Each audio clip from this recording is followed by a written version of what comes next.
did that thing again where I thought I was live, but I wasn't live. I'm just gonna go from the beginning. We'll put on So I need to figure out what clothes I'm gonna take. 1.25 speed because she seems upset already.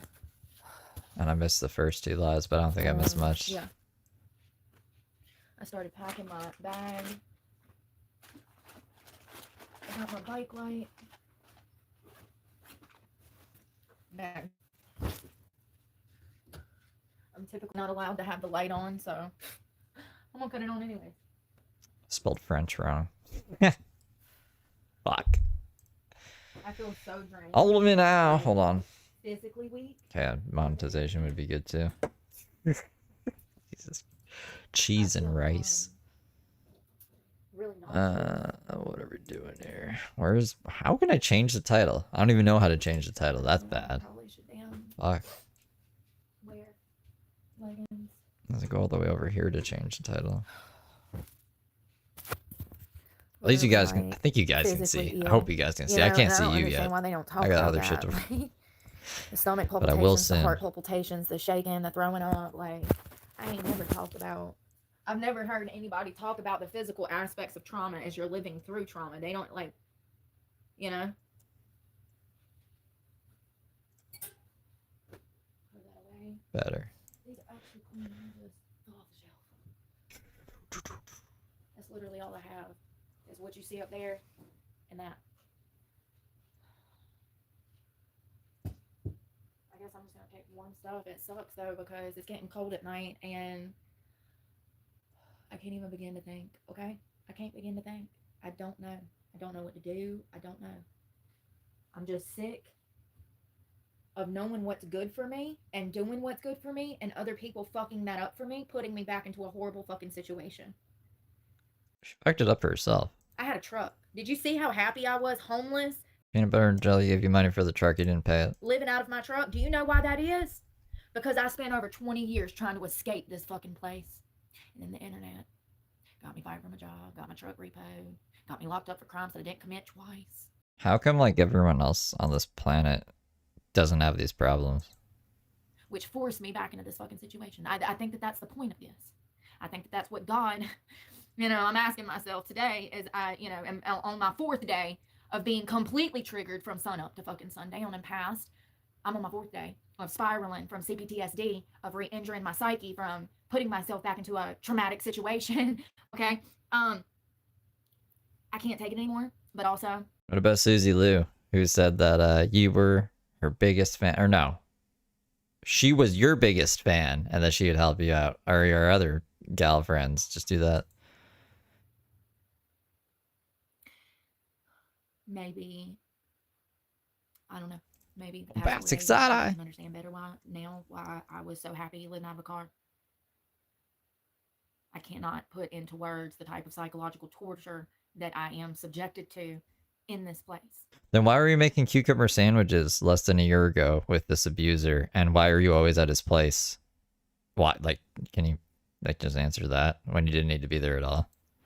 I have 2 options. I can leave and take my chances out there in the cold fucking winter months and maybe survive, or I can stay here, get strung out on fucking drugs and die. What do you want me? I don't try to hide the URLs. I think you guys just press the share button and get the URL. What do you want me to do? Because I made my to pay someone $30 a month to figure that out. It was 5 years ago when I got clean and left out this motherfucker. I sure did. I ran for the fucking hills. The first thing I did was leave when I got clean. Is that Fly Girl? Fly Girl. I was thinking about you the other day. I gotta put the pumping back up. I was like, maybe if I put the pumpkin back up, Fly Girl will come back. I don't know what to do. I don't know about sleeping bags, so don't fucking start talk, please. I'm just ignoring that. I can't today. I don't know what people want from me. I have to act every day like life's all hunky fucking dory.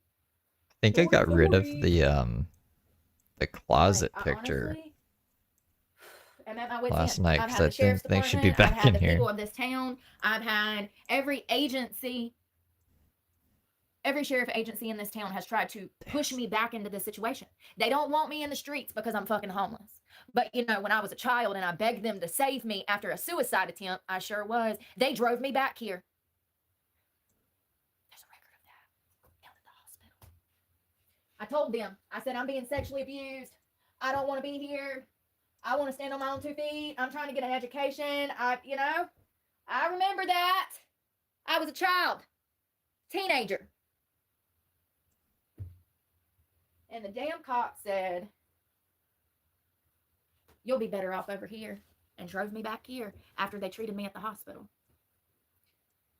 They have facilitated this shit for decades. And somehow I've done got wrapped up in it.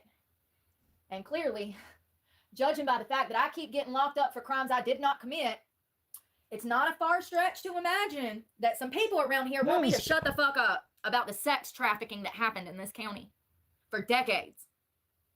It's starving me out by getting me banned from the grocery store or Walmart or the fucking bank, homie. If that wasn't enough, it should have been, because let me just tell you, those were the only 2 places in this town I could buy food. The bank? There's nowhere else for me to buy food, which also puts me in a situation to have to come here and depend on the person that put me in this situation to start with. You shouldn't have been such a fucking maniac.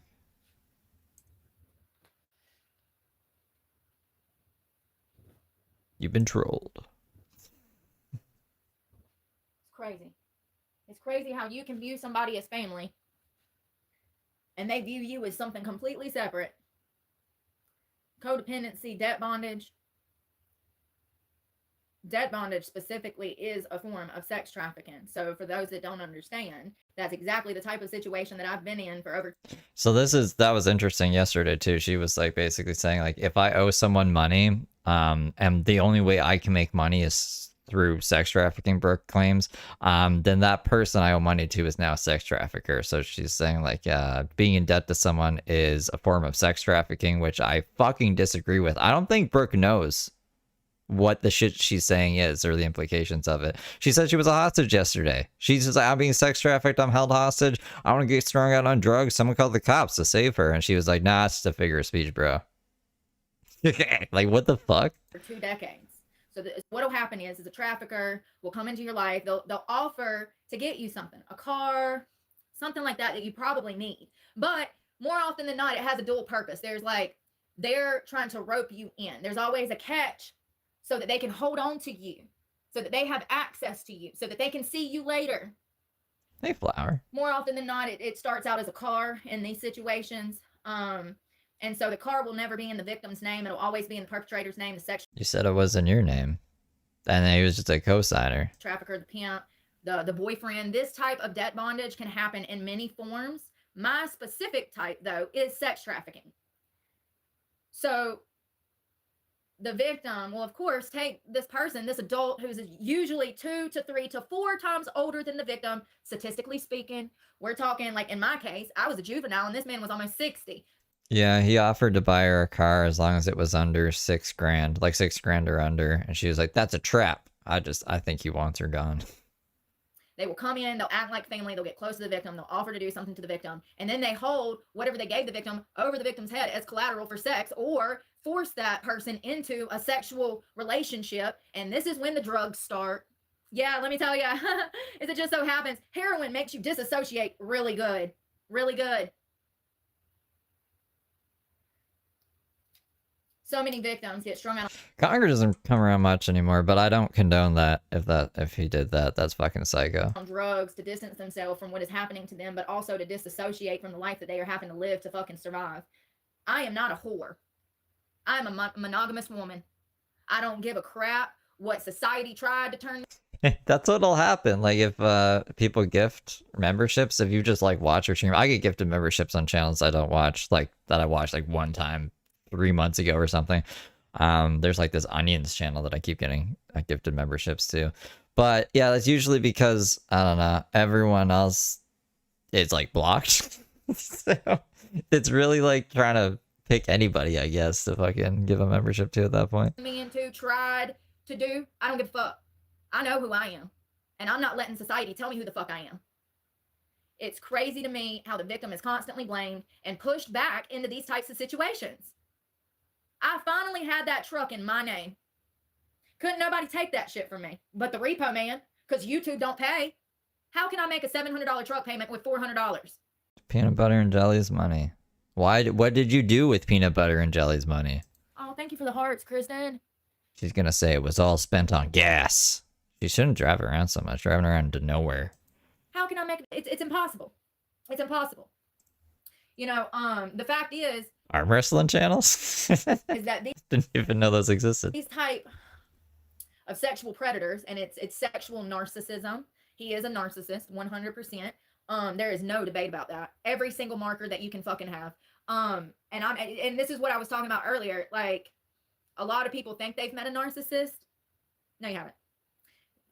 People think, oh, my boyfriend cheated on me. Oh, my girlfriend was texting some other guy. Oh, my girlfriend's in love with herself more than she listens to my needs. Oh, you know, my boyfriend, I don't know. That's Why are we doing relationship hypotheticals? You haven't been in a relationship in like how long, bro? what main society tries to classify as narcissism nowadays. People will be disgruntled because their partner doesn't behave the way that they want them to behave, and so they say, oh, it's narcissism, blah, blah, blah, blah, blah. And I Doesn't apply here. We're watching like some crazy lady on the internet that I want no involvement with, like in that sense. So like I don't know what she's talking about. I do think that narcissism is spreading like wildfire. Don't get me wrong. I do think that that is a learned behavior. I think that you can teach your offspring to behave. I think how you raise a child dictates whether or not they come out narcissistic. Okay? So this is a whole nother level of narcissism. Nature versus nurture. I think like it can go both ways. There's like kids that are just born evil. Like they were given like the best life growing up, and then they kill their parents and they go off on like crazy crime sprees. And then there's people who probably were really good people that are just like abused to fuck growing up, and then they turned out kind of evil. And then there's people who are abused that aren't evil at all. They're like the nicest people you'll ever meet, and they had a really bad upbringing. I really just think it depends on the person you are or the person you want to be. This is the type of sexual predator who truly believes in their head that, well, here, I don't know if I can say this on YouTube. Let's see. He once told me that his favorite escort to screw, she was his favorite because she liked to hit the crack pipe when he was hitting it from behind. That was. Do I have it on horizontal today? I don't think I do. Let me see on my phone. Does that give you insight into this person's head? And let me just be clear for the people in the back that don't understand this. She was hitting a crack pipe to disassociate from the abuse that her body was going through. No. I'm literally. It should be good. I don't know what's going on. Really shaking right now. I can barely. I'm sorry, Rochelle. Like, literally, like, what do they call that? Stemming? Like where you're like, it's PTSD. Welcome to the symptoms of PTSD. This is on another level. To position yourself in someone's life who is down on their luck, to play off of their hurt and their pain and their poverty, and then to make millions off of women at their lowest, and then to walk around as all of these women lay in the grave or in a state mental ward or in a rehab, if they're lucky. Most of them are dead. To walk around while these women lay in the grave acting like this was a good thing is so insane. It makes me sick. And I've tried to reason in my mind and talk to this person and try to figure out if the fact is this person imploded their entire marriage. I heard that she furnished the shed, which I assume means she's done painting. I would have thought she would have put the floor in before putting furniture in there, but I guess, yeah, the shed is done. I don't know. We'll skim through the two streams before that. I downloaded them in case she deletes them.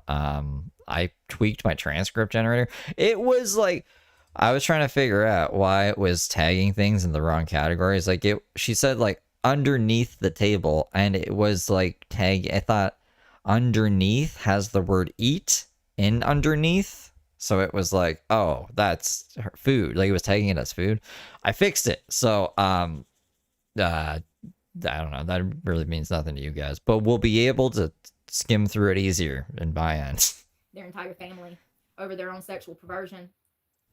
Yeah, same. I was tweaking bots today when I woke up. Their children, their ex-wife are wholeheartedly aware of this perversion.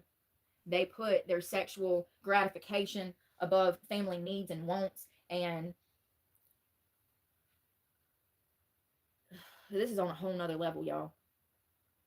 So essentially, there's two houses on the property, as I've explained in videos when I left here 3 years ago, 2.5 years ago. There's two houses, and down there, his ex-wife lives down there. And up here, he lives up here. Well, they have a weird relationship. She absolutely hates my guts, which is insane to me. Why is it insane? She probably still, like, loves him in some capacity that just didn't work out, and she doesn't want to see him getting taken advantage of by some fucking floozy. You knew I was a child. I don't give a fuck if I was 20. I don't care either. Like, get the fuck out of here if it's so bad for you. You're an adult now. Get out. My husband was 50-something years old. 57, 58, 50. Like, I would be more empathetic if she was in her early 20s and saying this shit, but you're almost 40. Grow the fuck up and move on with your life. Shit sucks. Life sucks. Get over it. 6. You're a nurse with children. And you watch. Like, we're just gonna spend every day bitching about it. We're never gonna do anything to better our situation. Your husband let women come and go. He was carrying women to and from this fucking property with the intention of screwing them, getting them high on drugs so they can accept what's happening, of course, you know. And it's a party. You watch this from your porch. You watch this from your porch, and you hate those women instead of having a real discussion with the predator that you married. That's how they do things in this small town. They blame the victim over and over and over and over. Instead of being a rational, reasonable woman, you are a nurse, right? You're supposed to have high levels of compassion and empathy. And what do the cops say? People are going to do what they want to do. So if Randy has drugs and young women want to do drugs with him, and that's what they do, like, that's not, I wouldn't suggest they do that. But if that's what's happening, like, what is the ex-wife supposed to do about that? What, honestly though, what is she supposed to do? Instead of being a reasonable woman and trying to somehow be of service or have a heart. And why is this piss Brooke off so much? Girl, you ain't got no heart. You a cold heart. Not enough drugs for Brooke, I guess. Listen, let me tell you something. I'm about to vent right now. I'm about to say some shit I've been waiting to say for over 20-something years. This old, evil, corroded, hag-ass, leftist, liberal, self-hating bitch that shouldn't be saying that about Barbara. Lives down this road has hated on me for 20-something years when I was a teenager, when I was homeless, like literally with no one.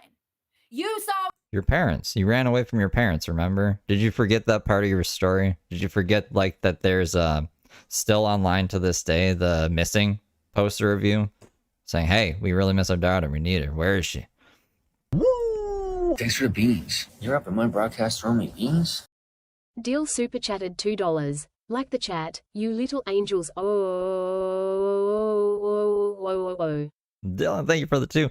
Also, maybe she's looking out for your best interest, Brooke. Maybe she knows that you two are bad for each other and you're never gonna, like, move on with your life until you're away from him. So she's trying to keep you guys separated. You know, maybe it's for everyone's best interest. Oh, your husband, help me. And you didn't say shit. And not only did he help me, but he helped so many other women that you sat on your porch and watched. You knew he had an escort service. You knew what he was facilitating, what he was perpetrating. That was one of the things that led to you guys getting a divorce, other than your spending habit and your hoarding problem. Brooke has terrible spending habits. And I'd say she's a little bit of a hoarder based off of the shed and the storage shed. And just, like, I don't know, the things she decides to keep in her life. Let me tell you something. Women. Let me tell you how we behave in this situation, because this bitch didn't get the memo down the road. So I would just want to clear this up so we don't ever have to have this discussion again. If your man ever brings home a bunch of stray dogs that have, listen, you know where I am. But your marriage, this is your marriage. So those would be strays. I'm not saying that because of their circumstance. I'm saying that because that's your marriage.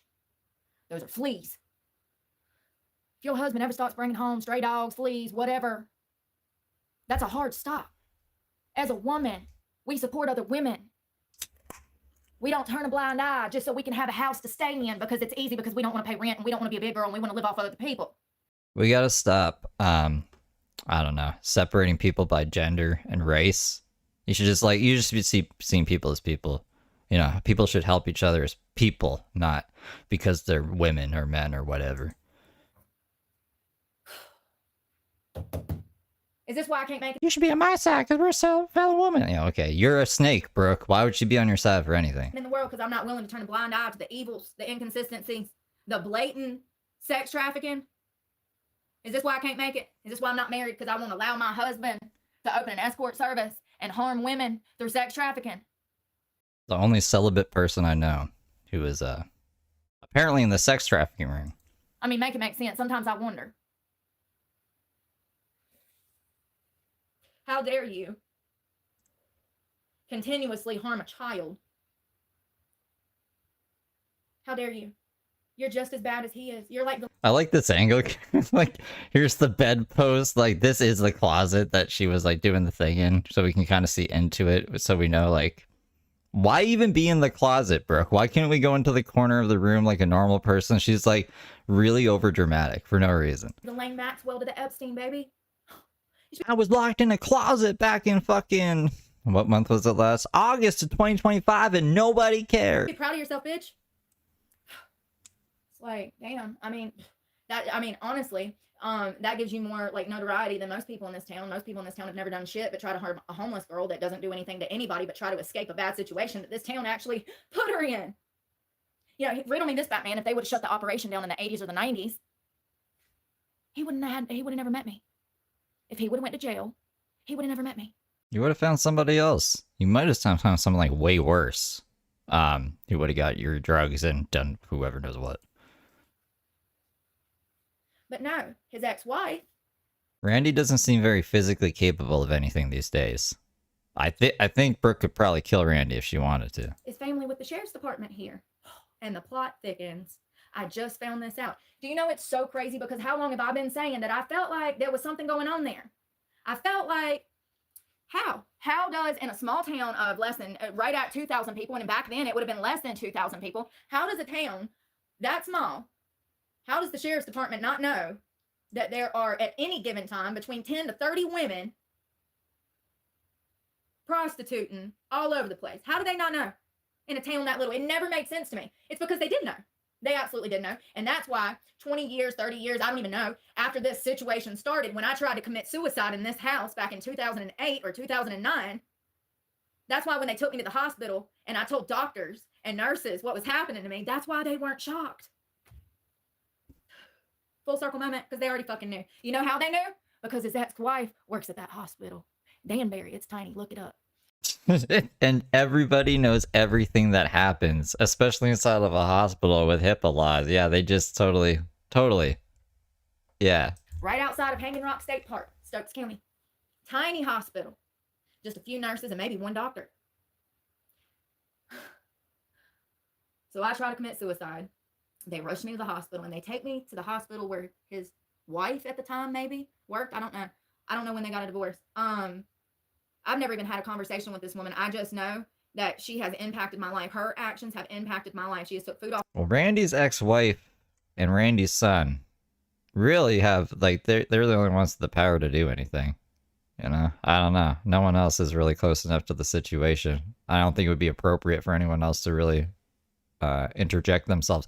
But, you know, his ex-wife and his son, they have some influence, and they could probably get some kind of legal action taken against her. Off my table. She's had me evicted off my own property. She's had money stolen from me. I don't even want to get, you know, it's like there's always been this evil wench behind the scenes trying to harm me. It's crazy. I mean, you know, so they took me to that hospital, and I told them. And Brooke is Snow White, and this is, I don't know. Who's the one who's like, mirror, mirror on the wall? We got to go kill Snow White. That one. That's who she thinks Randy's ex-wife is. Hospital staff. I was like, listen, I was homeless. I've been living with him. This is not a good situation. You know, like, my family raised me better than this. I don't know what to do. You know, I'm being sexually abused. I'm, you know, I literally want to die. At that point, I don't know if I was on drugs yet or not. I can't recall. That's why I would really like to look into these hospital records, which, by the way, might disappear because I've been talking too much. What? Shit has a tendency to disappear around here. Okay? That's all I'm saying. So, anyways, I remember Brooke says she moved in the shadows. I'm trying to move in the shadows over here by doing everything super publicly and talking about stuff and thinking that it's going to get deleted if I say stuff. So I just keep talking anyways. Yeah, she worked there, and she was working behind the scenes. And you know what they did? They put me in the car, and they drove me back here. Yeah, they drove me back here. So, and how long ago was that? Well, in November, it'll be exactly 20-something years. I mean, it's crazy. 22.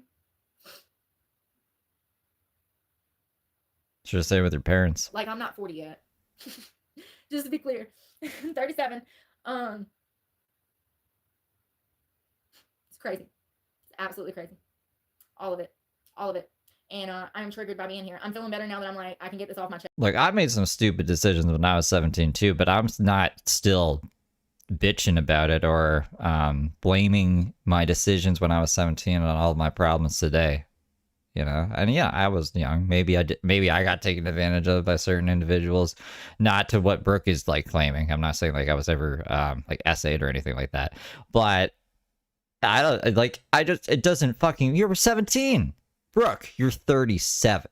You're gonna be 38. You're gonna be 38 very soon. We're hitting 40. You gotta get the fuck over it. I'm sorry. That sounds mean, but she really does. She needs to.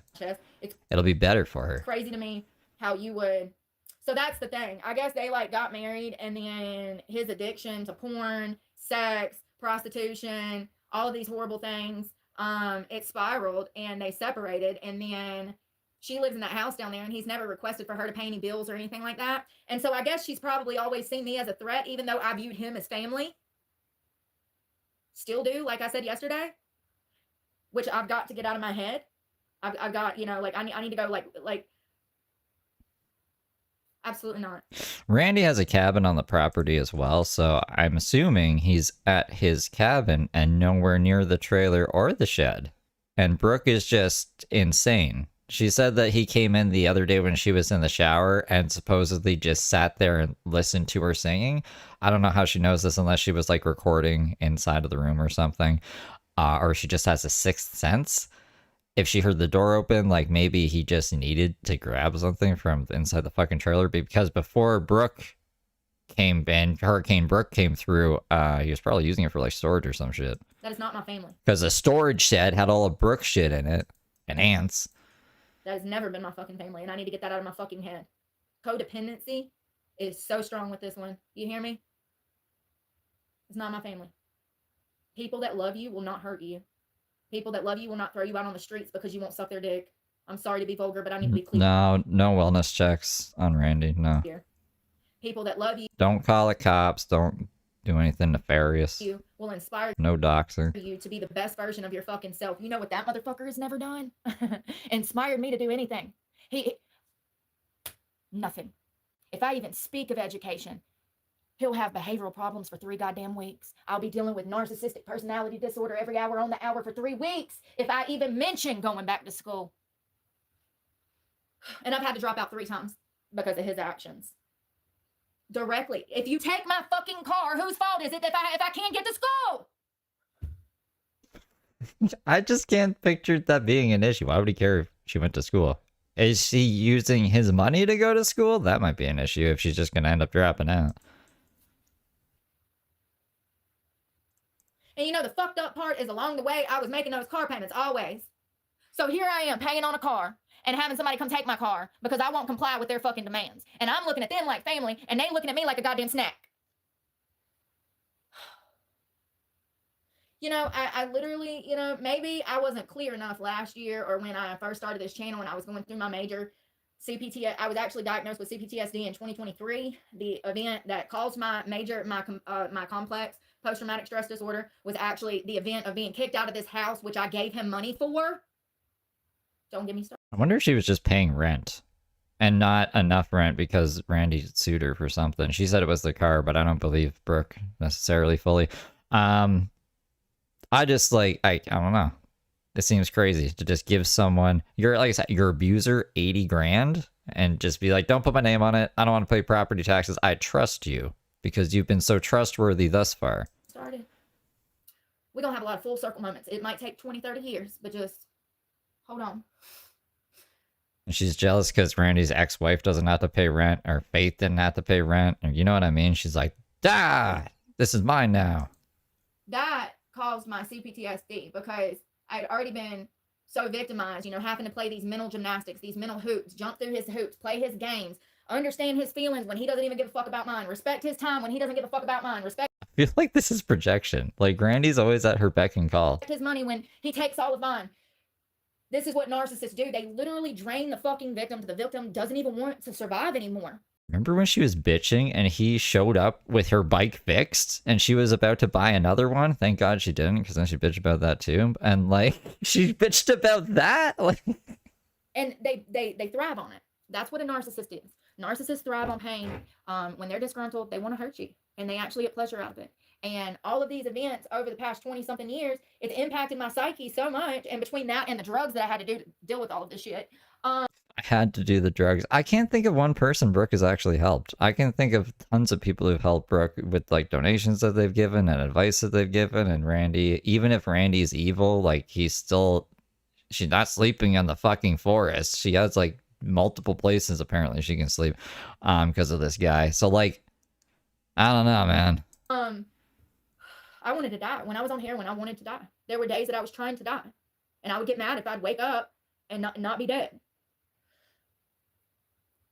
After impact to psyche, after impact. Let's say it started when I was 18, okay?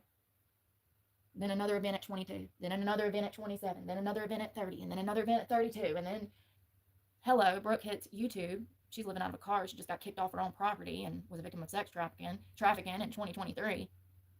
That creates CPTSD. You're on YouTube before that, though. Can we go over the Honest Other days? There's gaps in this story. Be around someone like this that does not... You know, when you're like, I'm going to go be a traveling stripper and put it on YouTube and Facebook and help girls get into stripping, and then 2 months later, your kid's arm is broken and you disappeared. I care about your well-being. Coming back into this environment is the worst thing that you can do for yourself. People, places, and things. I told you, nouns. You gotta stay away from those things. I feel like I have... Stay away from those fucking nouns. Bent over backwards trying to implement little changes to ease the blunt of the hit, you know? I've been changing myself to accommodate a man who has millions of dollars, multiple properties, no responsibilities at this point. I've been changing my schedule. I'm not making money. I'm not focusing on my channel. Look at me. Brooke, you would have to have a schedule to change. And the only thing that, like, you have to court. You have court schedule. You can't change that. What are you talking about? I don't even know when I showered last. I don't even know when I ate last. I barely yesterday slept last night. This has been going on for weeks, and I've really just kept my mouth shut about it, and I've just held it in. And I'm gonna be honest with you. I bought that fucking 12-pack of beer, and I didn't even think twice about it. It's not that it was a problem, but it is a problem. It is a problem. What is it? That's a sign. That's a symptom. Oh, that's it's a sign. Okay. Red flag. I quit drinking months ago. Last year, actually. I don't have a problem with alcohol. I don't even reach for alcohol because I'm always reaching for my weights. But being in this environment, I didn't drink a 12-pack in 3 days and didn't even blink an eye, homie. Talk about, damn, I need to go to the liquor store. That beer didn't even... Well, back in 3 days is like 4 beer a day. That's not that crazy. That beer ain't worth a shit. I need something stronger. That's this environment. That's people, places, and things. And that's how drugs... Looking at like 4 hours max of a good time. I don't know. I think it should be all right. Drugs, hard drugs, alcohol creeps back up in your life. Me simply being in this environment that has caused so much damage, so much detriment to me. I grew up here. This is the home that raised me. I was a child when I came here. And I really viewed this person as my family, but that is not my fucking family. The reason my life looks like this is because I would never conform or comply to a sexual predator.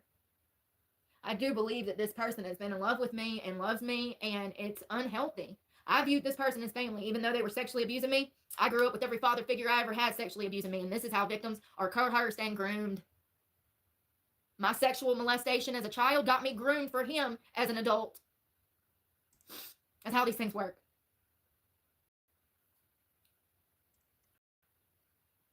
He has stolen every bit of happiness that I have ever had. He suffocates the happiness, the joy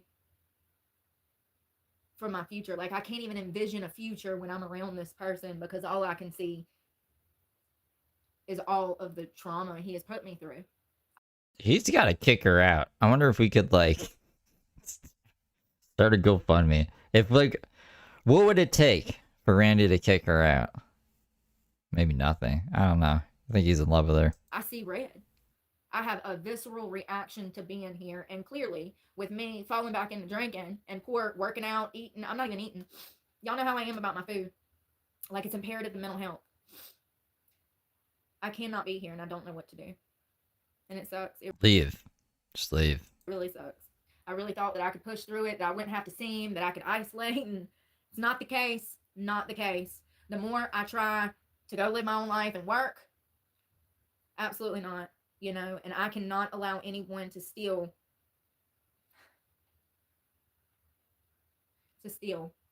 not only my future, but other people I love's future. This is fucking ridiculous. That not only the sheriff's department sat here for 20, 30 years knowing what was happening here and essentially, in my opinion, facilitated it, but the whole community was aware. The whole community was aware. And no one even batted an eye. Rubik's and they still don't. They still don't. The way the community feels about it is that those hookers wanted to do drugs and wanted to be prostitutes. Don't get me started. You know how I feel. You know what the stats are. You know what the truth is. No person that's ever ended up in sex work planned to end up in sex work. It's like drug addicts don't plan to end up being drug addicts. The stats show that most women who end up in sex work were actually victims of sex crimes as children. There's a pattern here. There's a pattern. Just so happens I'm into those. Between the foster care system and my abusive upbringing, there was only one place for me to end up. Sex work and homeless. Statistically speaking. Fact check. I mean, she quit her job at the winery to go be a stripper and then encouraged others to do the same. And then if you add in the added bonus of this technically being a domestic violence situation, that's why I'm homeless. 65% of women are homeless because of domestic violence. Sucks, y'all. I mean, what other path would I go down? Where else was I going to end up? Started off in the foster care system. I actually started off with my parents, and then passed off to the foster care system, then passed around That don't make any sense. System, then raised by the Department of Corrections as a juvenile for 2 years. That don't make no sense. Then I was a runaway for like a year. Then I ended up here. That's the series of events. And I've been here since I was for 20 some years. A juvenile. You know, that's another thing. He tries to talk about specifics. And as a victim, narcissists will do this to gaslight you and try to brainwash you into something else. I don't give a fuck. You know, most of those women that I watched get trafficked out this driveway, let me just be clear. Debt bondage is trafficking, okay? I don't care if they're willing to do it. Debt bondage? Let me look up the definition. Debt bondage. Bonded labor, also known as debt bondage and peonage, happens when people give themselves into slavery, what? As a security against a loan, or when they inherit a debt from a relative. What? Also known as debt slavery. Well, that is just being in debt to somebody. Why is she using the term debt bondage? Most of the women that I watched, debt bondage can be passed on from generation to generation. Poor, but getting I think she's using it wrong, actually. Victimized by their own family, which conditions and grooms the child into accepting and thinking that it is normal. None of them wanted to be prostitutes. They were doing it as a means. Matter of fact, I remember one woman who... Like, for this to make sense in the way that Brooke is describing it, like, her mom would have had to have been a prostitute for Randy and owed him money, and now she is in debt bondage to Randy, then has to pay it back. You know what I mean? Like, she's not using it in the right way, as far as I'm understanding the definition. Who actually had a son that she supported, and, you know, she was a good mom. This is not... Anybody that says that prostitution should be legal, it's the oldest profession in the world, you're crazy. This is one of the most detrimental, harmful, generational, like it impacts multiple generations. These types of sex crimes impact so many people, specifically children. Okay? So, I just think that it's so... You know, Lil Wayne had a crazy life growing up. He was doing crazy shit when he was like 12 years old. But he channeled that into music. Imagine if Lil Wayne was just on fucking YouTube every day complaining like this. Ignorant to think, you know, going back to the Bonnie Blue and the Lily Phillips thing, it's because of people like that that society thinks that these girls want to do this. When you got the damn spawn of Satan, the soulless I, Bonnie, telling people, oh, I want to screw 1,000 people.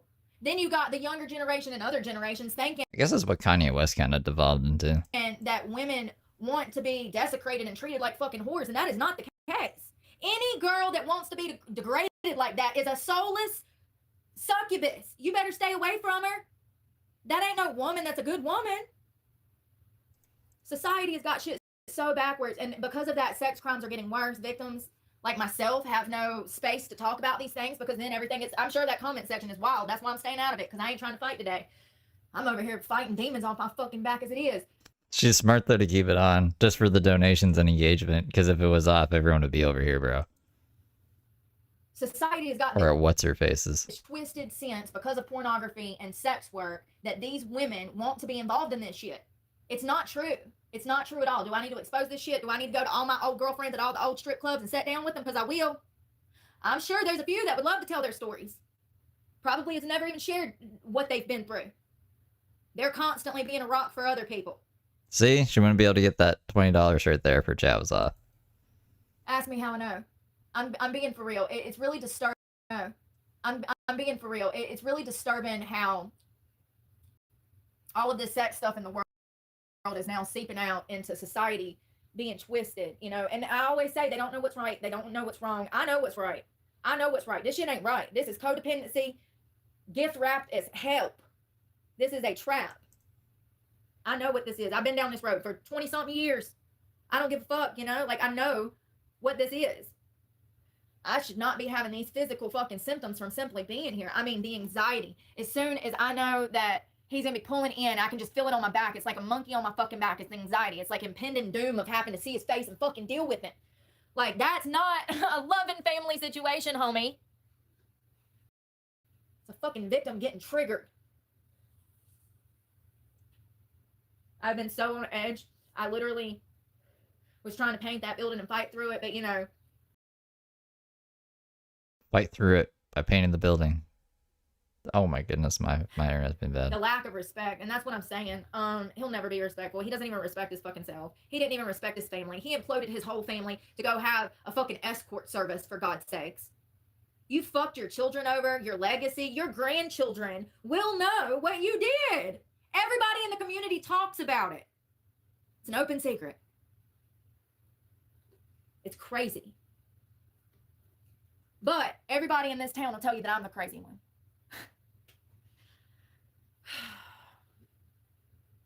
I think Brooke's jealous of the escort service. You imploded your family. First time I asked. Yeah, I'm so triggered being here. I haven't been able to eat. I've barely been. Because the way I could see Brooke seeing this, just based off of her other stripper rants, is like, you know, I do all this work and everything, and this old man just has to sit back while he has all these ladies make money for him. Fuck this, blah, blah, blah. I should be running the escort service. Been sleeping. You know, it was the perfect storm for him because, I mean, you know, and you can tell with these types of sexual predators or narcissists, if you've ever dealt with an actual narcissist, that'll kick you out on the street and then ask you back in the house and then kick you out on the street and then ask you back in the house and then make a business agreement with you. You give them money and then they shit you on that and then they ask you back. If you've ever met a true narcissist that plays games with your life like that, they're taking your property, they're interfering with your job, they're interfering with your social media. We read some stuff today, you know, that list, but like, those are the most. We've seen Brooke, like, be semi-nice when she's interacting with people she doesn't know in public. I could see her trying to be like, yeah, I'll be different. I won't go crazy or anything. I'm really sorry. Like, I need your help, blah, blah, blah. And then Randy being like, okay. And then her doing this again. She's always going to do this. No, like, she's always going to be like this. I've met people like this in real life. You can't give them second chances. I don't give people second chances anymore. It's one chance and that's it. I'm old now. All right. I'm past my halfway mark. I don't think I'm making it to 70, bro. So like nobody gets a second chance. Dangerous types of people out here. Seriously. They do not care. They actually want their actions to impact your life.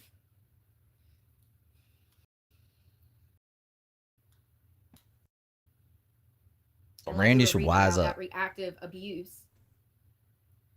Narcissists will intentionally antagonize you, disrespect your time, disrespect your money, not plan. They'll intentionally not plan to cause you to be late, or they'll play these manipulative mind games just so it sets you off so that they can stand back and Hope say, is a oh, see, snitch. you're the problem. It's called reactive abuse. Hope. We were learning about that today.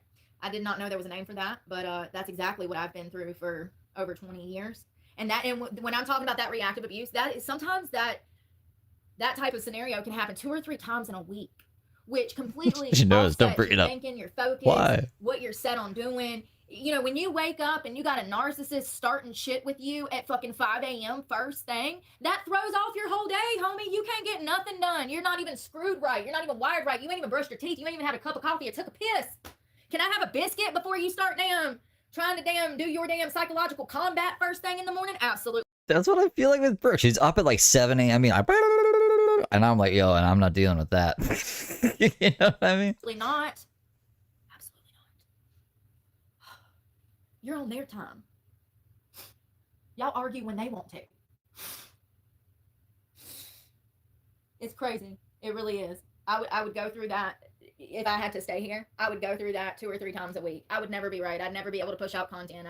It'd just be a spiraling mess. Look at the past 4 days. Look at Brooke out there in the streets handling life and just, oh, okay, well, I got banned. Oh, well, look at me out there homeless and fucking happy most of the time. Mystic And Man. then look at the past fucking week.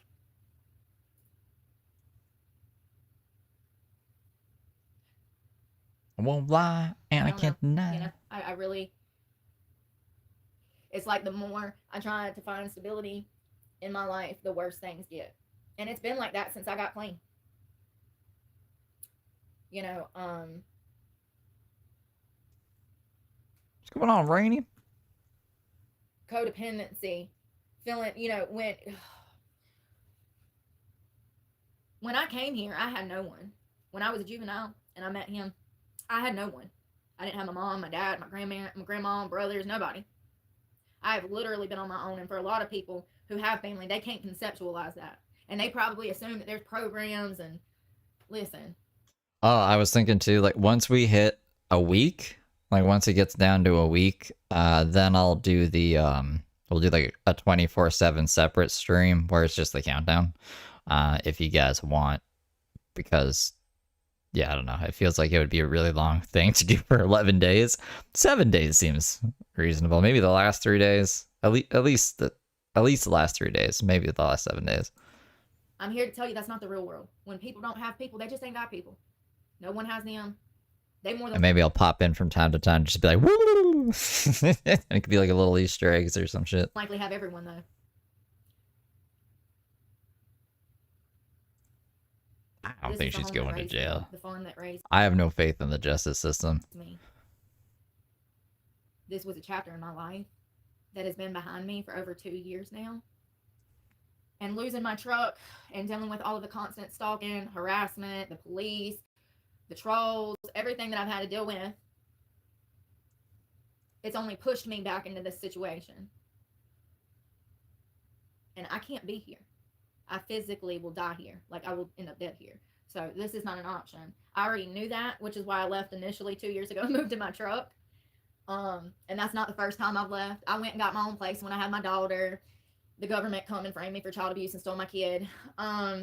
It totally framed you. Then I had another place over in Kernersville that I was at for like 5 or 6 years, the big house. You know, I've tried to leave and get out. As much as I don't have faith in the justice system, I don't think that they're just letting bad parents keep their kids and abuse them and then framing good parents. Because, like, why? How would that even make sense? Out of this situation, but with my Like, mistakes happen from time to time, but I don't think in Brooke's case that's the case at all, because there's been other people who've collaborated this. vehicle and other things being tied to his name, that's what they do. They want to And court records. put shit in their name for you because that's the way that they can hold on to you. It's crazy. There's been several times You think? that I left and then other people's actions directly impacted my life. And I don't know what she could know that we don't know. We knew her court date. She didn't. Like, she got her own court date wrong, right? Like, I think if there was something else we'd be able to see in her court files, unless she, like, ran away to another county or something and committed something there. But for all, it covers all the counties in North Carolina. She hasn't left North Carolina. I don't think there's anything else legally that could be happening, but maybe I'm being naive. I don't know. In such a way that it led me having to come back into this situation over and over and over, and just like this time.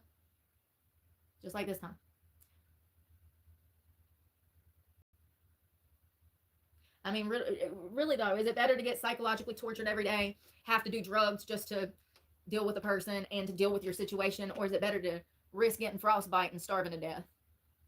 Because I'm thinking, you know, I think I'm better off the land. I think I'm better in the woods. Call me crazy. I've been through so much. I've experienced normal. I've seen for the first time in my life a normal family that don't abuse each other, a father that treats his daughter like he's supposed to. I've seen normal. The past 5 years I've been sober, I've sought out normal. Isn't that covered under the freedom of speech? Can't people just be like, I think the cops are corrupt? Can the cops arrest you for that? I don't know. I've never seen that. I had never witnessed that in my entire life. I was so used to trauma and toxic. I thought that. I mean, like, I would love to see that. I would love to see her get arrested for anything. I just want to stay realistic. I don't want to get my hopes up, you know? That was normal. And I settled for that in a sense by allowing myself to keep coming back here. This is the only family I've ever had. That's codependency. That's what codependency is. You know someone's bad for you, but you also love that person and you care about that person. And that's the only family you ever fucking had. You know? Thank you. Oh, thank you so much, Charlie Cloud. Charlie. I love that name. Charlie. I love that. Thank you so much. Charlie said, I'm so sorry. Oh, don't worry about it. Thank you. They said, Jesus wants me to give you this. The world is a broken place. We need Jesus. Jesus loves you. Stay strong. Jesus is the one that's brought me to this point. Thank you so much. Seriously. After I got clean and stuff, like, I knew I had to get out of here, and I moved to Charlotte. And then in 2021, the economy got so bad. My job in Charlotte, I mean, when your income is directly impacted by everybody else's income, it took a nosedive. Then and then I lost my construction job. And before I knew it, I couldn't stay afloat financially when your rent is, $1,000 a month or more. And I was actually sharing a house with another couple. So, which is weird for me because I'm like 30 something years old. Like, damn, I can't walk around in my muscle tee without my bra on. Like, Tammy. No. Yeah, I couldn't stay afloat. So I had to. Thanks for the beans. You're up at my broadcast throwing me beans? Teammate super chatted $5. Can you imagine Brooke having to report to a probation officer face with rolling eyes? I would love to see that. I would love to see her calling them up like on live stream and being like, yeah, I said I'd be here, but I'm over here. I don't know. There'd just be a lot of problems. You usually see like the love after lockup people have problems with their probation officer. And for whatever reason, they like mask their voice. Oh, you talk like this or something. Make them sound creepy. Thank you for the 5, Tim.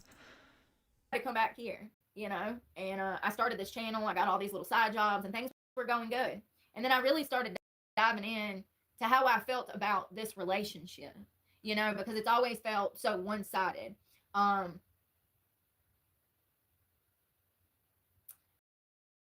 She frozen or thinking? There was a point where maybe a bit of both. I was like devoted to being here and taking care of this person.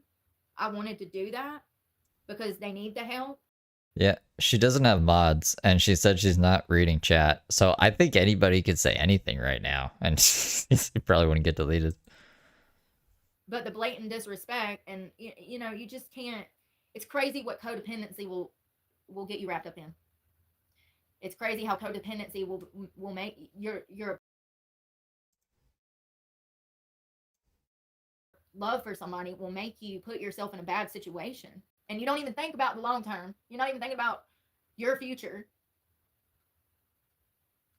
And neither are they if they're a narcissist. And I actually said that the other day. I was like, you literally have a home and all of this stuff, and all you do is just take. Like, I mean, I can't believe it. I mean, still, I look back and I'm like, why? It's crazy. It's crazy. I cannot be here. I cannot be around this person. I do not want to be here. I do not want to be around this person. I really thought that I could try to separate myself and gaslight myself by buying a new chair. By buying a new chair? Not. When I heard that fucking tractor going by, I was just like, I'm fucking done. I'm so done. Like, you know, and y'all are not gonna, some of y'all might understand, if you've ever dealt with a narcissist that wants to, what they really want to do is implement, they want others to know that they are tied to you in some way. So they play small games to showcase control or power over your life. You know, I think part of the reason that a lot of victims get stuck in this situation too is because they don't quite understand it. I've tried to make sense of a lot of things over the years, 2 decades, and, you know, the reality is there's only a few honest explanations, as long as, you know, if it's not coming out of that person's mouth. They do. They want to be, that's what I was saying. So, like, let me tell you, last week, his ex-wife was down the road. He's like, oh, you got to keep the barn doors closed. That's why I couldn't fucking breathe, fam. This son of a bitch is going to kill me. I couldn't breathe because he told me to shut the barn doors. This is what ladies, baby squirrel. Let me tell you what, baby girl. If you ever get in the car as a passenger and some guy is driving like a bat out of hell with you in the passenger seat and he has complete disregard for your life on the freeway, in traffic, make your way safely back to your car and never talk to that person again. These things. What does that have to do with Barbara not wanting, like, with fucking Randy telling you to not have the doors open so his ex can't see you? What does this have to do with this other guy that she was in the car with one time and drove really fast? And she was like, I should have never been around. That wasn't Randy. This is like some other thing completely. I don't even know why she segued into this. Things matter. That is a complete disregard for your life and traffic laws and law enforcement. I think she's high. I think she's fucking lost her mind. He told me to shut the barn doors. That's why I was about to suffocate in there, because his ex-wife down there, she can't hear me on live. He doesn't want her to know I'm on the property. Remember, I got trespassed. These fucking games. I am exhausted. Do you hear me? Ain't nobody got time for this shit. What the fuck was that? What was that? I'd rather go starve in the bush. I'd rather go starve in the bush. And I am. I'm waiting for the sun to go down. See how cold it's going to be. See what I need to wear. I'm stressed the fuck out. My head hurts. I ain't been eating. I need to eat before I leave. Something. I don't know what. I'm not even joking. Like, so he's like, oh, you need to shut the door. So it's all secret for the past 7 days. I've been waiting on my hand, right? I'm all a secret. So because you lied to your ex-wife that you're not even married to, and because she hates me when she don't even know me and never even has really met me, she's never met me, I have to hide. Bro, I'm so sick of adults acting like fucking toddlers. These are fucking boomers. These people are 70, almost 80 years old. This is so My stupid. goodness. Why am I the adult in this situation? What is, like, really? So then she takes off. She's been gone for days. And now I said, I'm going to work and I'm out there on live with you guys. And y'all heard it in the background. That is all intentional. That is all intentional. I can sit here and I can write content. I can study a case, and then I can go out there and start. I can put on makeup, put on my cutest little dress, put makeup on, go out there with my cup of coffee. I done did 6, 7, 8 hours of hard work. Go out there to film. And sure enough, like clockwork, he'll be out there with something running, chainsaw, cutting the trees down. It's intentional to get a reaction and to take my time away from filming and to put time on him, even if it's me just bitching about him interrupting me. They feed off of any energy. Narcissists It's the content, guys. feed off of any energy. A good way to tell if you're dealing with a narcissist is to get upset, to express your feelings. If they are not bothered by your anger and take that into account, then they're clearly playing games with you. They are loving the attention that you're giving them. Like, it's crazy. I'm not dealing with it. I don't feel bad for this person at all. This person owes me so much money. They have my land, my home, my property. You know, I've lost everything because of their actions. They kicked me out of my house How's it going, Danielle? after I gave them money. We had an agreement. And you want to kick me out because you're mad that I got clean and I'm off on my own little journey now? Like, that's what I'm supposed to do. I'm not your girlfriend. I never was. That's what I'm supposed to be doing. I'm supposed to be working towards a better tomorrow for myself. It's crazy. It really is made me really sick for the past 4 or 5 days, particularly. Past 4 or 5 days, it's been really bad. I mean, I'm so on edge because of the lack of respect. I can't have stability and normalcy. People see the building and they think that that's stability and normalcy. What you're not seeing behind the scenes is the 10 or 15 hours of psychological torture and the hoops I have to jump through and the gaslighting I have to go through and the energy vampire. You should film it all. I'd be very interested in seeing what she's classifying as all of these jumps or hoops she has to jump through and psychological mind games, war games. Sucking the energy out of me. From the outside, it looks like somebody's trying to help me by giving me a building. I can assure you that is not the fucking case. And let me just remind you that I already have CPTSD from this person. That is on paper. She said, your current bout of PTSD came from betrayal trauma. I said, oh, really? Like my life savings being stolen, my land, my tiny house? You don't fucking say. My own fucking family fucking me over, taking my money, promising to sell me something and not holding up their end of the bargain. Wow. And then at the same very fucking time, they file an eviction on me and kick me out in the streets to become homeless. Hell yeah. Do that again. Do that again. You gotta do that. Tony's parents did that with him, and then they felt bad, let him back in just like this, and they had to kick him out again. Do it. Get her the fuck out of here, Randy. And then I'm like, oh, well, this ain't the first time. And she's like, what? And I'm like, no. And I start dropping dates. And she's like, Brooke. She's like, this is not PTSD. This is CPTSD. I'm like, well, is it bad? Can you fix it? Honestly, though, like, if she gets kicked out of here, like, we're saving her. She said this is a terrible place. It's gonna make her do drugs and shit. She's already been on the streets. She claims she's been on the streets for fucking ever. Get her out of here. Get her the fuck out of here. Is there a pill for that? Matter of fact, no, I don't want your damn pills. That's the problem with the world. I don't want your pills. But no, I'm so grateful to my therapist Stephanie, and the clinical, like, yo, shit's wild. Take it easy, round up. I was like, no way. You don't say. You know, and then I look back at little things like when I give birth to my children. No, what's she gonna complain about then? What? Nothing's in your way then, right, Brooke? Just leave. Get out of here. Who was there for me? You expect your family to be there for you, right? If I need to go buy drugs, you're there for me. But I'm giving birth alone in a hospital to my daughter. This is live. We're just a little behind. You know, I guess you grow up and you start looking back at shit like that and you realize the inconsistencies, how people haven't been there for you, but you've been there for them. There's a lot of opportunities. My family should have been there for me. You know, part of codependency and trauma bonding is going through traumatic events over long periods of time. That actually makes it much harder for the victim to leave this type of situation, whether it's sex trafficking, whether it's domestic violence, whatever. Whether, you know, it's a family member trying to get away from another family member that does drugs. The longer these people are tied together, you're tied to the person that's subjecting you to the abuse, the harder it's going to be to get yourself out of there. Because what happens over years of time, periods of time, is that because you guys are around each other so much, y'all are going to each be going through your own traumatic events potentially. And if that happens, then you're going to be trauma bonded together, which makes the codependency even worse. Okay. When my daughter... Remember, Brooke told us she knows how to emotionally manipulate men into giving her all their money. When my daughter fell and broke her arm and I was charged with child abuse, I was sober, functioning, and stable with my own home, own vehicle. I had my shit together. And that she lies to us. I gotta get that clipped. I gotta do shorts if she lets me get out of here early today. I did that one short. Are you guys proud of me? I edited a short.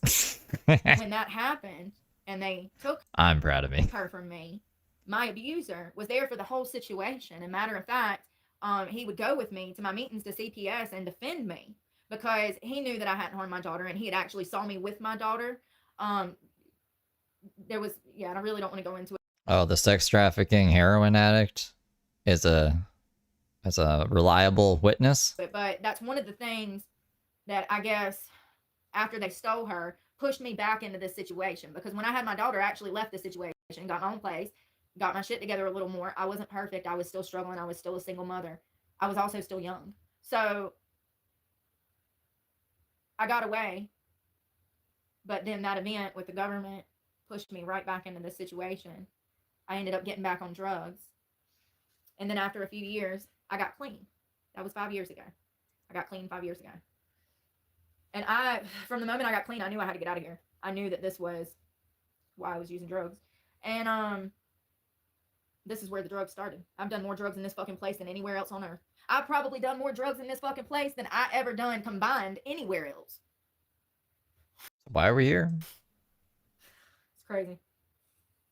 That wall over here. When the court was like, all right, Brooke, where do you live? She could have said the post office. She could have said the storage unit. Her dad's address, since he's homeless, is listed as a storage unit. She didn't need to put Randy's fucking place. She put Randy's place because she knew that if she did need to be confined here or whatever, that she would at least have options, and she's familiar with it. It used to be splattered with heroin. And the whole wall was just covered. Like, we can't be in the shed today, so we're in the fucking closet bedroom thing. If we weren't in the closet bedroom thing, we could be in the forest or something. You know what I mean? Like, there's different places on the property that you can be in. I left out of here. I had to wash the walls, get all the heroin residue off of it. How sad. And you know, I could have stayed like that till he died. That would have made him so happy. I could have just been the trailer token, the trailer park token queen, and been content just being just a little sex slave. But I got clean, and my first plan was to get the hell out of here, and that's exactly what I did.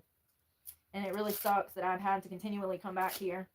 You didn't. You said, okay. Well, yesterday I was gonna put this in the short, but I was like, I want to keep it more focused on her saying that she was kidnapped or whatever, and then the cops showing up.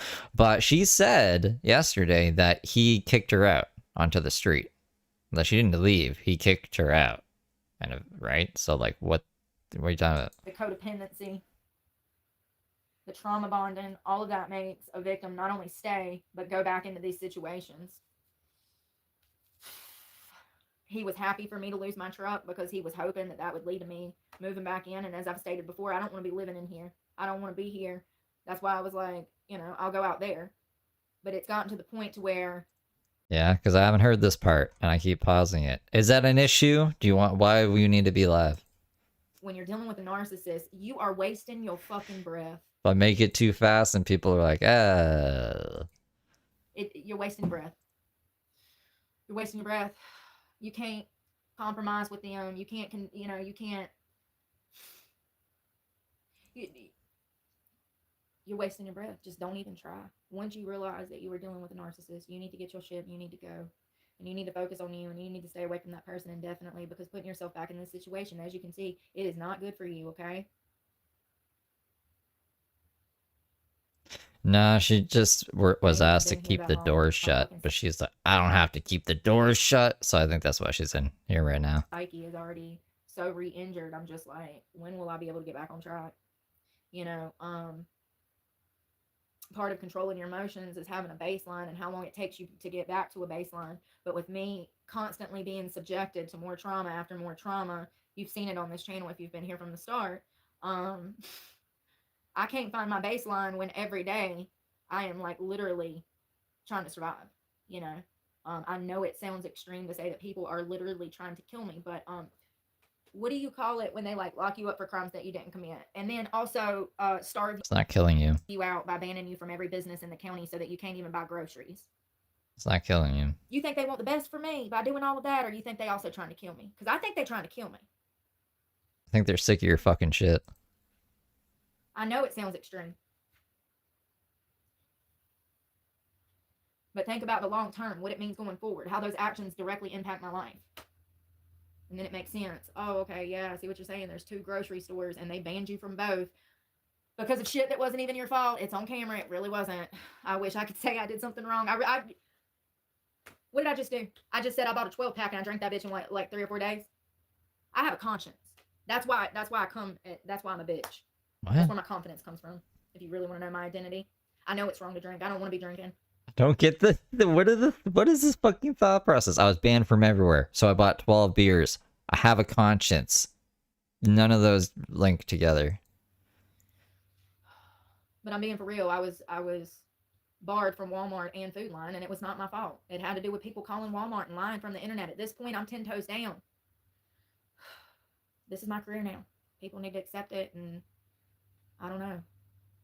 I'm sorry if it makes you uncomfortable that I'm too forthcoming. It's like someone shot her up with truth serum, and anytime a thought comes in her head, she just like says it. I don't know why she brought up 12 beers just there. You know, I'm too honest. I'm blunt. I'm a bitch. Whatever.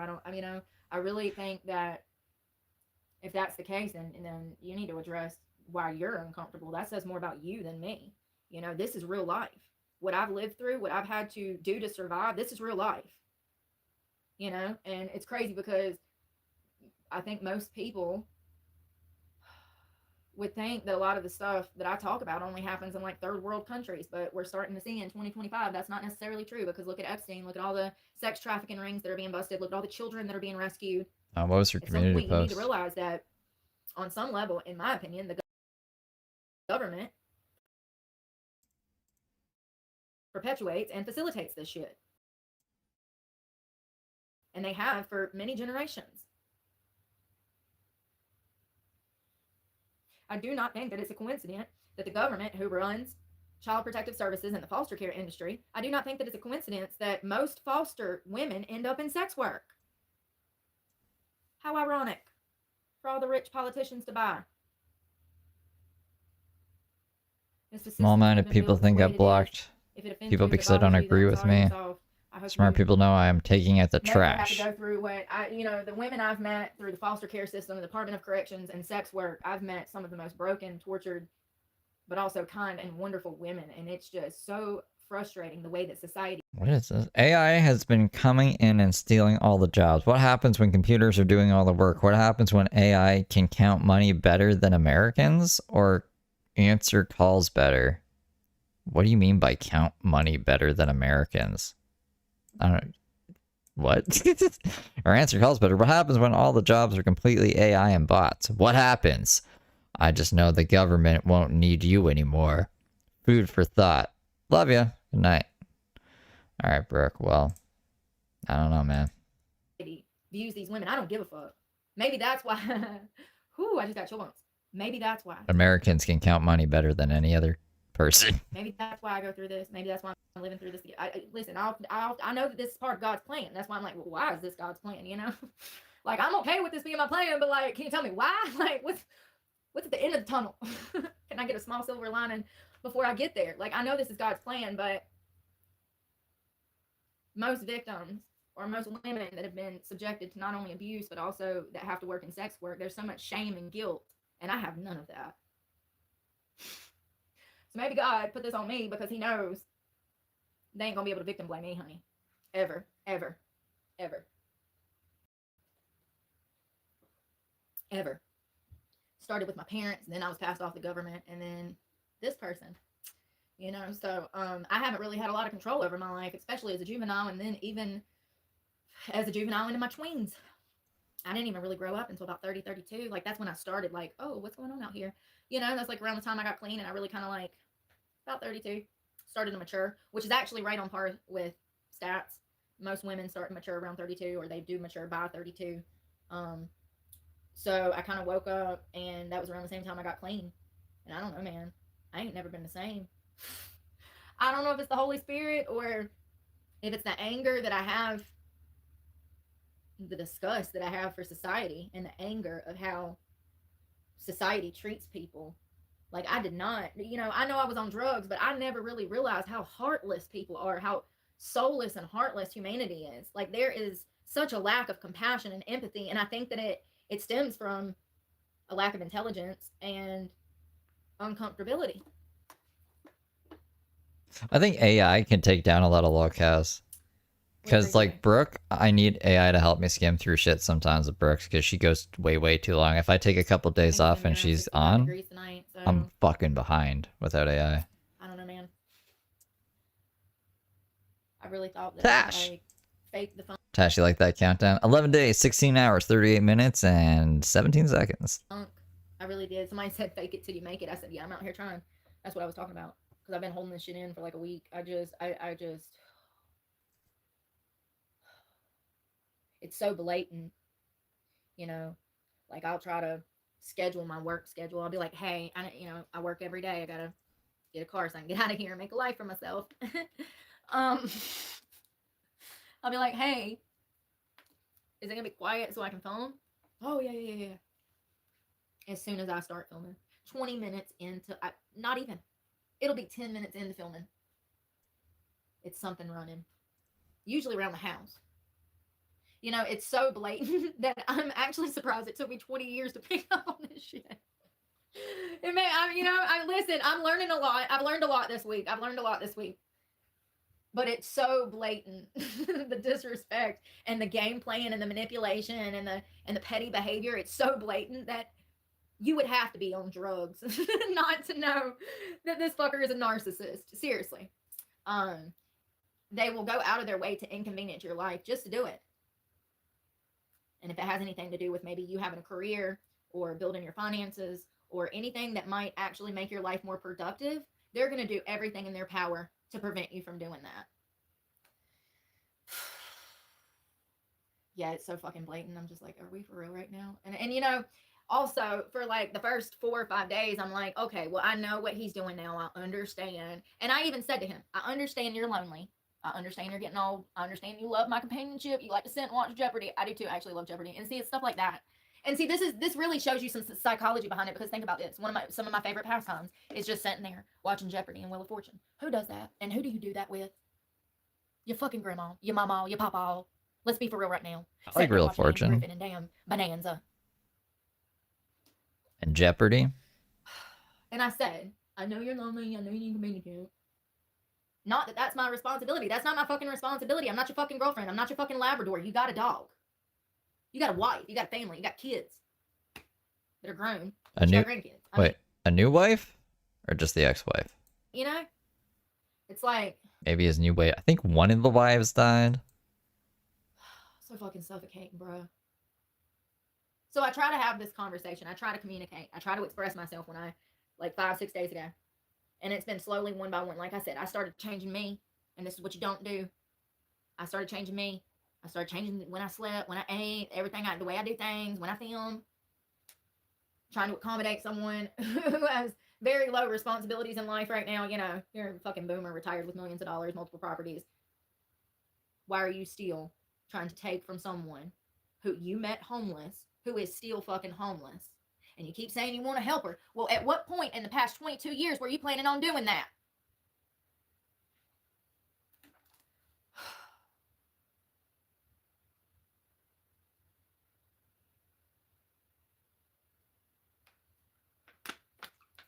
It's absolutely crazy.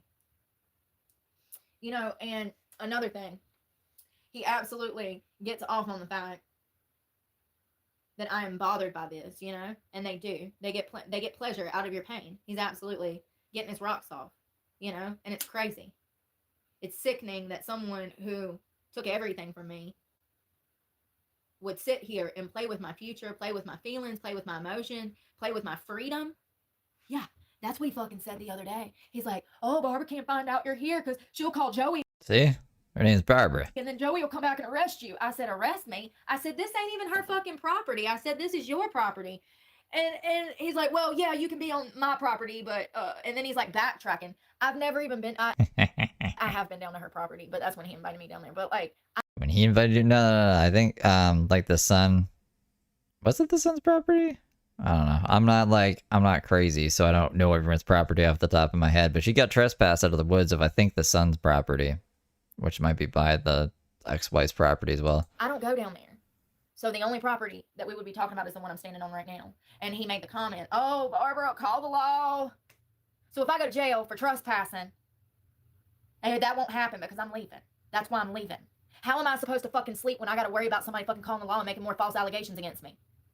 People don't understand. I ain't been able to fucking sleep in 3 months anyways. What does it matter? At this point, I've just realized that I'm never going to get sleep because I'm homeless.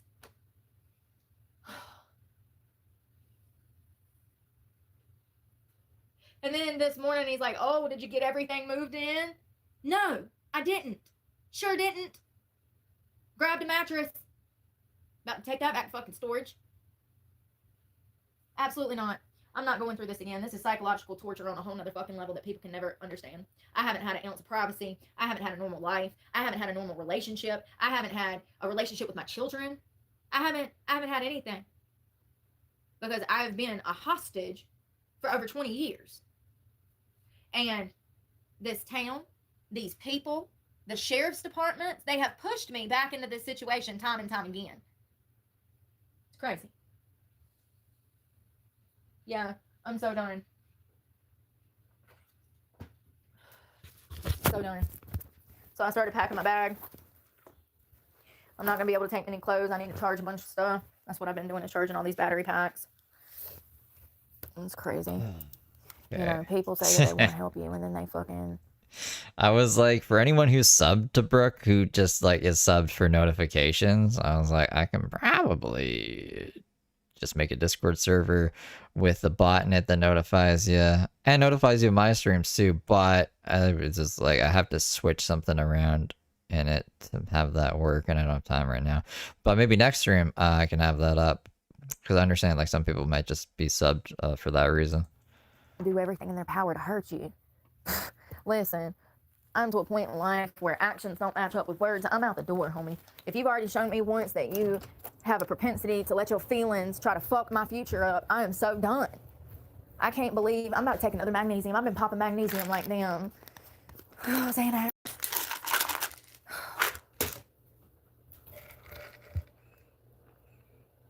Let me charge this one. People don't understand. There's something that comes with taking time for yourself that you really can't put into words. I guess solitude is a good start, but it's more than that. Serenity, peace. I don't know. Hold on.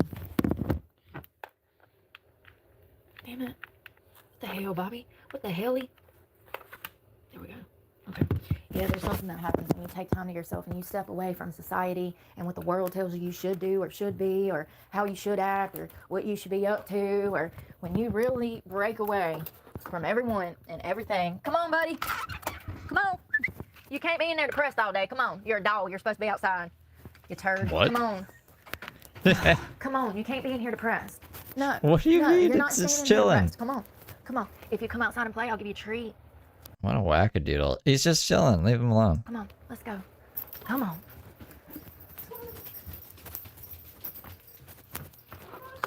Man, tree a squirrel or something. Go tree a squirrel. Go tree a squirrel. Yeah, there's something about breaking away from everything that you just kind of like, you see through it all. You start to see through all the bullshit. Every bit of it. I'm to a point I don't believe shit that comes out of anybody's mouth. Where's my camera stand? I don't know. Come on! Yeah, I'm upset about the chair, but whatever. I don't really care.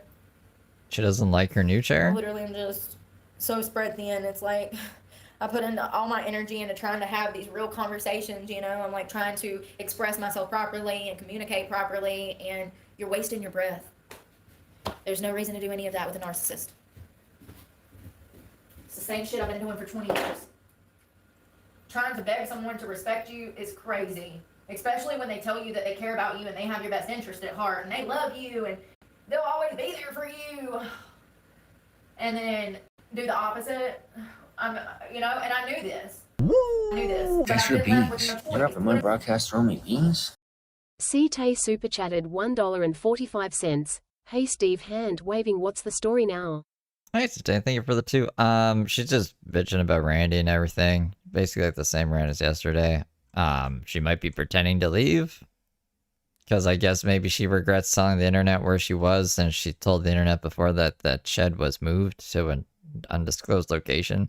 So now maybe she's pretending to leave, so we don't think she's there, and I bet you she's there anyways, because that's usually how this goes. What am I supposed to do? There are no women's shelter. There is nowhere for me to go. What am I supposed to do? There is no options, you know? And this is the reality of real life, and a lot of people will never go through this, and I hope not, but oh, thank you, Fairchild. Absolutely, that's what, yo, and why do they seem like why do they act like they don't know what the hell you're talking about? Why do they play dumb and you know, I know why, hold on. Retinol, at the very least. I'm gonna shower before I leave. I actually read something. Hold on, here it is. No. I read something about narcissists. I forgot. About how they play dumb. I read something about how they play dumb. Hold on, let me see if I can find it, because it was so fucking interesting. And this is something that I've been through for since the beginning. Always playing dumb. Why they play dumb? You literally stalk my fucking channel and then you get in my face and act like everything's all. People are crazy. Stalk her channel. Like, Why do you guys think Randy watches her channel? I don't know. I just find that hard to believe. It sounds like he's doing his own thing. Wouldn't it be like a form of gaslighting? do narcissists play dumb?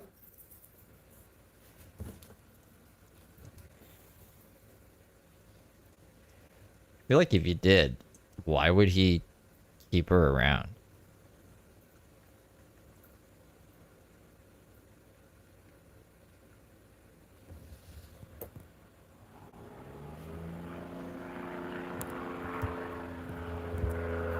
Hear that guy out there in the plane?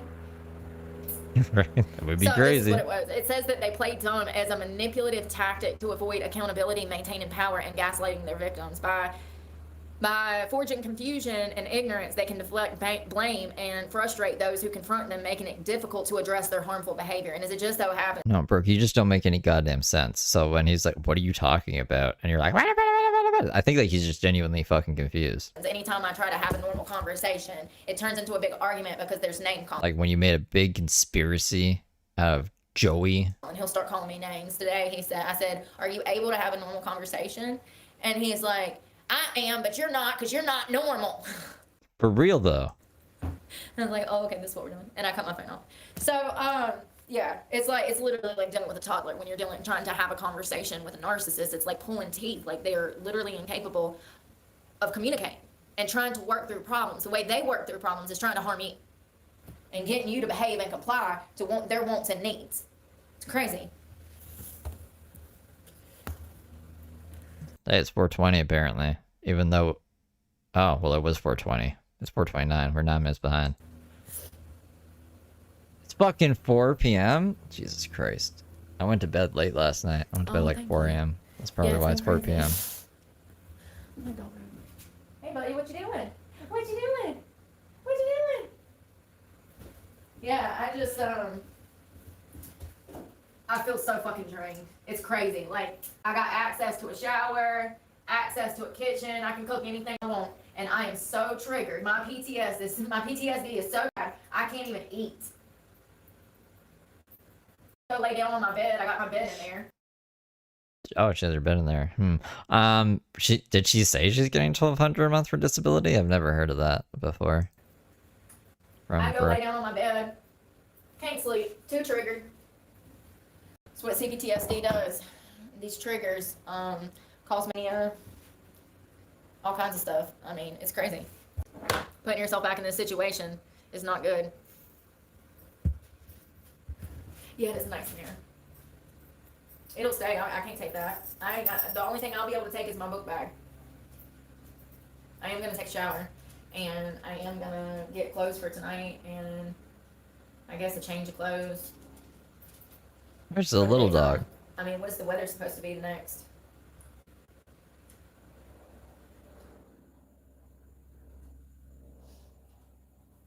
She's gonna leave. Randy's gonna be like, "Why is there French furniture and my shed white with nothing in I it?" don't know what to say.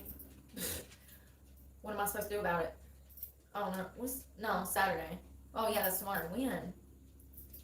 Tomorrow, all tomorrow afternoon. You know, they create the system. So back to what I was saying about how they'll kick you out and then invite you back in and then kick you out and invite you back in. That is to put you in your place. That is to get you. Yeah, to stop being fucking insane. Like, if you're not going to be appreciative, you can leave.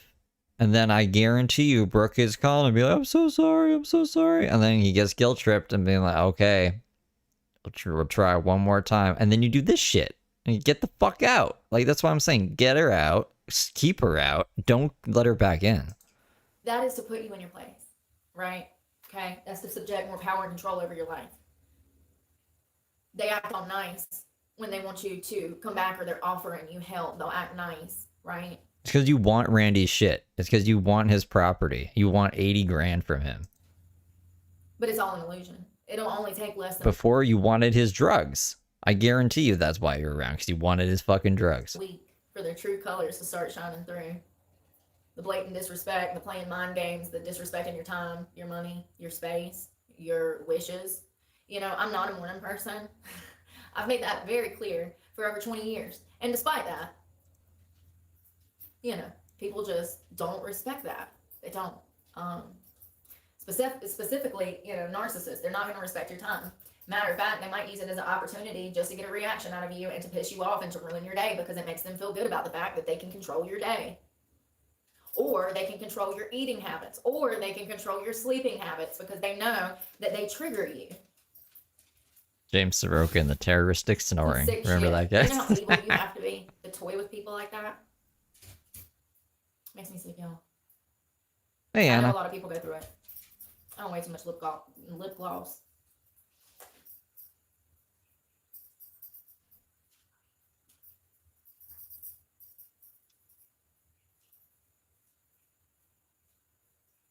You know, another thing that I like your sucks is, spiders, like, Michelle. even since I started this channel, it's been one thing after another, you know, and like we moved in the truck, and then my AC broke, and then the headlight, $600, remember? It was just always something. It feels like I can't get ahead in life because I'm always starting over in life. Like, for instance, I've been spent money on this paint, this chair, you know? I did that because I thought that I could film here and deal with it, but honestly, I cannot deal with it. I'm literally at my wit's end. I'm glad I'm not a firearm owner. That's how bad it is. Yeah, I guess the audience didn't take kindly to like all of this nonsense. She probably didn't make a lot of donations. She probably got called out a lot. She probably lost some support. Like, that's my guess. That's why she's doing this.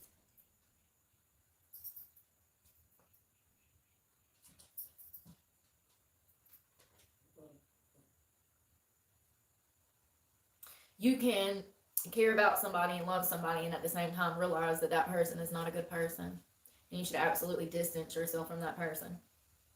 Because if you don't, they'll become... I mean, you've been talking mad shit about this guy for 2 years, Brooke. Like 2 years straight. I think you should know better. a cancer in your life. And then you won't have a nice life. Because they've been a cancer on you. Some people... I've literally not heard one nice thing she's ever said about Randy or been grateful for anything he's ever done. will try to attach themselves to you in life. So I don't buy this whole I love him, guys, and you just don't understand. It's because like I actually love you. Don't love him at all. You used him. You've used him for all of your life. Randy's significantly older, so I can't say all of his life. You weren't alive for most of his life. And they will be a cancer to your life. You don't need everybody's help. Not all that glitters is gold, honey. You know? I've been through absolute hell this past week. And actually it's been a little over a week because she left. And it's been about a week, 8 days. And I'm literally just spiraling, you know? The alcohol, and it wasn't even bad. We had a couple of beers, but still, it's this situation. I'm not working out. I'm not eating. I'm not getting good sleep. I'm not even taking care of myself anymore. It's being in this environment. I don't know. It poisons you. I don't know about you, but I don't thrive on games. I don't play games at all. What I say is what I mean, and if I'm loyal to you, I would never put you or your future or your happiness in jeopardy. It's crazy. I don't care if you even piss me off. I'm not going to be out here playing with you like that. It's crazy. I guess there's two types of people in the world, huh? She talks shit about literally everybody. The Carpinos, Dana, Randy, all of her exes. Fucking, I can't think of one person she said a nice thing about. That she's met personally. I'm gonna run, y'all. I really needed to vent because what I'm going through is not normal, and I'm actually surprised that I'm holding it together this well. You know,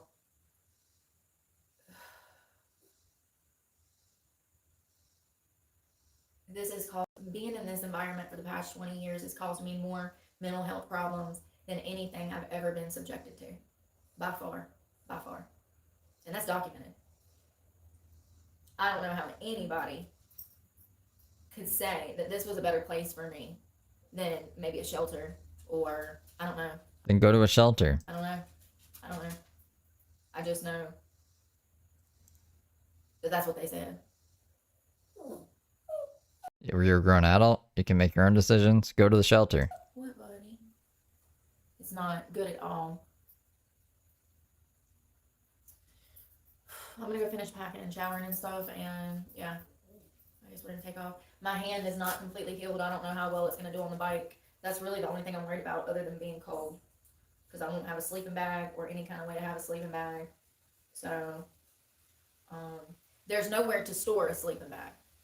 Where are you going to store it? Your backpack. I have a sleeping bag, but where am I going to store it? Brooke, you were quote unquote homeless for months. Figure it out. That's the problem. There's nowhere to keep things like that.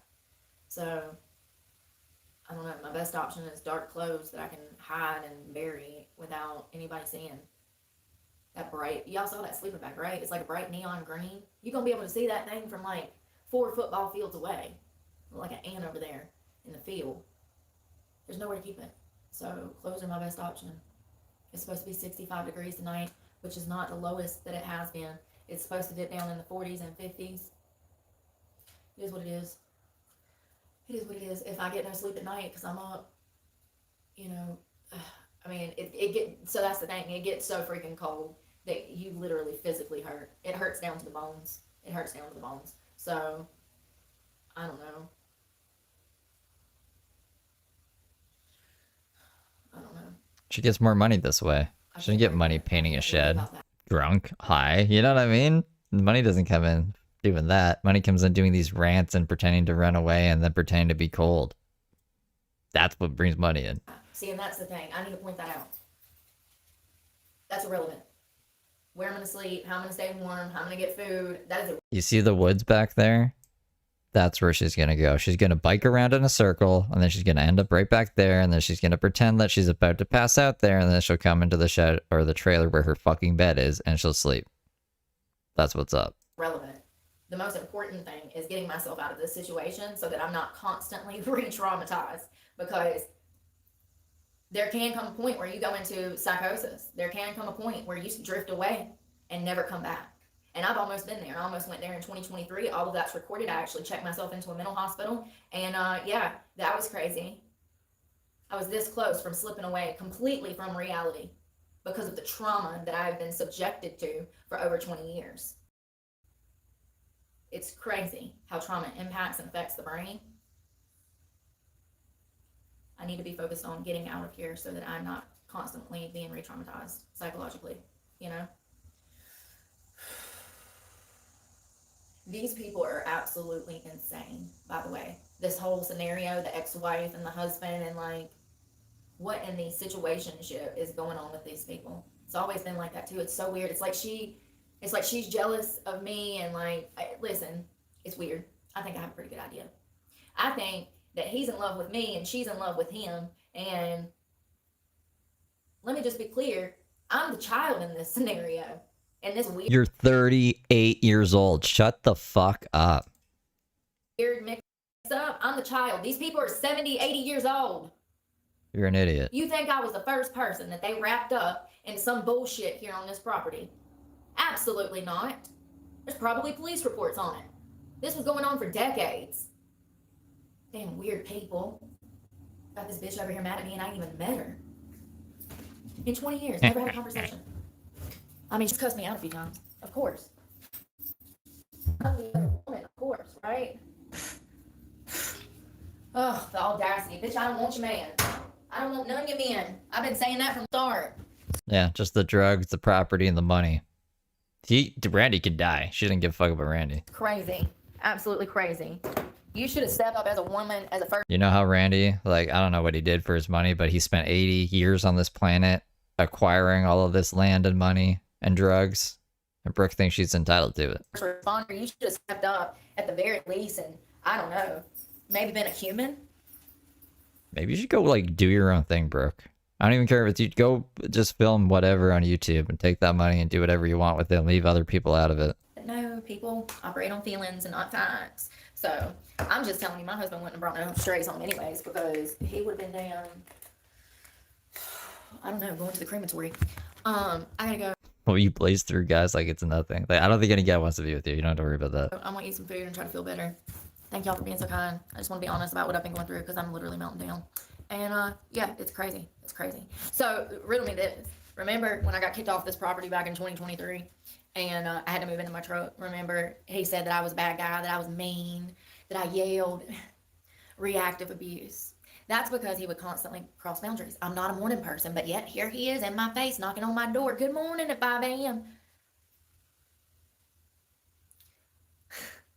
She said she was a morning person like last week. She said that like if she gets up at 3 a.m., that's the perfect time. She loves it. They'll always do shit like that. And then they do that and they're like, oh, you're the bad guy. So remember that?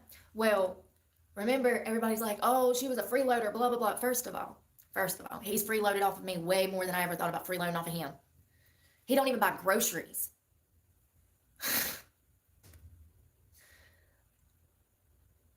How does he eat? How does he survive?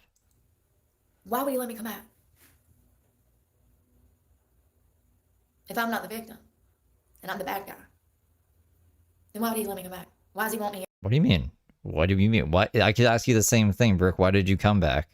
If you're not the fucking, I want to say perpetrator. If you're not the abuser, like, why would the victim come back? Why is he all in my face? Why is he stealing my energy? Yeah, why do you keep talking shit about him constantly? I'm so sick of the victim blaming. It's not gonna happen over here. I'm so sick of your bullshit. Like, I'm honestly so sick of her bullshit. Like, I'm just done with it. I'm completely done with it. I'm done giving her the benefit of the doubt. I don't give a fuck. Not gonna happen. I definitely gotta get out of here before I damn die. Seriously. You know, you would have thought that the damn 12-pack of damn Corona and Modelo would have been my... You thought I'd drive by red flags. I drank that beer and I was like, oh, this is life now. I'm just gonna deal with this. And... and then it didn't even dawn on me like that. That's me reacting to my environment. The want to drink alcohol is me falling back into old behavioral patterns. The me wanting to reach for the bottle to make me feel better in the situation. That's addiction. That's you not having self-discipline or self-control. And then these things go hand in hand. These things go hand in hand. These types of situations and addictions go hand in hand. But that was a red flag for me, drinking. And It's funny that she said she wanted to be in the military. She would never make it past basic training. She can't do anything that she doesn't want to fucking do or feel like. Just like the IV thing. I couldn't put water up to my mouth to drink it. I've withdrawn from opiates. It fucking sucks. It's hell. But you can put water up to your mouth and drink it, Brooke. Come the fuck on. Get out of here. She's a snowflake that poses as some fucking murder machine. And I'm so done with her. And then today, I finally, like, it dawned on me. I was like, wait a second. I've been having triggers all week. I've actually been, every day I've had a problem. Like, every day, me personally, my behavior has showcased that I'm being re-traumatized. And I out of the desperate need not to freeze to death and eat, I was trying to fake it till I make it and just deal with it, you know, and make the best of the situation. But the truth is, this is not stable. It never has been. If it was going to be stable, it would have been fucking stable somewhere along the 22 years that I've been here. He offered me help, right? Okay. Well, it's been over 20 years. I received no help. I become a felon. I become a drug addict. I've lost both of my kids. I went to prison. And he just kept enabling you and giving you money and wasting it and trying to help. You know what I mean? And this is why I was like, maybe Barbara doesn't want him enabling you. And it's going to be best for both of you to just fucking get away from each other. And now I'm homeless. How did that help work out for me? How did that help work out for me?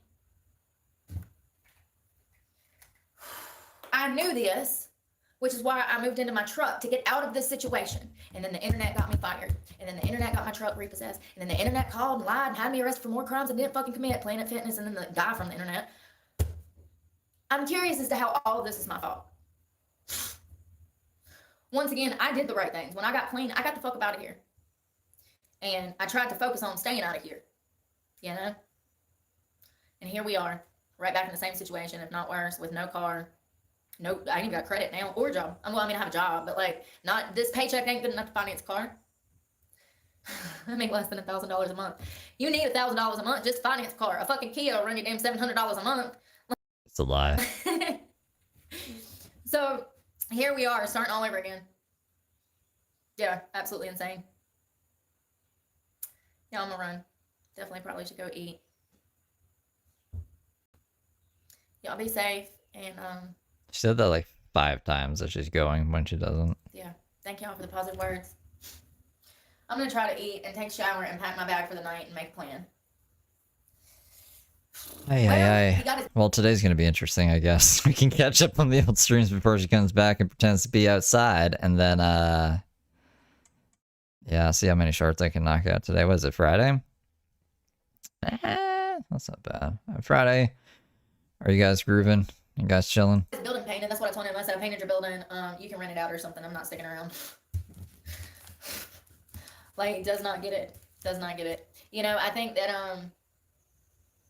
coming back into this situation and spending, you know, a week or so around him has taught me that I made not only the right decision, but I understand why so many women are literally like homeless and losing their minds on the corners. Like It was 13 grand, apparently.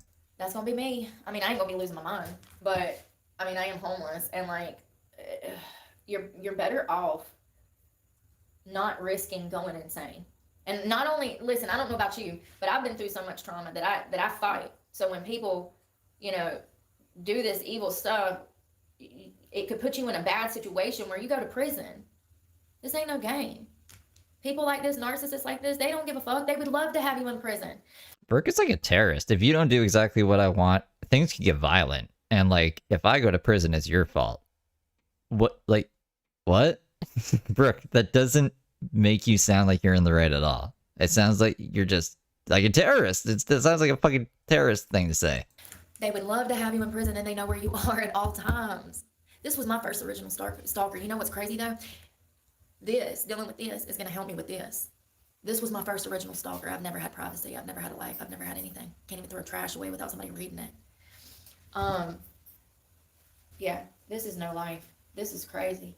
This is a person that clearly has been obsessed with me for years, and the fact that I do not reciprocate this perversion, it definitely puts me in danger. It puts me in danger. It makes them unsafe. And they've already proven to be unsafe. What am I talking about? This person sued me, kicked me out in the streets in the cold, stole my money, used my body, bought me drugs, kept me full of drugs for decades. This is not a normal person. I'm telling y'all, this is one of the worst, probably the worst sexual predator that I'll ever meet. And I plan to meet quite a few in my career. You plan on meeting? Okay. Then the career. Yeah, yesterday was rough. That's why I was a little late today. Sorry, guys. It's like, I need a break. You know, sex crimes is expanding. People don't understand it. I understand it better than anybody. I think it took me a while to get here, and I think there's a reason that I've been going through this hell for the past week or so. Just putting myself back into this situation, I've learned so much about the way that his mind operates and the way that he does things and the way that he was able to hold me hostage psychologically for so many freaking years. This is not love. This is codependency, and this is dangerous. I love you guys. I'm gonna go try to eat and shower. Bye. Thank y'all for being positive.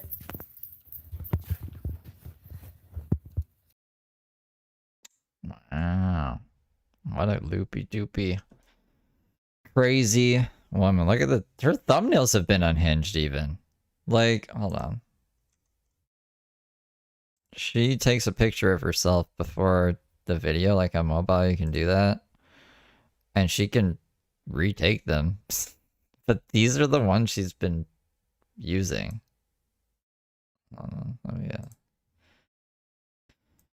I don't know. She looks like fucking unhinged. Like her eyes are all crazy. She looks angry. She looks crazy there too. She looks crazy there too. She looks normal there, I guess.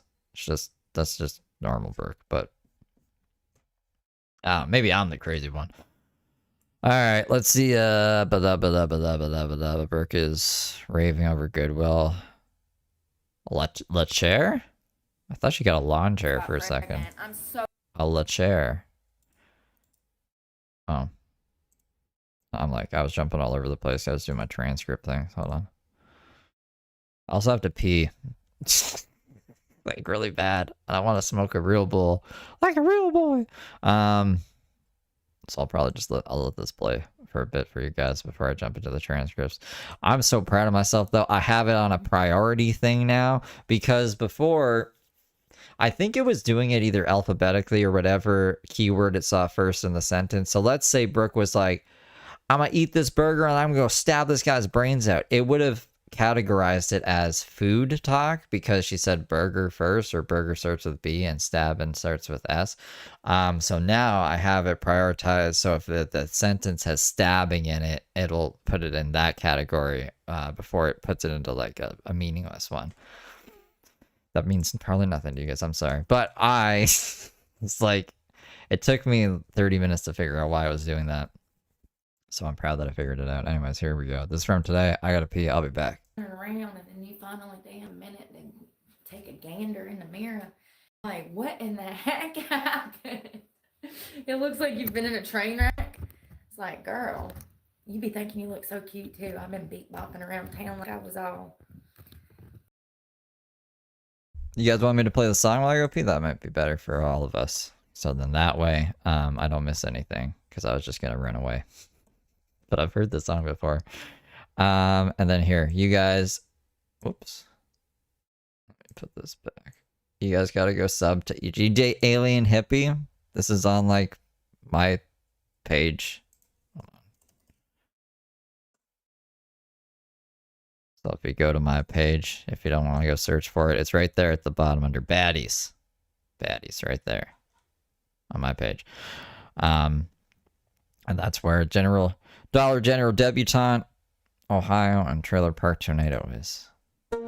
Black.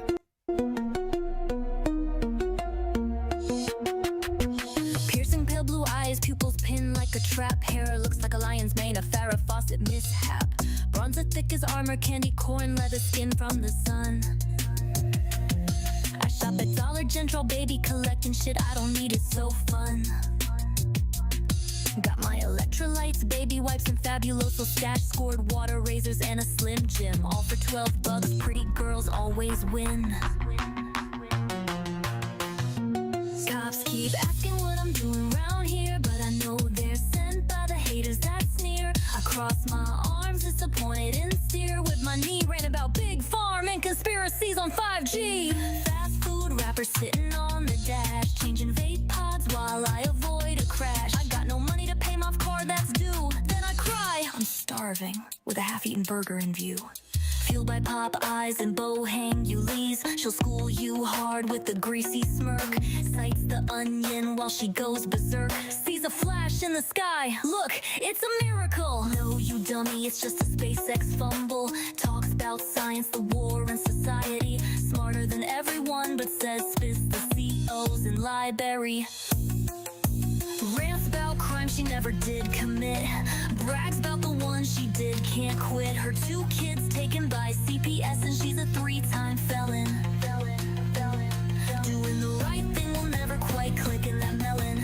Trash talks the LGBTQ community and illegal immigrants. They're stealing all the jobs, y'all, that's why I can't get hired. Then blocks everyone in her chat for trying to inspire.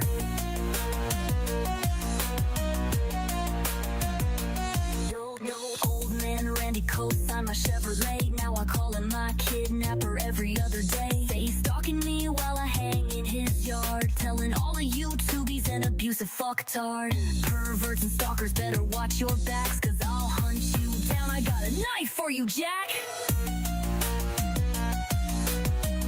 Y'all don't understand, they're all out to get me. Alley Financial won't stop harassing. Internet trolls won't wanna fuck me. Y'all are jealous, I'm a pretty girl. Listen, I'm the only honest creator on YouTube. I did not stab those bitches. They're liars. Liars! Liars! Randy's a monster, the cops on my stalkers. I got no money, but I'm doing better than y'all. I'm done, you ain't taking me down. Like, subscribe, donate to my Cash App now. Pray for me, cause I need it. She's forgiven, not fluent. Messed her every word, still sounding truant. I'm the Dollar General debutante. No pets, no friends, just me and my vape. Preaching gospel and causing chaos on my live stream from my Chevy tailgate.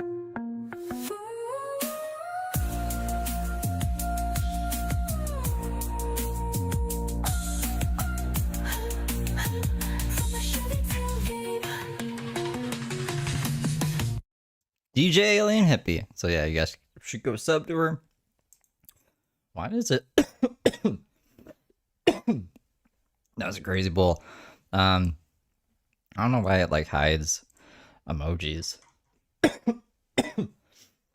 YouTube's auto moderation. Tim H, thank you for getting 5 memberships. Welcome, good little angels. All right, I'm just gonna play this while I catch my breath here. I'll skim the transcripts. Cute. And then some guy at the gas station was like, hey, cutie. So, you know, that pumped my head up. So here I am all thinking I'm cute. And I took a gander in the camera. Hot Mess Express. Y'all, I'm so excited.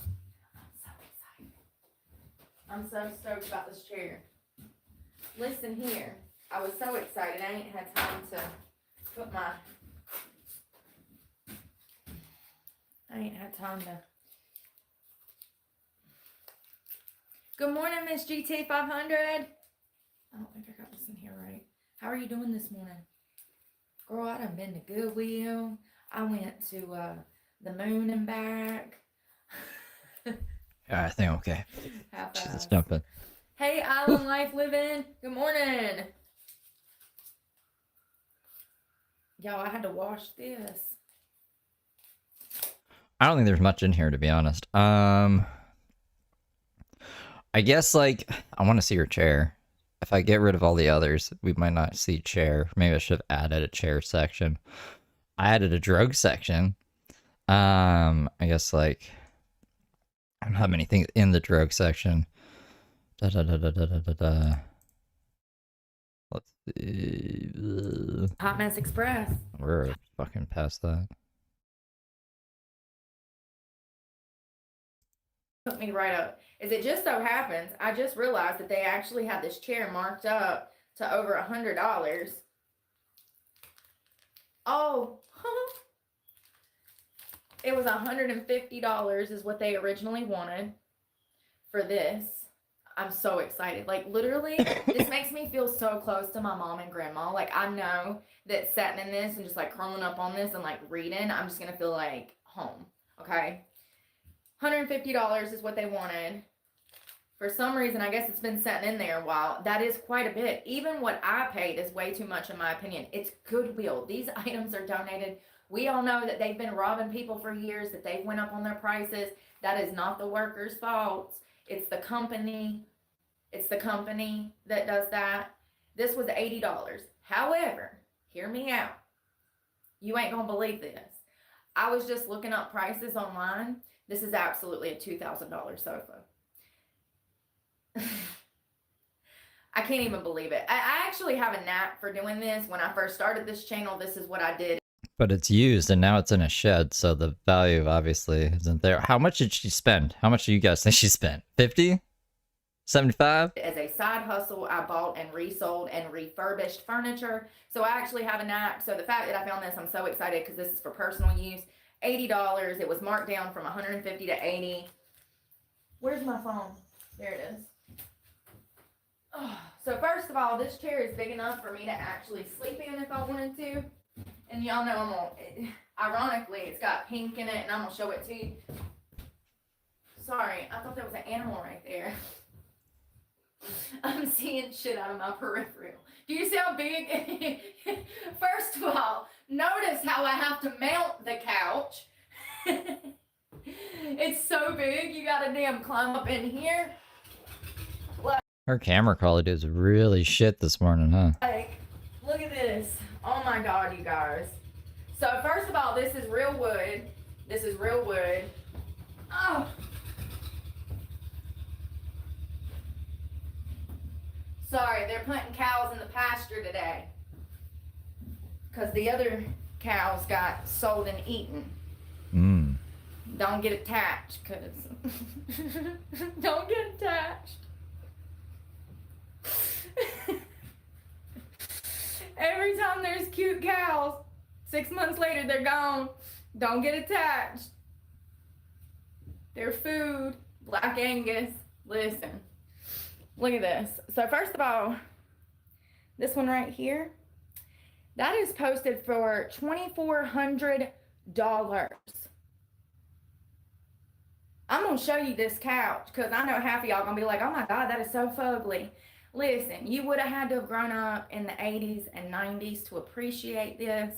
This would have been a piece of luxury furniture in the 1990s and early 2000s. This is what you would have saw in everybody's home that had How did it devolve? She seems pretty happy. What's wrong with the chair? Why does she not like it? money. My mother would have dreamed of a chair like this, okay? That she never was able to How did the day take a turn? afford stuff like that. So that one's posted for She posted a new short? Hold on. Let's go see it. 2,400, but apparently this is a whole niche, this type of furniture. So we got one over here for 2,100, another one for 2,400. Here's another one for 35. Look at this old ugly, nasty smoke odor chair. They want From yesterday. $1,300 for that. So, Or do you mean like I did a new short? Because I did make a new short.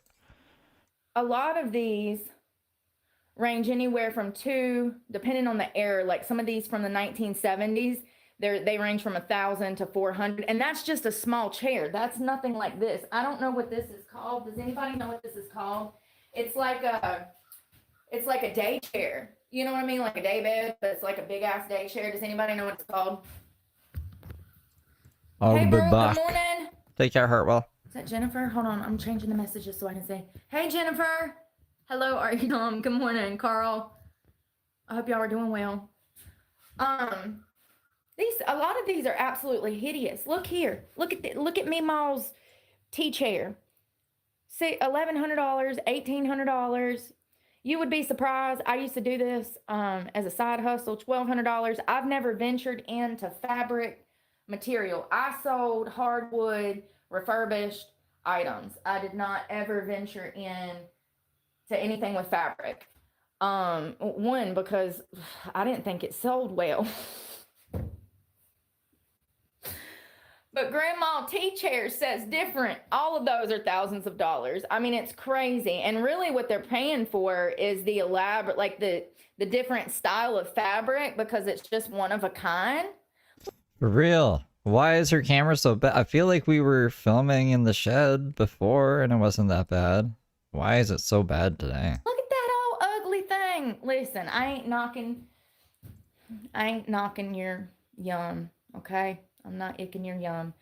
I'm just saying that is crazy that chair is worth $2,300. Anyways, back to my luxury find. This is 1080p? No fucking way. I don't know. I don't know what's up with it. Brooke's video is just terrible. I'm so excited. So it does. For a second, I was like, oh, I just have like the quality a little low, but no, it's still bad either way. It's actually in mint condition, and for a chair that's like 20, 30 years old. And I would say that this is probably, if I had my best guess, I would say 2000. I would say early 2000s. And the reason for that is because the material, the pattern of the material, the color of the material. It looks terrible. I mean, maybe it's the pixelation, but it doesn't look. I wouldn't want this in my house. Early 2000s, they were making everything in this. I don't know what a fucking tea chair is. Yellow. This is real wood. This can be touched up because it is real wood. It can be. No shit. Oh, I thought it was plastic, bro. Dyed. It can be sanded. It can be paint. I would never paint it. I'm actually probably going to touch it up. I'm going to find this color. It's like when they started saying like, oh, made with real bacon. What the fuck were you feeding us before? I actually have wood markers. It's actually made out of foam. There's a spider on my phone. Come on, man. Can you? Get on, man. Sorry, there's a spider on my phone. I can touch this up with wood marker and also wood putty if necessary. Y'all, it's so heavy. Y'all want to hear something funny? So when I was in Goodwill. She's so happy. Yeah, she's happy as shit. Something must. I guess Barbara showed up or Randy came by. She said though that he pissed her off at 5 in the morning, and this is way after 5 in the morning. This was streamed 6 hours ago, so this would have been like around noonish, pre-noon, like 11 a.m. Eastern. There was 2 very nice guys that were working in there, and this thing's heavy. Okay, because this is real wood, and the whole bottom of it's wood. Look at the back pattern before. Look at these beautiful butterflies and dragonflies. Butterflies. I mean, and it's really in just like mint condition and compared. I mean, it's 20, 30 years old, you know? It's beautiful. There's also a pillow. Yes, and it's geese feathers.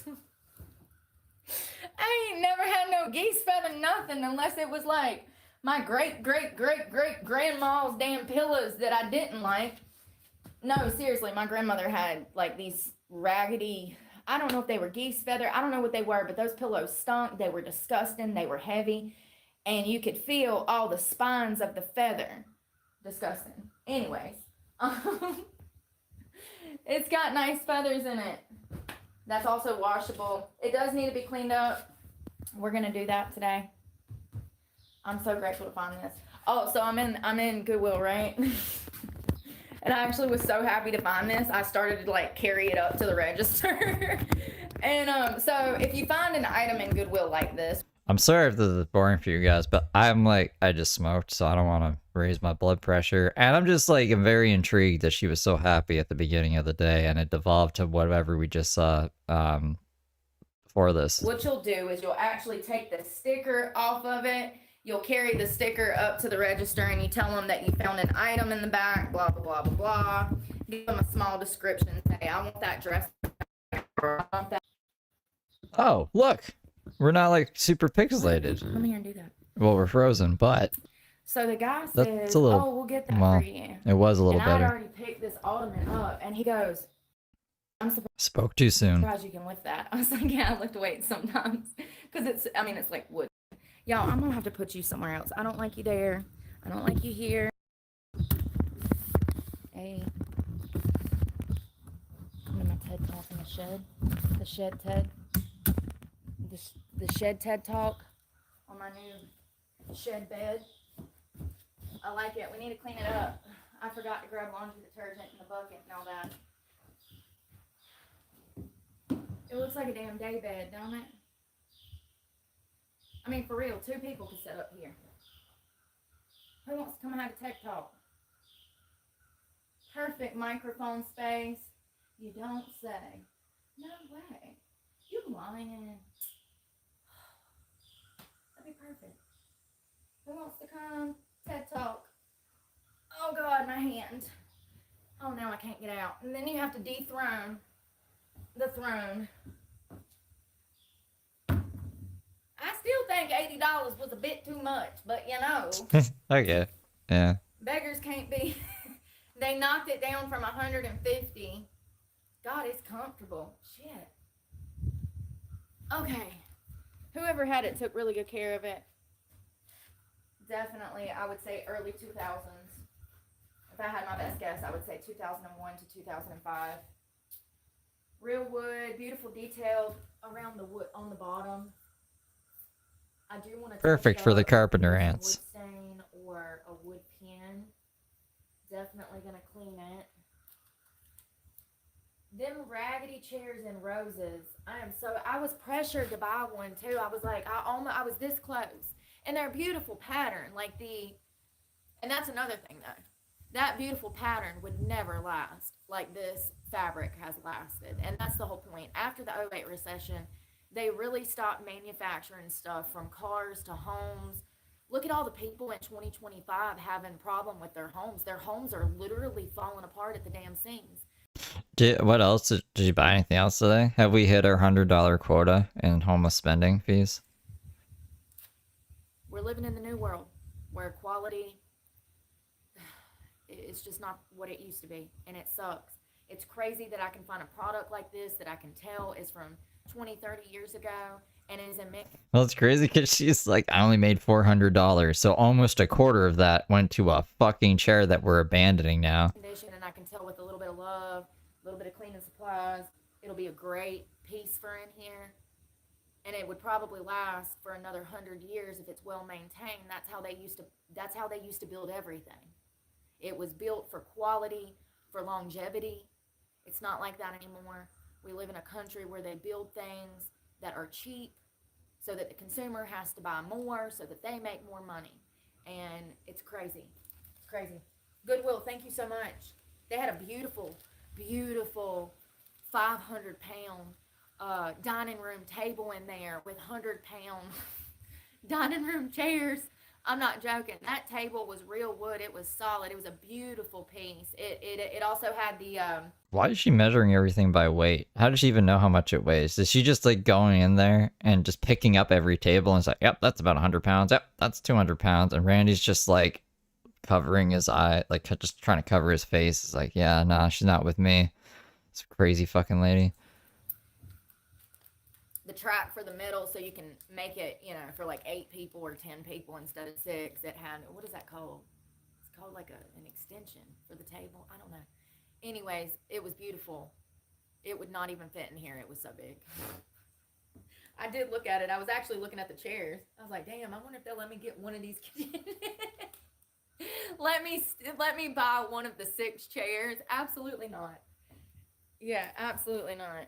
So it was $86 altogether because I rounded up because I was just so happy. I went up to. You know this Looney Tune. This Brooke over here. Heather Brooke. Cash register. I told the lady that was working at the register.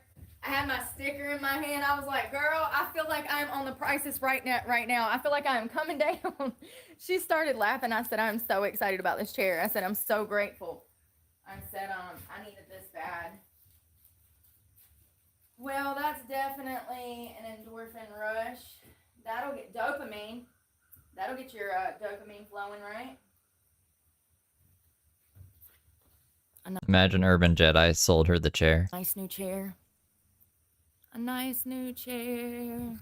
Don't say that.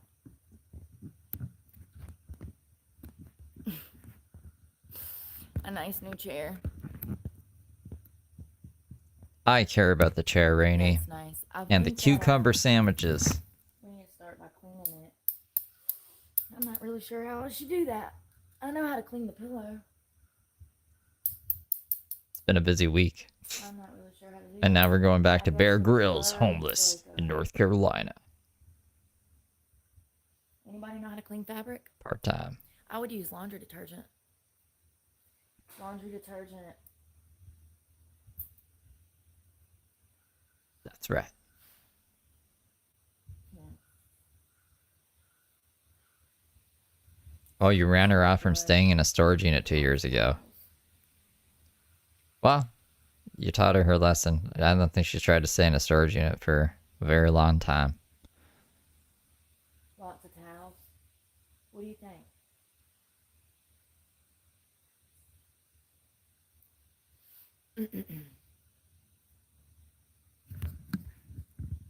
I wonder if she's going to talk about that back in the olden days, like the old stripper days. Why are we listening to Dead Air too? Hold on, let me go into the thing.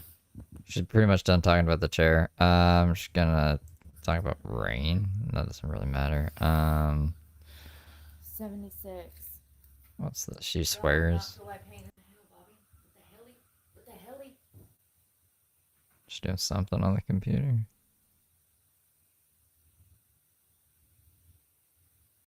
My hand is broken.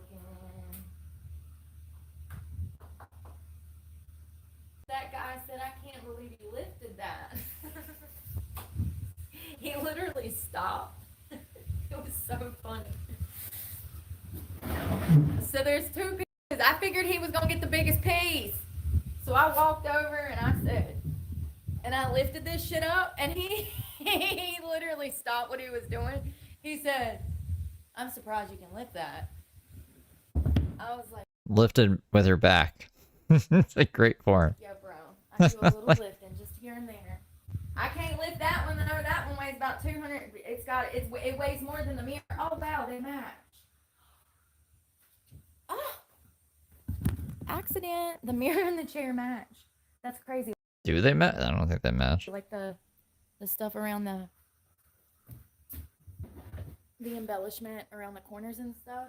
It kind of matches the mirror. It goes well. I mean, kinda. I was gonna do gold in here. It was anyways, too because blurry that's to been my tell. thing for about 30 years. It's Rebecca crazy and to see Cindy if say no, they anybody's don't. out. It's like, wait a minute. Yeah, it's cute though. The rustic country thing. Yeah, that's kind of been my thing for like forever because you know when you're poor. I love how rich people just stole that. Let's look poor. Like, no hate. I love that you love the country aesthetic, but like Ballerina Farms. Do you know how much money people got. It's wholesome that they choose to live like that, and it's probably very beneficial for their kids. Don't get me wrong. But don't get it twisted. That's a choice. That's a choice. And they are very happy and wholesome, and I love that for them. Yeah, what the fuck is she? I don't even know what she's talking about. I think she's just making shit up. I was wondering if there was like a manufacturer. Can y'all believe them raggedy chairs? Where did this come from? I don't know anything about the raggedy chairs.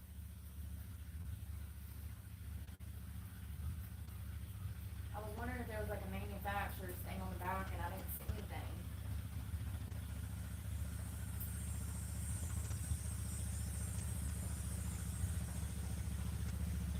Power company out here, the utility trucks, and to reline all that shit, it's not only dangerous, but it's expensive, time consuming, and it can all be eliminated if people just maintain their property and trim their hedges like they're supposed to.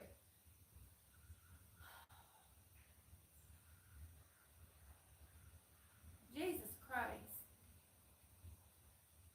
These things can range from $2,000 to $10,000.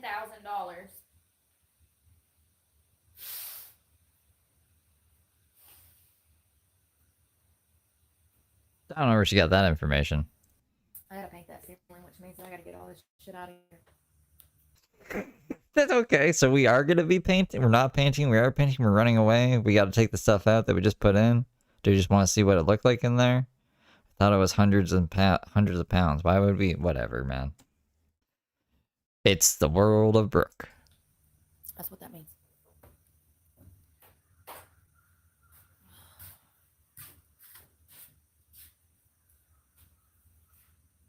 What if I don't want? What if I don't care? What if I'm literally never gonna even look up there? Okay, she's talking herself My out of eyes it. Right here.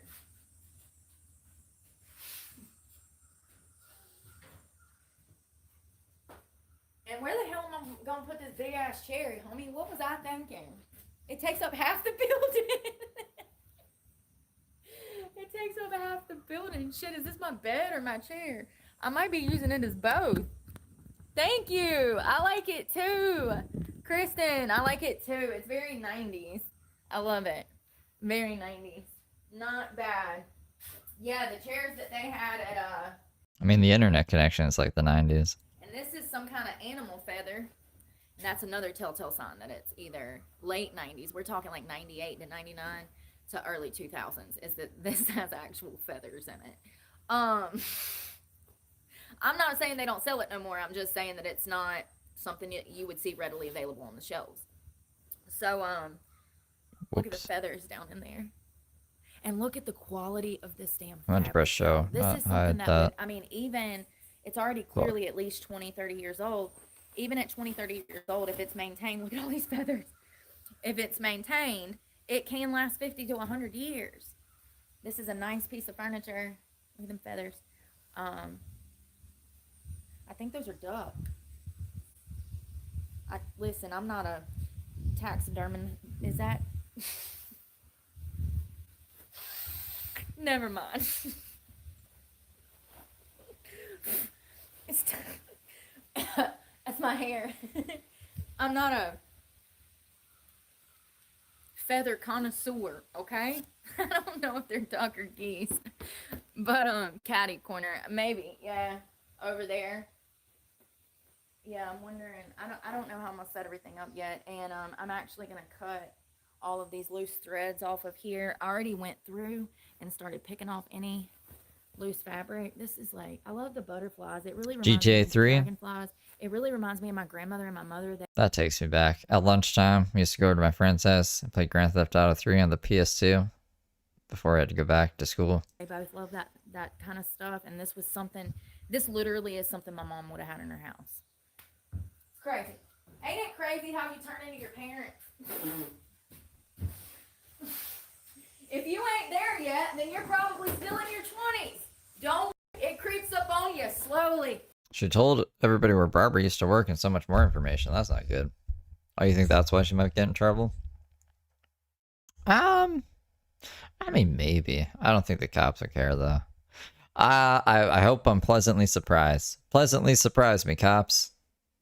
They never do usually. Slowly, these little things, they just, you don't even recognize it until one day you turn around and it smacks you in the face and you're like, I am my father. Oh, that's really bad. Your dad is like fucking insane, Brooke. It's crazy.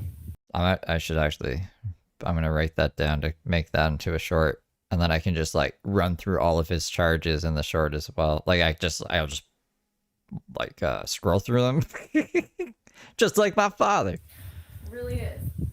I am every bit of my father. That's really, that's almost worse than the Nick Fuentes thing.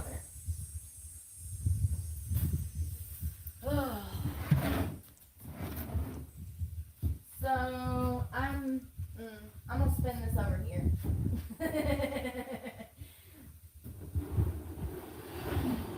Okay, I'm gonna get a damn hernia or something. Oh, it's so pretty in the back. That's a damn pretty trigger. I'm excited.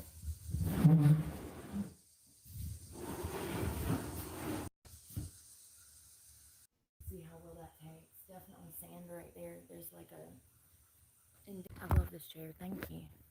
There's like a minor imperfection there on the thing that can be filled in. I don't know if wood putty will hold there with it being right there on the end of this. I can try, but I have all that stuff in storage. I got wood putty, wood markers. I can try. I don't know. I don't think it'll stay in there. I think the best bet would be to actually just sand it and then touch it up with a wood marker. That's literally the only imperfection. The arm things look kind of dirty. I can clean that up. Oh crap, let's take the damn stickers off of it. Typical me. Yeah, I put you out here so we can get some fresh air outside. You're Why the fuck would the phone need fresh air? outside. Say hey to the trees. Say hey to the country. Hey country! I wonder if the trees will talk back like the cops did yesterday. So if you didn't see, the cops showed up here. Mm-hmm. Yeah, internet trolls. I guess this would be a good time. I can just show you the clip if you missed it, if you haven't seen the short of what happened yesterday with the cops and why it happened in less than 2 minutes. Because that's how I roll. Quick and to the point, if my thing would want to load.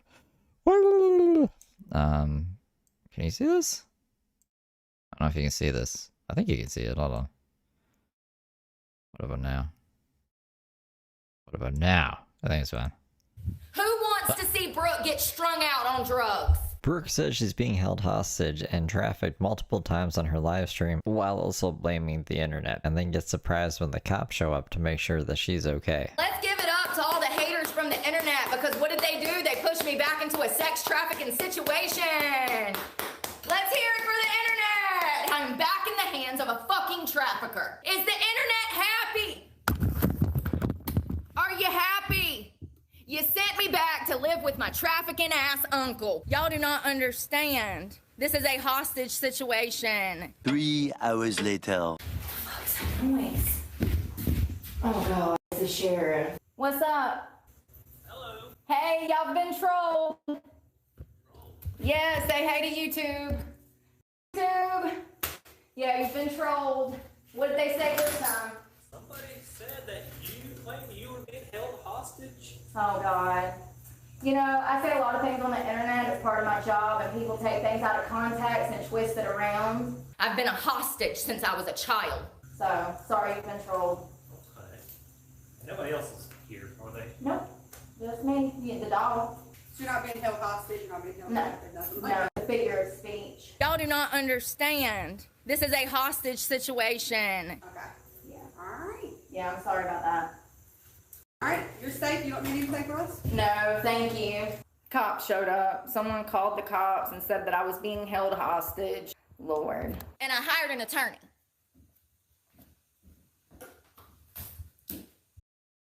This is not a happy time. Anyway, so yeah, that's what she means by the cops came by yesterday. Called the law, made some false allegations, and then the cops showed up, right? I go through this every day.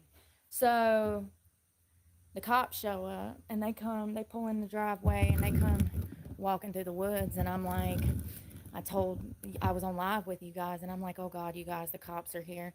So I spin the camera. Oh, you guys like that? Yeah, I gotta make more. That's what I mean. I gotta just kind of buckle down and like be a YouTuber. That's what I'm supposed to do in my life, right? Around, and I'm like, YouTube, say hey. And she called me something inappropriate yesterday, and I was like, all right, that's it. So like, I'll just make her look really bad. So like, I can do that. I can make lots of shorts like that. And the cop said, She goes on forever. She said yippity yappity yappity blah blah, and for like hours and hours and hours. hey, YouTube. I was talking to my following saying, say hey to the cops, YouTube. And the cops said, hey, YouTube. Y'all. It's crazy. So funny. That was So great. funny, y'all. He's like, hey. He's waving. Hope Brooke never actually becomes a hostage because she would say that and people won't believe her. Like, all right. He's not going to cause problems. You know, when they come at you like that nice, you know you're not going to have a problem. It really makes you put your guard down. Maybe I need to have I didn't some either. seminars on, I did don't not know, hear the cops. ethics, Say hi, empathy, YouTube. compassion. Let me think. Stop Oh, that was mumbling. great. When they come in like that, assholes, you know, they're not trying to shoot you in the driveway.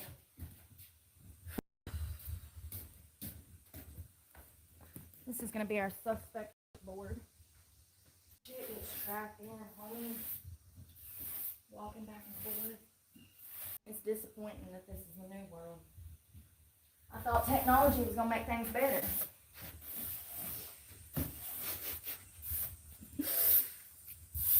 Ain't that funny?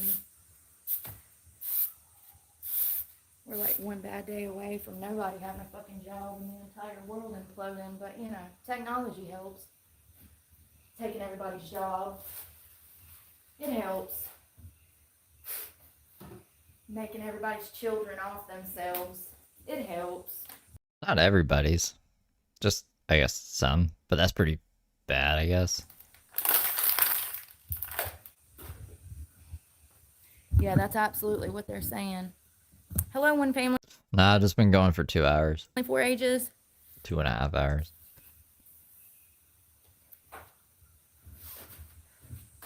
She went on like some crazy rant. She started off the day good though, so I'm just like trekking through. I wanted to see the chair and the setup, I guess, but she's just taking everything out of the shed now, and I don't know what triggered her, but I guess we're gonna find out. I gotta be up there all day. I bet he's goddamn.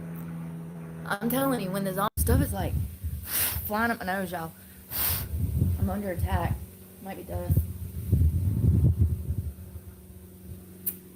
Yeah, I need to figure out what I'm doing here.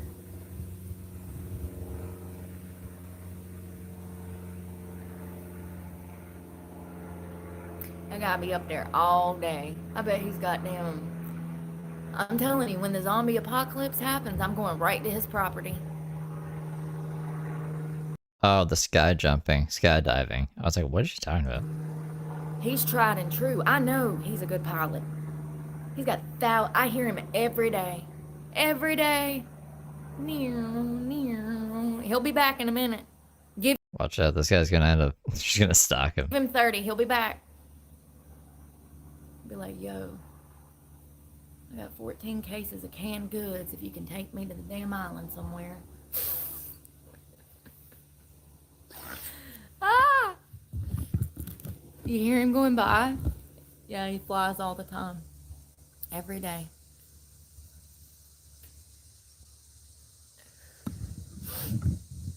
Every day.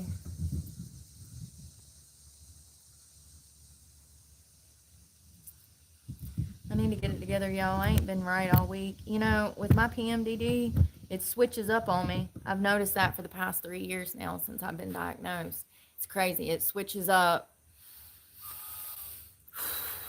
It switches up. I would say at the beginning of the spring and the start of fall, so twice a year. So with premenstrual dysphoric disorder, you go through waves. The best way I can describe it is like you get 10 days of happiness and 20 days of absolute hell. It's all cushiony. We've already talked about that a billion times. Definitely needs to be clean. We'll clean it. No worries. I love it. What percentage of women have premenstrual dysphoric disorder? Welcome to the country. Typically, I'm extremely hungry. I feel really fat and bloated, really fatigued, low energy. I'm depressed. I'll have body dysmorphia. I go through, I'm trying to figure out how to break it down because it's hard to describe. In the spring, like I said, you'll go through fatigue, all of these horrible symptoms where it's like PMS symptoms, but 10 times worse. And I'm supposed to be going through mania. I'm supposed to be not eating right now. I'm supposed to, and it wasn't happening. I was at a different part. I swear to God, it's the weather. Incentive. The incentive is to push mental health drugs over properly diagnosing people, in my opinion, and they've been doing that for years. Push that shit off to when you're supposed to be having it. Be careful about what you're eating and the medications you're taking, because in my opinion, it can affect those things. Italian, and then she's American, and they got together, and they've been on an IVF journey. Yeah, healthy diet will push that shit off. I like this Brooke style too sometimes, where I just go find anything that I think looks mildly interesting and just take it out of context, because this is all really boring shit. Push it off. You know what I was reading about? Did I tell y'all about that vitamin D thing that I was reading about? That's why everybody's going bald. What? That and mental health drugs. Oh, she's not sped up either. She's talking fast and sniffy. I wonder what she's been doing. Yeah, they were talking about how the thinning of the hair is a vitamin D deficiency. That explains it. And then they started the war on milk. Remember that? The war on milk? Now everybody, they got all these youngins thinking they're lactose intolerant and shit. They got gluten allergies. And I don't doubt, some people actually probably have those problems, but a lot of it, it's the whole sunscreen thing, Here we go again. She thinks sunscreen's evil and is blocking vitamin D for me or something.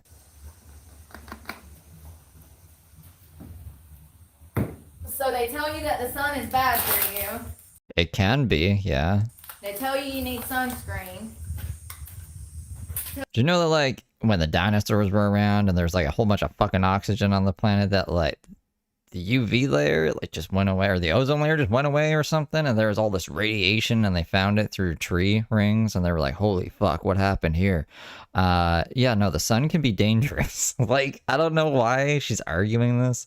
She also uses sunscreen, so she's a hypocrite. Not to go outside, you'll get sun cancer. And now everybody's in the house with their hair falling out, depressed, stuck on mental health drugs, eating crap. Didn't she thought she had cancer because she had a zit on her face, and she was like, oh no. So now it's back to, yeah, no, that's all baloney. You can't get fucking cancer from the sun. Where was the lie? I'm just saying.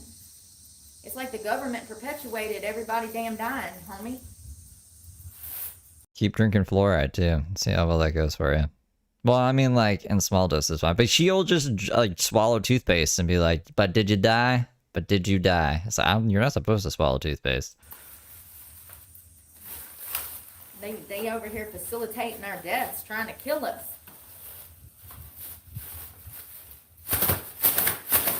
Sorry, I'm trying to clean up my workstation. I know I said I was going, but I can't go until I clean up my workstation. Aww. I got ADHD. I don't know about you, but it affects me. I thought she did make an appointment. Did she, I guess they said if it's still there in a month, then call us back. And I guess it's gone, so we're not doing that. But yeah, I remember her calling them. Really does. Alright, is that everything? Right now, she's just getting ready to paint, but something something happened. There's only 2 minutes left of this live, and then we'll go to the other one, where apparently that's where all the juicy stuff happens. And then we caught the third live-ish. I was a little behind, and then I kept pausing it, so we got like 10 minutes behind. I don't know, people don't like that. But I have to, I don't know, I need to say my things, or else maybe I should stop doing that. Just talk over her. Anyways. All right, kids, we're going to come back, and I'm going to teach you how to paint something. All right? See, we're going to come back and teach you how to paint something. I'm going to put some ice in my cup. Like We're watching it on like the order of Star Wars today, kind of. bougie.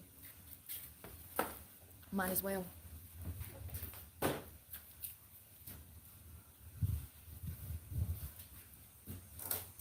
Y'all, I love my chair. Y'all like my chair? I like my chair. Ah, I'm so excited about it. It's pretty big, but, you know, and I'm not much of a red fan, if I'm being honest, but I don't really care. It makes me feel like grandma and mama's house, you know? Oh, you're falling. I don't care. I just needed something to sit my ass in, you know? Oh. Y'all, I'm gonna run and we're gonna paint. But I gotta get my life together because I've been at Goodwill and I had to get vape pods this morning. So I've been running all over town. Thank you. Thank you, Miss GT 500. Thank you. And Oh, she does have a new short now. we're gonna podcast. We're gonna work out and stuff. And Papa Pia is a Brooke simp. What color is their icon? I gotta start asking you guys that now, because I'll take way too long to try to find it. Oh, they don't have this person? Check outside in 25 minutes, worst enemy? Who's worst enemy? The worst enemy, Delta Chemicals. And then I don't see either of them from before. I don't know what I got it. I got it. You're gambling. I remember being a Terry tough guy. What the fuck is going on here? Kimberly Down Under. Hey, how's it going? No doubt. You'll get it, worst enemy. I promise. What? Oh, okay, well, that's crazy. So he's threatening worst enemy because he's a fucking insane person. I'll get rid of him. Is there any more of this one? Just a little bit. in here. Yeah. It'll be nice. Well, I love you guys, and I'll talk to y'all later, and I hope y'all are having a good Friday, and I'm going to come back a whole new person, okay? I'm going to get my life together, for real. Bye, Derry! Happy Friday! I'm going to go eat and have lunch and clean up. Be safe. I'm glad to see you. It's been drinking. Baby. Who knows? Okay, let's see what this is. This is her newest short. That said was uploaded 36 minutes ago, but when I went to check, I think when, I can't remember who it was. If I saw the face, I'd remember. I'm bad with names today, even though the names are back. I'm like, because I'm used to the ats now. I'm back to, like, recognizing icons, I guess. I know Amber, but, like, I've known Amber for a while, and Tash. So, like, there's, and Jill. Amber, Tash, and Jill, I've known you guys for a while. So that wouldn't change anything. Anyway, someone said that she uploaded a short. When I went to go look at it on the desktop, it wasn't there, but my notifications say it was. Doesn't matter. Let's see what this is. Don't let the pain or guilt of the trauma that happened to you turn you into someone that you're not. Wow, that's just 8 seconds of. Oh, there's the shed. Anyways, let's go to the other live then that we missed. That wasn't even worth the click, Brooke. My finger energy that could have went to a more important click in life. Click in the lottery. I need a plan for winter. So this is, yeah, this is the one that I have not seen. Whoops. No, don't search fucking frame.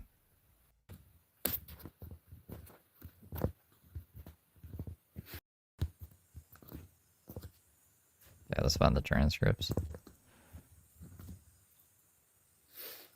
Whoa. Okay.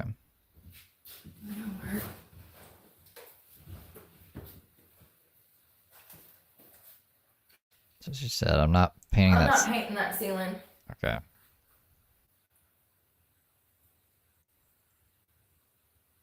See, it was Chrissy.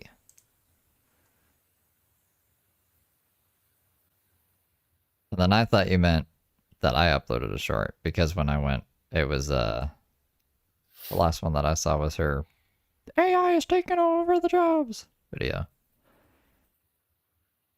I don't know if my phone is gonna work with these doors closed. I don't think.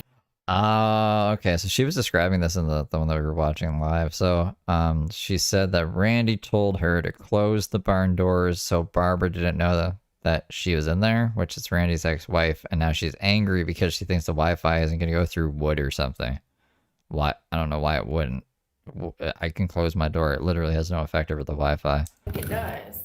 My Wi-Fi is actually behind a closed door constantly. Like, it's in the what would I call that room? The laundry room, furnace room thing? Gotta open the doors so that I have Wi-Fi. And nobody around here knows how to be respectful.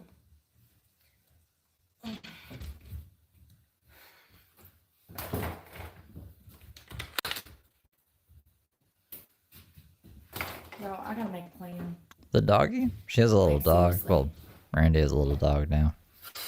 This is not gonna work. Not even in the slightest. I literally am like up to my here. I'm like up to my here. Like, I feel like a lot of empaths, we take on so much and we stay quiet for so long that when we finally reach our boiling point, we start boiling over. And I'm just here to tell you that it doesn't matter how much you talk to some people and try to relay your level of respect towards them in hopes of them in return respecting you. It'll never happen with some people. They are. Wouldn't Barbara hear her through these doors anyways? What would Randy say?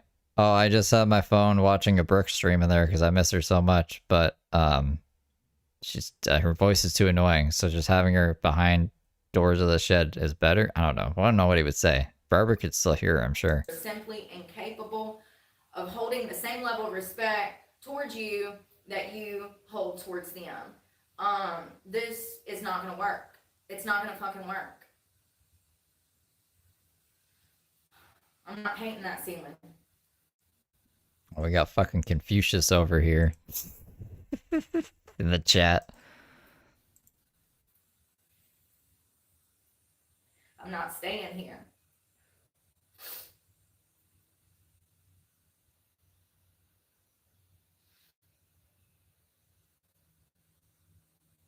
The wildcat. I don't know what that means You don't want to go in there. It's a feral wild animal in there. for the winter. I don't really care. I don't really care. You know, as it turns out, I would rather die than be here. 100%. 100 fucking %. Do you hear me? Well, then, like, you don't have to be there. You can get out of here. You know, like I said, for as many people that hate her, there's like some people that genuinely would want to help her. Good-hearted people that, I don't know, don't like the cut of my jig. You're like, that Steve guy's evil. Brooke is obviously the innocent little angel, even though she's made some mistakes in life. Everyone deserves a second chance kind of people. You know, they're out there. That's my choice. I've already made it.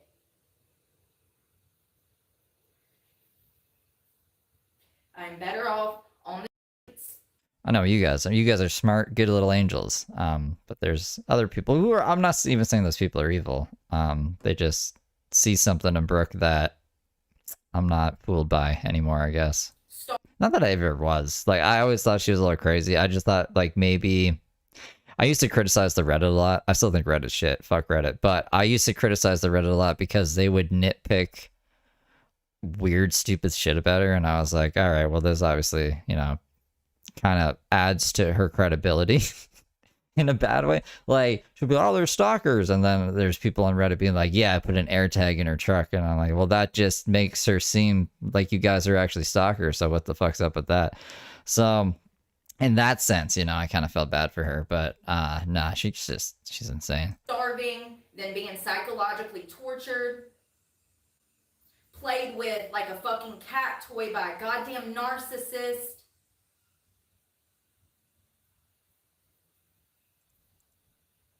I don't know if you haven't been able to tell, but I haven't been well in like 10 days.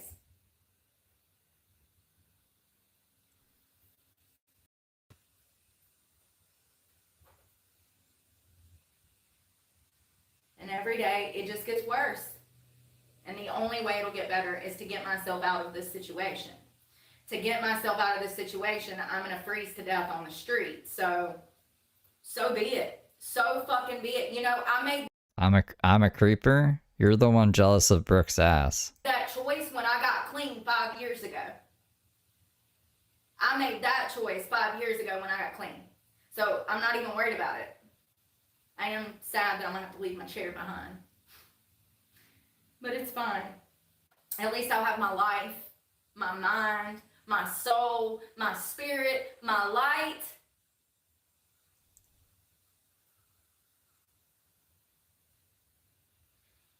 Oh, it's so, I mean, I am literally so fucking mentally drained. I can't even begin. Emotionally, mentally, spiritually, physically fucking drained from just being around a fucking narcissist. Do you hear me? The thing about getting away from a narcissist, if you ever are subjected to another one, baby, let me tell you, you can see through all the bullshit all of a sudden. All of a sudden, you see things for what they are. You become a realist over fucking night. And then, you literally can't deal with it. I don't know what you're talking about.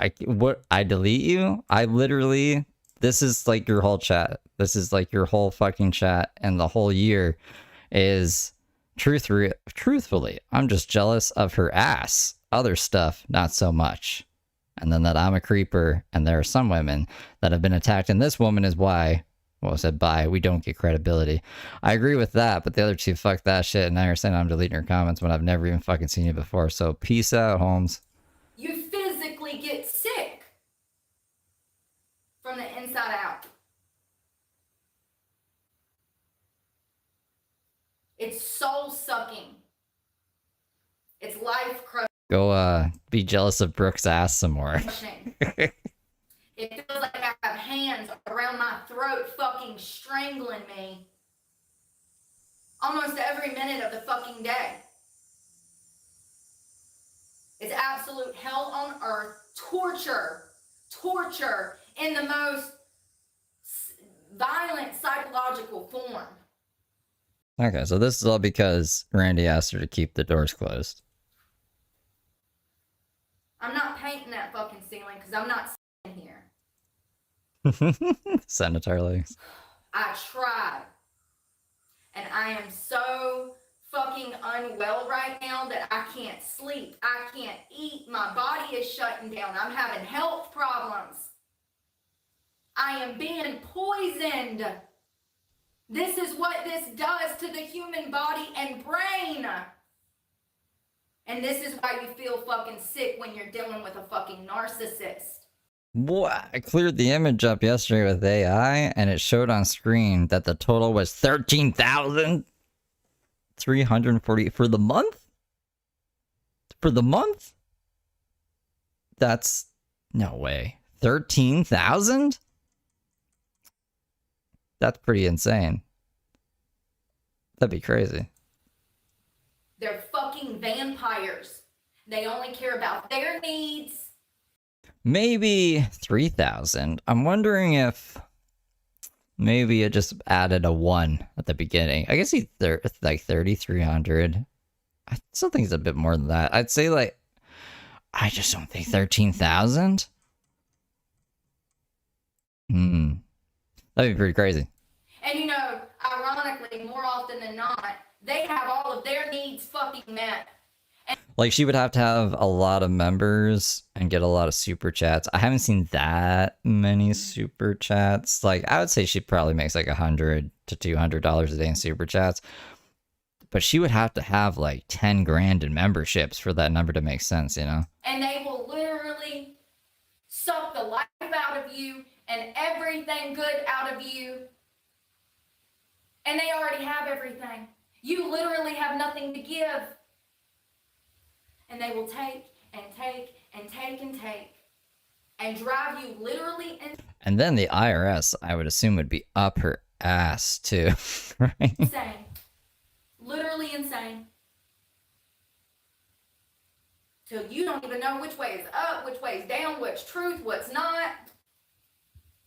You've been so fucking gaslit and fed lies from the tablecloth that you actually believe some. You don't even know. You're fucking confused because narcissism. You're confused because of narcissism. This is the last day that I will be coming here upset over the same shit that I've had to deal with for over 20 years. As of tomorrow, I will be back out on the streets. I'm not dealing with this. I would rather die. This is death. Dealing with this is a slow fucking death. And you know where it leads to? Let me tell you, drugs, institution, and death. That's the only future I have on this goddamn property. Do you understand? If only the doors could have stayed open. She was so happier. She was so much happier before.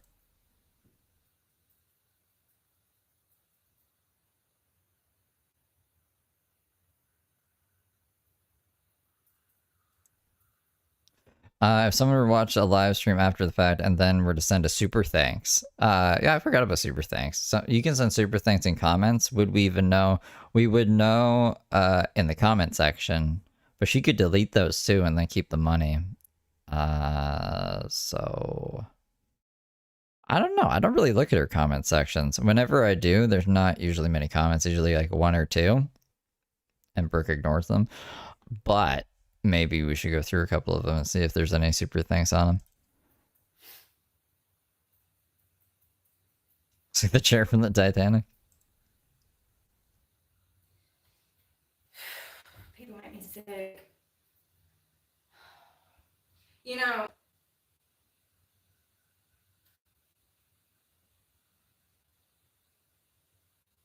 Just thinking. For like 20 seconds. I do be questioning God sometimes, y'all. A lot. A lot, actually, especially recently. I mean, I've actually trusted his plan up until I lost my truck.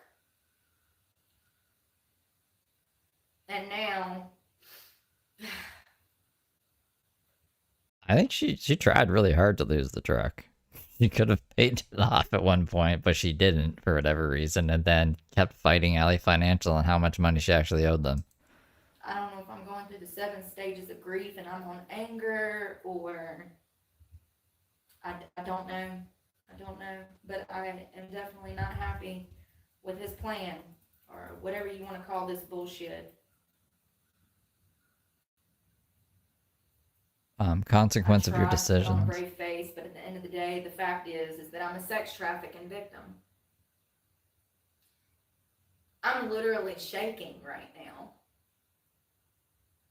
My stomach is palpitating. Because we have to have the doors closed?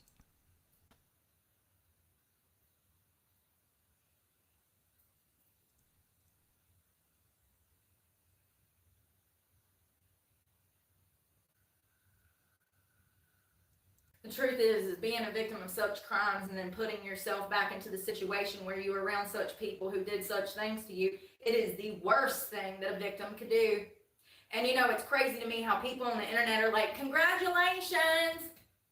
And this is why I don't have fucking friends.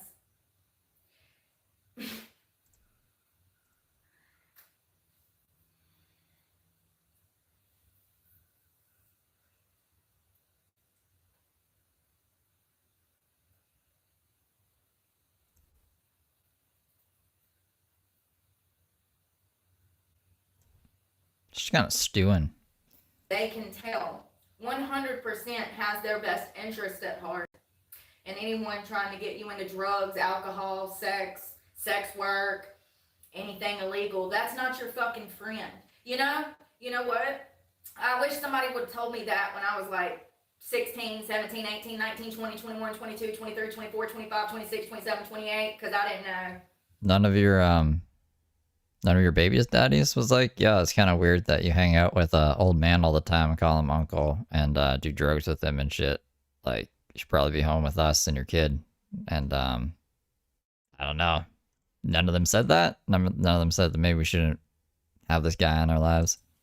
Sure didn't. I thought everybody that come into your life that wanted to help you was trying to help you.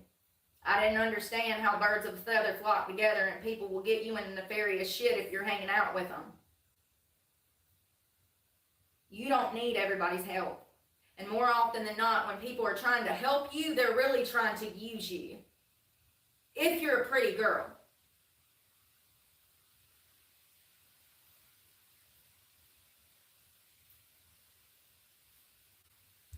You really have no one in this world. To be born into a family where your family operates the way that they're supposed to. Yes, there's a way that you're supposed to raise children and operate as a family. To be born into a family that operates... She still sees herself as a child. Like, I'm the child in the situation. like that. And then for someone else to be born into a family that doesn't, it's really shitty. We don't get to pick who our family is. We don't get to pick how our family raises us. We don't get to pick our family. I mean, I don't think Randy's related to her. I'm pretty sure he's not. The way that they treat us, the way that they raise us, and it absolutely impacts us mentally.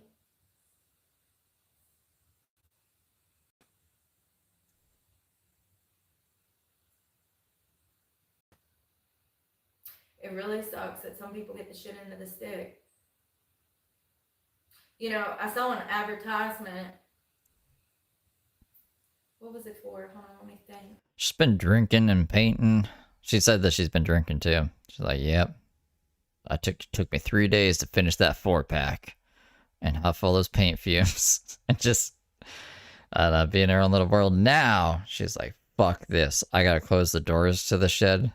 We're running away. It was on YouTube.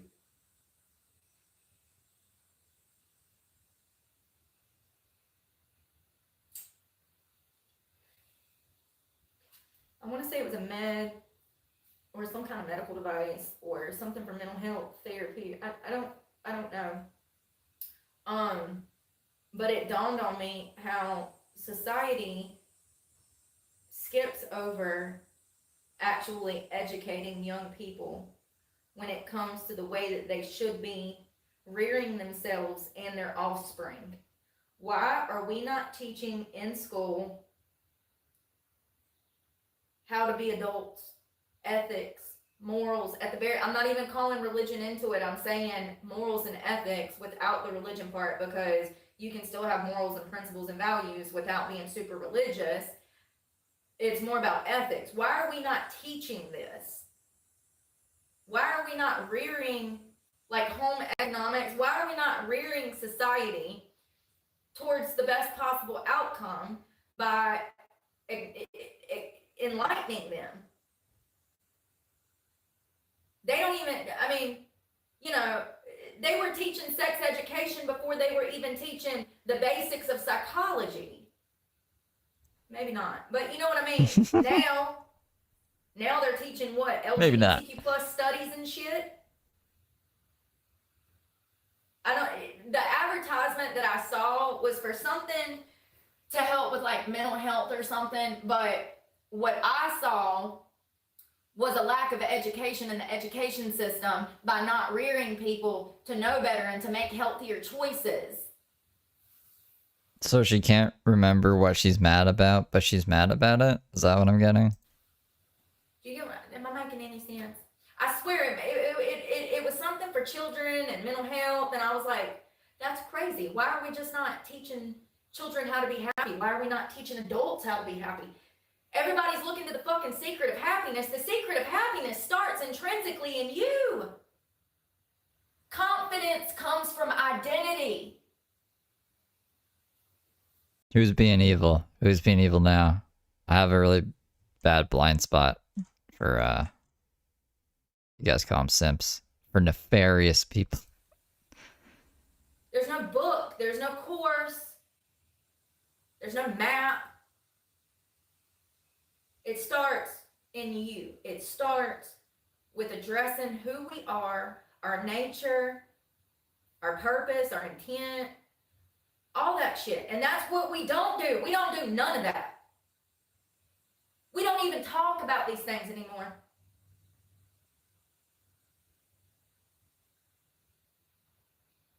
Yeah, they need to educate children from the ground up. I would say middle school, when they're starting to come into puberty. Oh, to start okay. with the basics Hold of on. ethics. What's right, what's wrong, how we treat others, how we respect others, how we show empathy and compassion, how we should be guiding each other to be the best versions of ourselves that we can possibly be, how we should be guiding. Why do I prey on women? That was the question that I'm apparently avoiding before I just delete you. Yeah, because you're causing problems. I, like, what the fuck? James Soroka is not a woman, the last time I checked. Tony's not a woman, the last time I checked. And the only two people I really cover nowadays is Tony and Brooke, because that's what's in season, so suck my dick. Guiding each other into positive things. That'll never happen. Cell phones have taken over. It's nice in theory. Well, I know one place they will be doing something like that. And it's also sexist. Brooke is a person. It shouldn't matter what gender you are. If you're doing bad shit, you should be able to be called out by anybody. So, you're sexist. That little white community out in Nevada.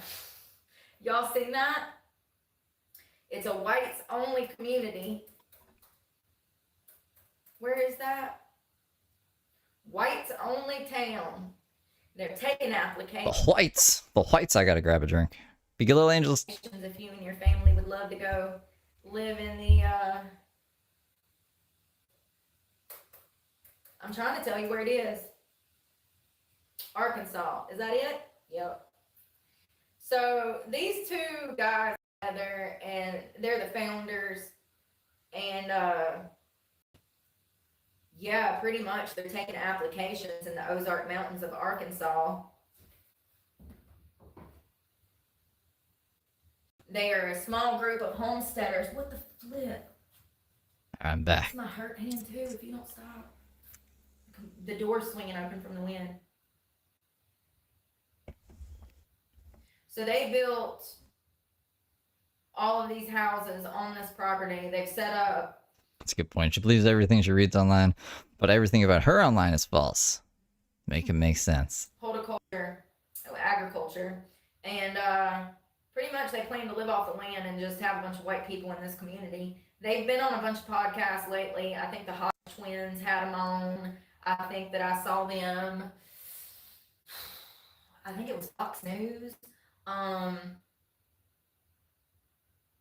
Yeah, they're called Return to the Land, and their goal is to do just that. They want to return to the land, and yeah, it's crazy. It's really crazy because people are outraged about this, but they have whole communities now, specifically, especially with massive migration and massive immigration. We have whole communities up in, Springfield, Ohio, that's nothing but Haitians in the town now. Bye-bye now. Bye-bye. So this has been going on for a while. Whether, it's okay for other communities to do it, but it's problematic when white people do it. What is that? What is that?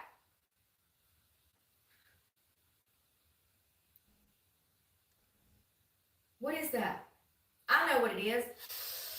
It's a double standard.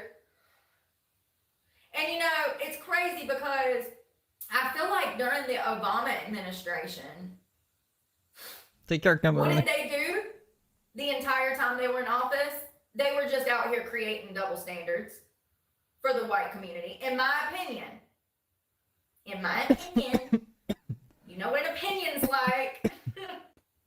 They've been out here creating double standards in my opinion, for white people. That's what the Obama administration did, in my opinion. They made things worse. Prior to that administration, I gotta make, when I launch the new merch store, that's gonna be one of the new shirts. The Riddle Me This Batman shirt with Brooke making some kind of Riddler face. Brooke as the Riddler. I grew up in the 90s. And Riddler might be copyright. I don't know. I think it was a Gucci belt. I gotta make the Brock. Brooke is the Rock. The Brock. But a Teespring kept taking it down because I made her with a Gucci belt because she was like, my mom's Gucci belt. So instead of the fanny pack, I swapped. I just gotta, I think, use it with the fanny pack and we'll be good to go. But yeah, I have some new t-shirt ideas. In the 2000s, I grew up in foster care with primarily black families. Racism was nothing back then like it is today. And I think a lot of that is perpetuated by the internet. You know, people can get on here and they can be under fake screen. The lawyer can have a field day. The other store doesn't even exist anymore, so unless it's way back, she can have fun with that. I don't know. We'll see. We'll have fun with the lawyer. Names, and they can talk. I like lawyers. Crap, and they can, you know, and we don't know who they are, and it makes them feel like they can. It makes that hate within them fester. Having a platform to come and be able to be hateful makes the hate within them fester. It's not good. It's like a codependent relationship with the cell phone, the hate comment section, and then themselves, in my opinion. It's crazy. I got my $1 lawyer. This village has 40 occupants and some goats. And they said some goats. Like they was part of the family. They are. Shit. Well, she said yesterday that she got a lawyer. She's getting a lawyer. So, I don't know. I'm hoping for it. Keep you alive, homie. Goat milk, goat cheese, goat soap, goat meat, goat tacos. Woo! Thanks for the beans. You're up in my broadcast throwing me beans? Bet Davis Eyes super chatted $10. Just a little love for drawing attention to all the nefarious hobos. We love you for the hard work. W-O-E.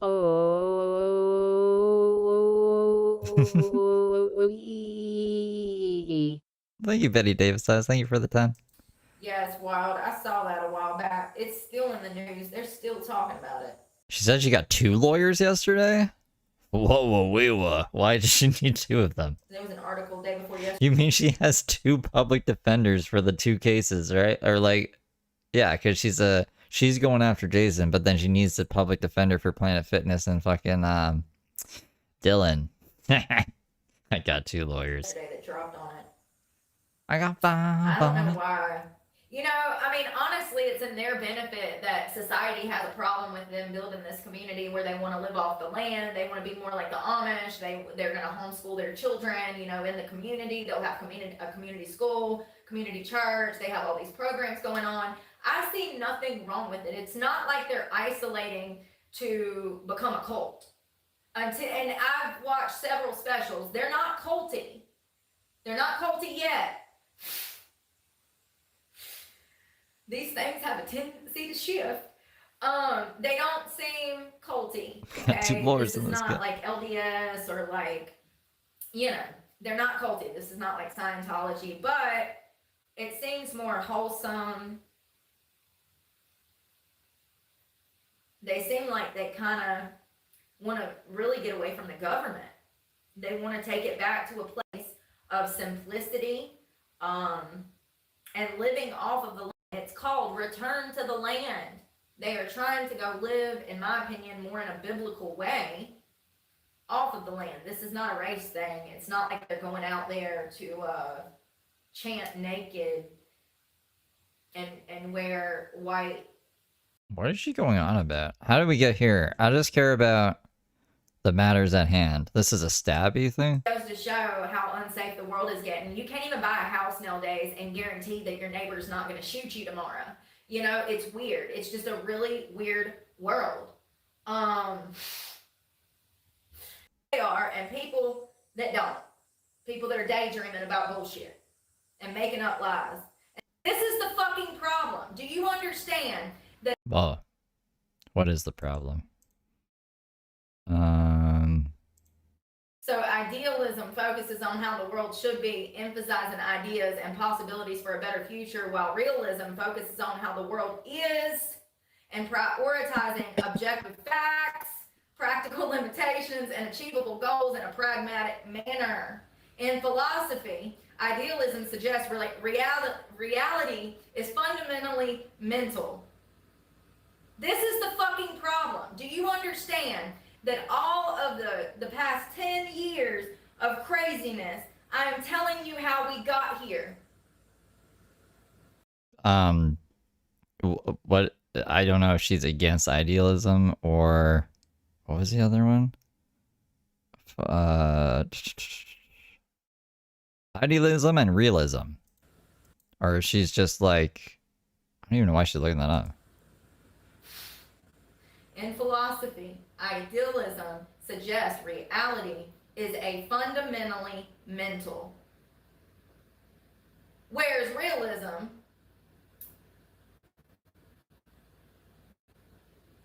realizes an objective world independent of the mind. In other fields like international relations, idealism prioritizes values and cooperation, while realism focuses on power and national interests. So we got the people that's running on emotion, the idealists, that prioritize cooperation. You know, like defunding departments, defunding... We're not even reading an article anymore. We're just reading the definition of fucking idealism and realism, and it's making her angry, and she's linking it to, I don't know, just everything. The police, cooperation, you know, like locking us in our house and borderline turning this into some communist vaccine line, allegedly. And realism focuses on power and national interest. How did we get here? I just told you. If you're wondering, we got too many of these damn idealists running around out here and not enough realists. It's crazy. I don't know what even got me on that, but I was like, oh my God, this is crazy. I really didn't know. I mean, if I'm being honest, I'm learning. That's what this channel is. For those that all the answers, I have no answers. I'm dumb as a box of rocks. I have no formal education. I got a GED in the Department of Corrections. My parents didn't even graduate high school. I'm an idiot. But, you know what I do have? A particular set of skills. It's called intuition, honey. I see it coming down the pipeline way before everybody else, always. I'm always ahead of the curve. It's crazy. It blows my mind. I don't know where I got that. I do know where I got that intuition from. Trauma. This is wild. I'm trying to see, like, from her perspective, what the point is. I guess, like she said, she thinks there's too many idealists in the world, but I don't think she's really grasping. I don't even know what she's trying to grasp, to be honest. I ran across that and I found it so interesting. I was like, this is the problem. This is the problem. It's wild because, like, it sounds like she's mad that people aren't living in reality, but Brooke is, like, the most unrealistic person I think I've seen in a while. That's so crazy. Idealists focus on cooperation.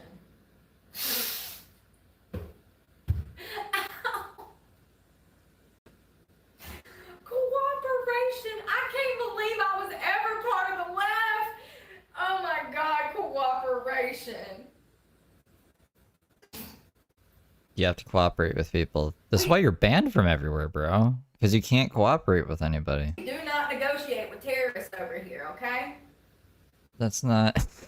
I don't think that's what it means. It just so turns out there's a lot of people that Why did she immediately go to... Oh, it must mean cooperating with terrorists. works for the U.S. government that act like they're damn terrorists. They really do.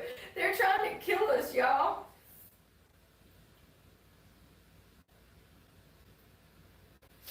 On my back. I need to clean this chair, and I'm not staying. Not staying here. All right, back into Brooke's world. Lord.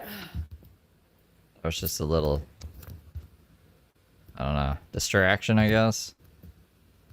Our mind's too confuddled to even come up with a good distraction. Should we get that Me shit? neither. We're running on limited capacity, obviously.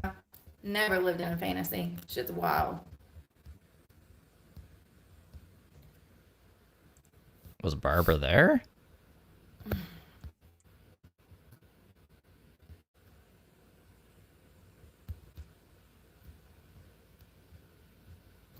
Who's gonna fucking cancel me? Are you retarded? I done said the N word and everything. If they was gonna cancel me, they would have canceled me when I said the N word. I don't think she's really like started. I think she's pretty much canceled. I don't see a lot of support for Brooke out there in the world.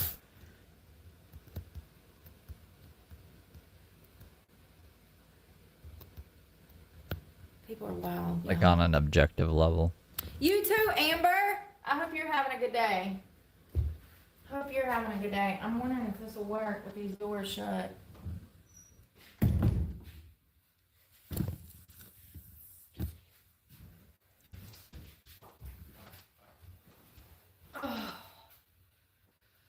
Because I have the freedom of speech. I wouldn't recommend anybody say it. I'm not promoting it. I think it's an ugly word. End of the day,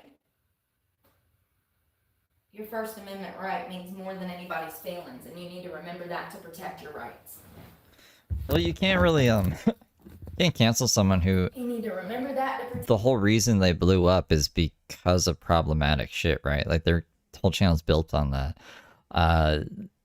The Planet Fitness incident really got her a lot of views and subs, and I don't think a lot of those were positive people, you know what I mean? It's because she kind of showed her true colors.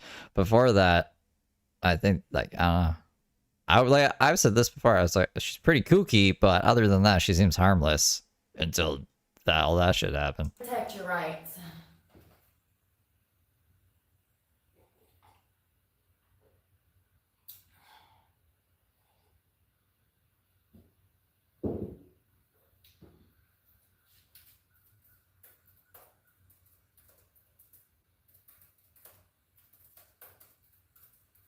Just because I'm Minnesota and California, fuck that.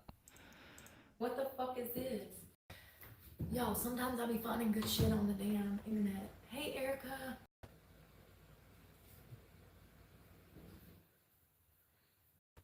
I don't know about her hand hurting. My hand hurts.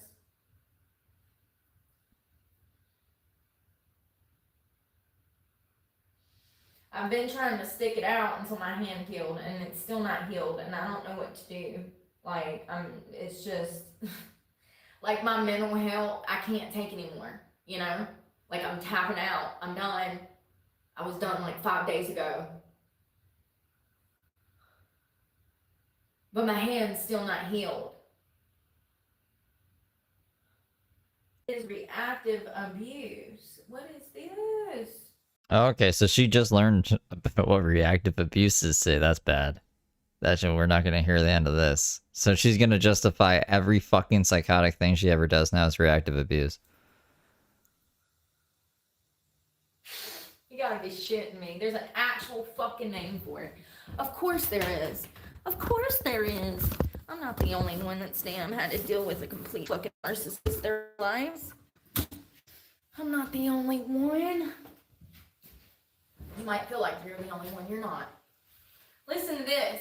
So you remember earlier, yesterday when I was painting this wall and I said, you know, it's crazy how narcissists will put you in the position where you try to set boundaries with them and they don't respect you, and then they poke you and poke you and poke you until they get a reaction and they set you off. Remember when I was talking about that yesterday? Well, as it just so happens, there's an actual name for that behavior. It's called reactive abuse. Reactive abuse describes a situation where a person who has endured sustained abusive behavior reacts aggressively towards their abuser. The abusive partner often manipulates this reaction to shift blame and to create a false narrative of so-called mutual abuse. Where is my phone? I gotta take pictures of this. Brooke, you're the one who got arrested, right? You're the one who was like, Randy, I need you. I need a fucking place to stay. And then you came onto his land and shit and want to run shit your way. And when he asked you just to like keep the door shut, you go crazy. She was so happy this morning. There's nothing wrong this morning. But now, keep the door shut. Fuck this. We're gonna justify why we're about to abuse somebody. This is... So there's a fucking name for it. I knew what I was going through, but I didn't know what it was. So interesting. I swear, every time I sit down to read a book, I learn something, honey. All right, let's see this. However, this behavior is a response to ongoing harm and should not be equated. She's saying Randy is by, I guess today, asking her to shut the doors. But it's just, yeah, no one's holding her anywhere. It's just like Heather used to be in the tent. She used to be like, they're holding me in a tent. They held me in a tent for a year, pregnant. No one's pregnant for a year. And nobody was holding her there. Like, she just said this. With abusive behavior. So it's saying this behavior is self-defense. Xavier, I'm dying. Xavier was also doing fentanyl though, so I don't think a lot of people would accept that into their living quarters. Hold on 1 second. Antagonism. The abuser deliberately provokes their partner, pushing them to react in anger or frustration. What do I tell you? Any attention is better than no attention. These habits may not seem harmful initially, but they can eventually cause a person to hit their breaking point. Ding, ding, ding, ding, ding, ding, ding, ding, ding. Up to here. Have been for like 5 days. See, if I was writing this sitcom, Randy and Barbara, holy fuck, isn't that's the Trailer Park Boys, fucking Randy, Barbara, and Mr. Leahy, they were all running the trailer park. Anyways, Randy and Barbara are like in the trailer, you know, like, so Brooke is in here, right? And Randy's like, no, of course not. All they hear is ding, ding, ding, ding, ding, ding, ding, ding, ding. I was like, are you sure? Are you sure about that? I mean, it's sad when you can't even eat or sleep or think straight.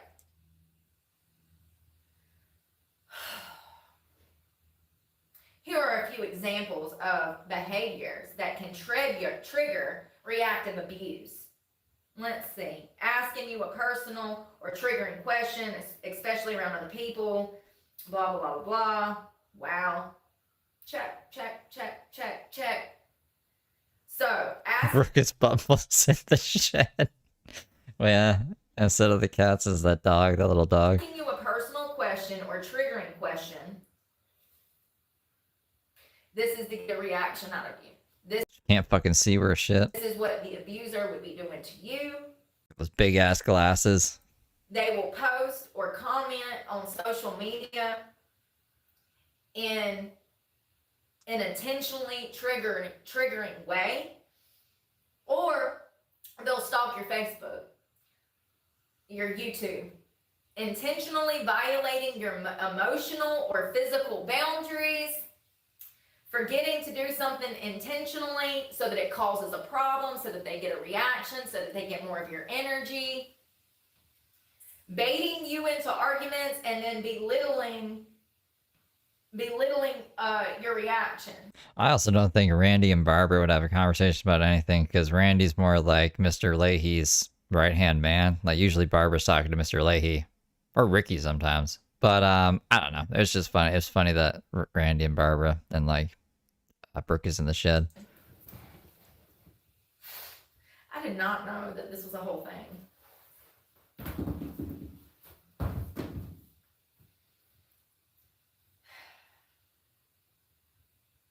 So, proof.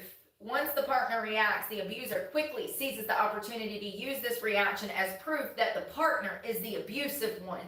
This can involve recording the outburst on video, taking photographs of any physical responses, or simply recounting incidents to friends, family, or to authorities in a way that frames them as the victim. Right. So Brooke has done all that to Randy, actually. I don't think Randy's ever uploaded any video he's taken of Brooke. Brooke has tried to sue Randy. Randy sued Brooke back. Brooke lost. He won. So does she realize that how that makes her look? By capturing these moments of reactive behavior, the abuser constructs a narrative that supports. Also, Brooke fails too. Brooke tries to get Randy on camera reacting in some kind of way, and he literally is just walking around. that's the only videos we see of Randy. Her talking nice to Randy about the cucumber sandwich and him like shuffling in the back to the dishes. And then when she was there to get the tags or whatever, she was like freaking out. And he was just like walking into his house. Like he wasn't going crazy or anything. She was the one going crazy and trying to film him and be like, see, look, she's evil. The vision of events and shifts the attention away from their abusive actions.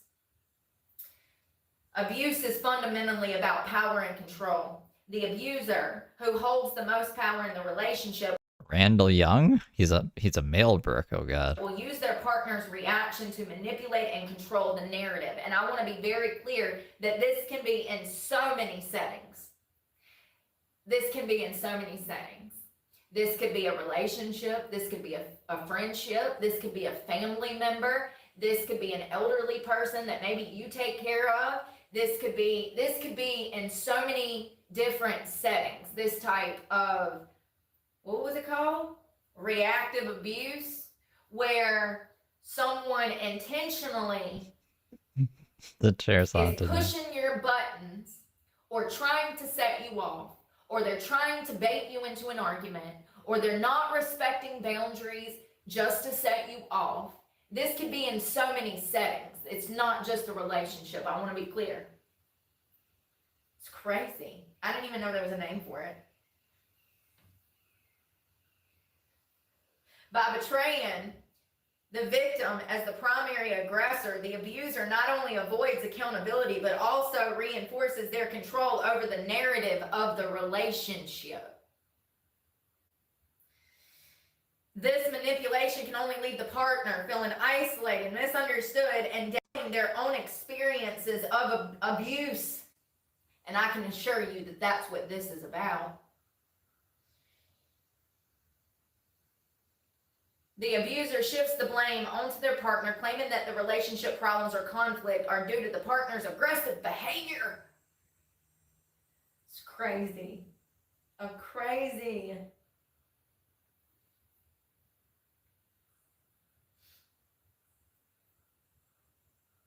Well, I learn something new every day. Reactive abuse. Wow. That's crazy.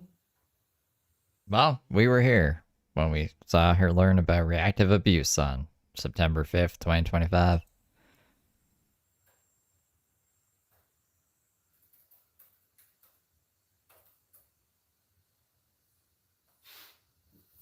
Yeah, I can't stand people that want to poke and poke and poke and poke, and then when you finally say something or you clap back, then they have a problem. They want to be like, oh, you're the bad guy. No, absolutely not, you know? Islam's going to be annihilated off the face of the earth. What? Hopefully. Oh, what a horrible religion. Cult. What do you call that? What do you call that? Is that a cult? Is that what do we call that? Is that a culty religion? Listen, I don't make the rules. I don't know, man. That's not good. I'm trying to, how do I phrase this? This is for educational purposes. I don't know. Brooke just likes to denounce the whole religion sometimes and say evil stuff about them, even though I don't really know anything about them. So, yeah, I just don't want to get hit with any community guidelines shit. So that's the disclaimer, the very rocky disclaimer where I don't even know what I'm fucking saying. I just make the observations. That came out of nowhere.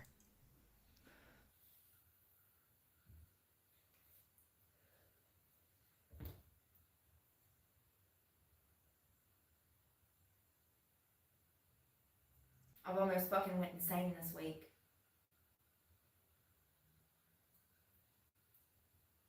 And you know, the sad part about narcissism is they absolutely revel in your misery. That's what they want to do. They want to steal your happiness. They don't want you happy. They're mad at you. It's crazy. It's so crazy how That's right, Amy. Hold me now. narcissists are drawn to people that are happy and empathetic and compassion. You know, they have all this compassion and light within inside them, and then the narcissist literally tries to snuff that out of the victim. They literally are trying to kill the victim from the inside out. You need to be very careful. This is not a game. I can assure you, if you meet a real narcissist, you just met the devil. So many people use that word lightly, and they can't even fathom. They think because their boyfriend cheated on them, he was a narcissist. No, babe. No. No, that's just cool behavior. No. He was a weak man with poor morals. He couldn't resist lust. But that doesn't make someone a narcissist. There has I mean, like, that doesn't. She's right. to be evil, malevolence. There has to be To be evil malevolence. intent to harm the victim in such a way that it impacts their life. I think, like, narcissists are more just self-absorbed, right? Like, they have victims, but it's so... I don't know, man. But I think it's more about themselves. Like, only hear about themselves. Long term.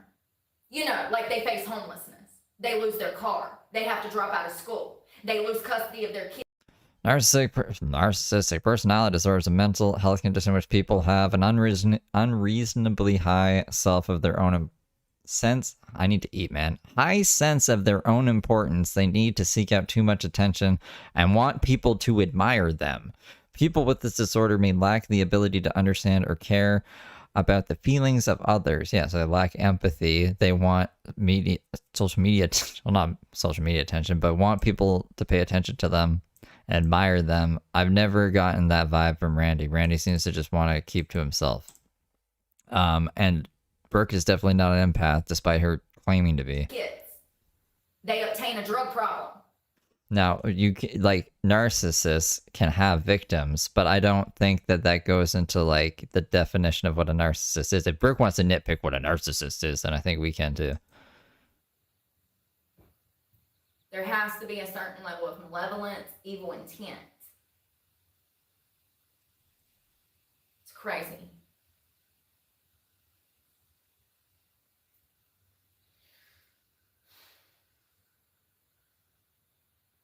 So I'm going to read you this article that I found last night because I found this interesting, and it's like literally the only article on the internet that even touches on the reality of the way that things are, and that's really sad because sex crimes are on the up and up. Women and children being trafficked throughout the United States and around the world, that is at an all-time high.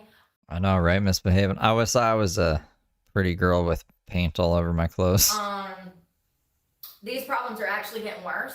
I don't know who said they're getting better. They're actually getting worse, sex crimes. So I want to read you this because, as I've said in the past, it's really... For only $1 a month, you can also use the emojis. I think we got a few Brooke ones. disturbing how many people think that prostitutes want to be prostitutes. I will die on this hill. I've never, and I've met dozens, I've never, and probably hundreds, of sex workers, from prostitutes to strippers to porn stars. I'm opening these doors. I've met some of get rid of mine? were the United States most elite porn stars out in California. So, you know, I've met maybe thousands of sex workers throughout the United States, from California to Florida, Georgia, South Carolina, Virginia, you name it, okay? I used to travel dance, and so I met all of these girls. Not only that, I've been to California, and met porn stars. I've met girls in all walks of life, all walks of sex work. All right, I'm going to let her tell you about the porn star days or whatever for a second so I can grab some food. And it's crazy to me how people like Bonnie Blue and Lily Phillips can get on the internet and perpetuate this idealism of sex life going future. And they're brainwashing the generation into thinking that women want to be treated like dogs. It's crazy. It's absolutely crazy. I don't know about you, but you even look at me sideways and I'm gonna come at you crazy. So don't think for a moment that I would allow somebody to disrespect me. And women really need to stand up and start defending themselves and having respect for themselves, because I'm here to tell you, society is trying to dog you the hell out, girl. They are. They're hoping that you take their meds and their drugs and you just fucking spiral and spread them legs and just pass that thing around like grandma's candy dish. That is what society tries to do to all women. It's crazy. No prostitute has ever wanted to be a prostitute. I don't care if they sit at the Bunny Ranch with $20 million in the bank saying that the Alice Little, if you want specifics, there's a girl named Alice Little who looks like a child, and she made millions off of looking like a child at the Bunny Ranch in Nevada, and I think it's the Bunny Ranch. I could be wrong on which brothel it was. It's sick. The fuck are you talking care about? how What is she going on about? Mamma mia. Mamma mia. Hold on. She goes on about this for a while, apparently. Succubus. Succubus.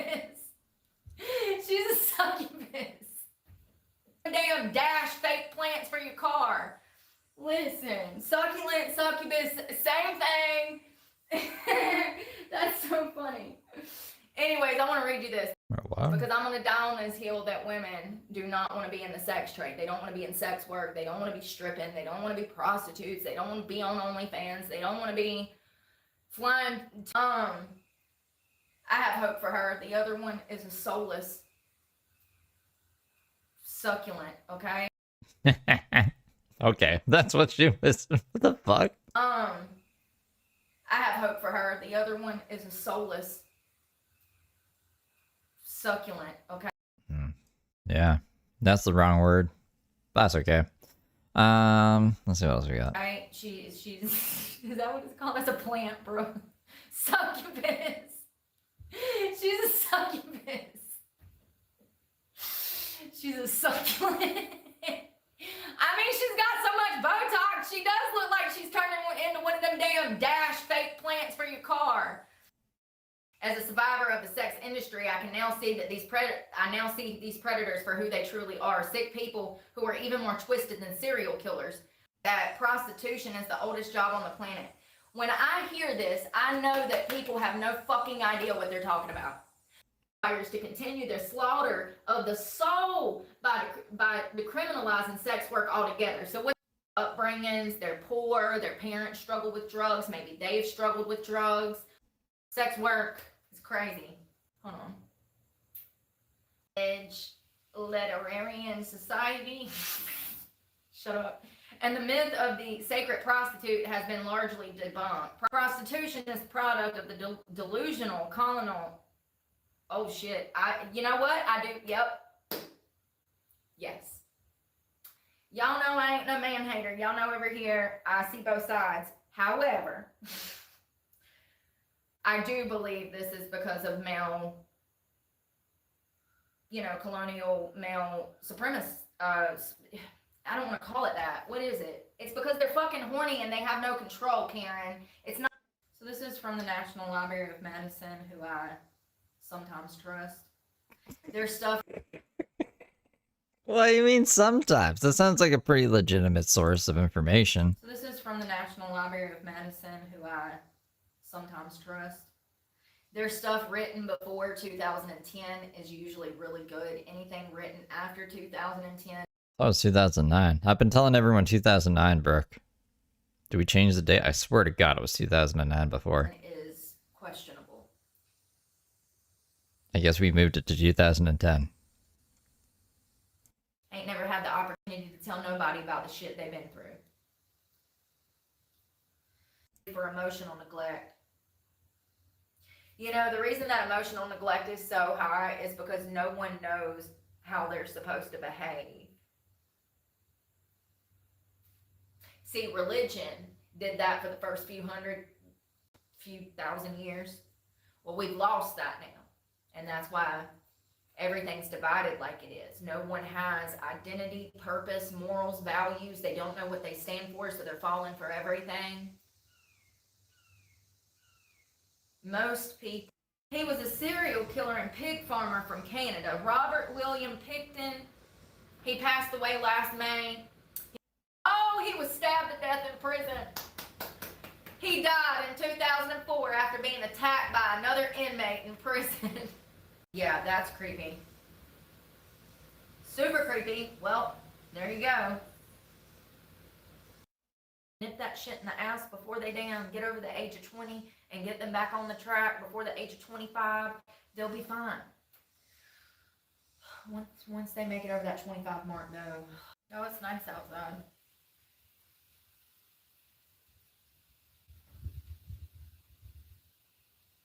You just go on about like just random ass fucking studies for the rest of the stream.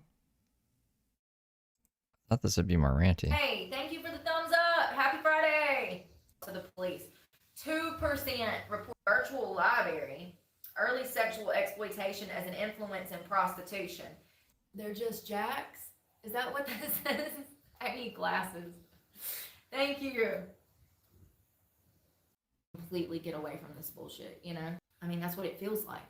I feel sick. I physically hurt from subjected to toxicity. Okay, I think we're back on track now. That was crazy. Of course, whatever the fuck that was. News broke on the... What do we call this? An ottoman? Some fancy chair? Her therapist chair? I saw someone say that earlier. You will never be okay unless you like completely get away from this bullshit, you know? Like anyone that's toxic, anyone that's bringing you down, anyone that's playing games with your future, you know, people that just want to be energy vampires. They want you to be their rock and they have no consideration for your time, your feelings, your money, the fact that you're homeless, the fact that they're the ones that put you in this situation. You know, it's literally soul sucking. It feels like someone has their hands around my throat and they are strangling me, you know? I literally cannot do this. I cannot do this. It's gonna lead to more problems. It already has. I don't know what to do. I just know that I can't do this. You know what I mean? Like, I literally cannot do this, you know? So, I'm gonna go... Oh, but before I go let me block all the people that don't know how to have a conversation. Ooh. I just want to go ahead and block all these people so I don't have to deal with them when we come back. I mean, she didn't even have the door shut for most of this, so I don't know why she's so angry about having the door shut. She just didn't listen to him. You know what I mean? Are you happy now?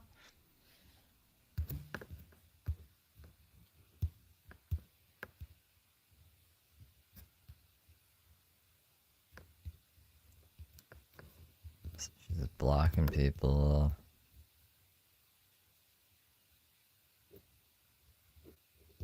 No, I haven't, girl mom. Good to see you. No, I haven't. What'd she do?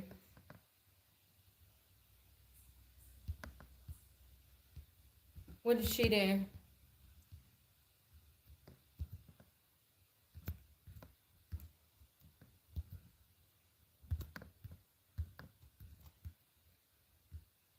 Hello, John. I hope you're doing well. I hope you and your wife are doing well. All right. Well, y'all have a good day. I'm going to go eat. Y'all be safe, and I will talk to y'all later. Bye. So that was it. She just blocked a whole bunch of people and left. Okay. Well, we're all caught up then. That was odd stream. The other one was better. The very last one was the best one, I guess. What a crazy, unexpected day. I thought she'd be happy. She was happy. Until Randy said, shut the doors. You're annoying. She was like, this man just wants me around all the time. It's like he wants to not look or hear you. Look at or hear you, you know? But whatever. I mean, she's probably, is she gonna come back? I don't know if she's gonna come back or not. I don't want to do another stream. What do we have in, I don't even think we finished that other video yesterday. We got like 10 minutes into it. And then she went live again. And then I ran away. We did Tony. We did Tony yesterday too. Where is this thing? I guess I can go from here.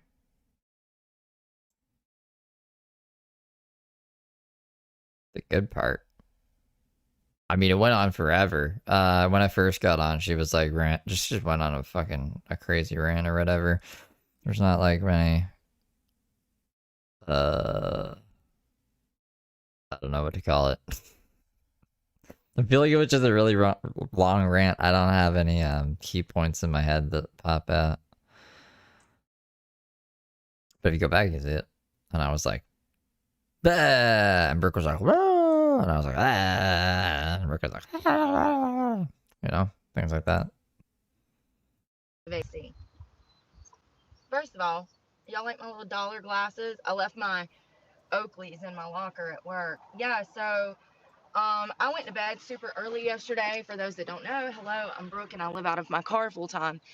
Y'all, I'm stripping my bed down because I got to go do laundry this morning, so it's a mess back there. Everything is a mess. I do not feel like I've been organized in over a week, and it causes me to shut down. When things are not organized, I don't know how to operate. I'm You should have been here. You should have been here when it was happening. in a state of panic inside. So I went to bed super early last night. I'm talking like 6 o'clock in the afternoon. I was in the bed with my window covers up, trying to get some shut eye because Wednesday, Thursday, and Tuesday, Wednesday, Thursday, I like to have suffocated, and I was working a full-time job.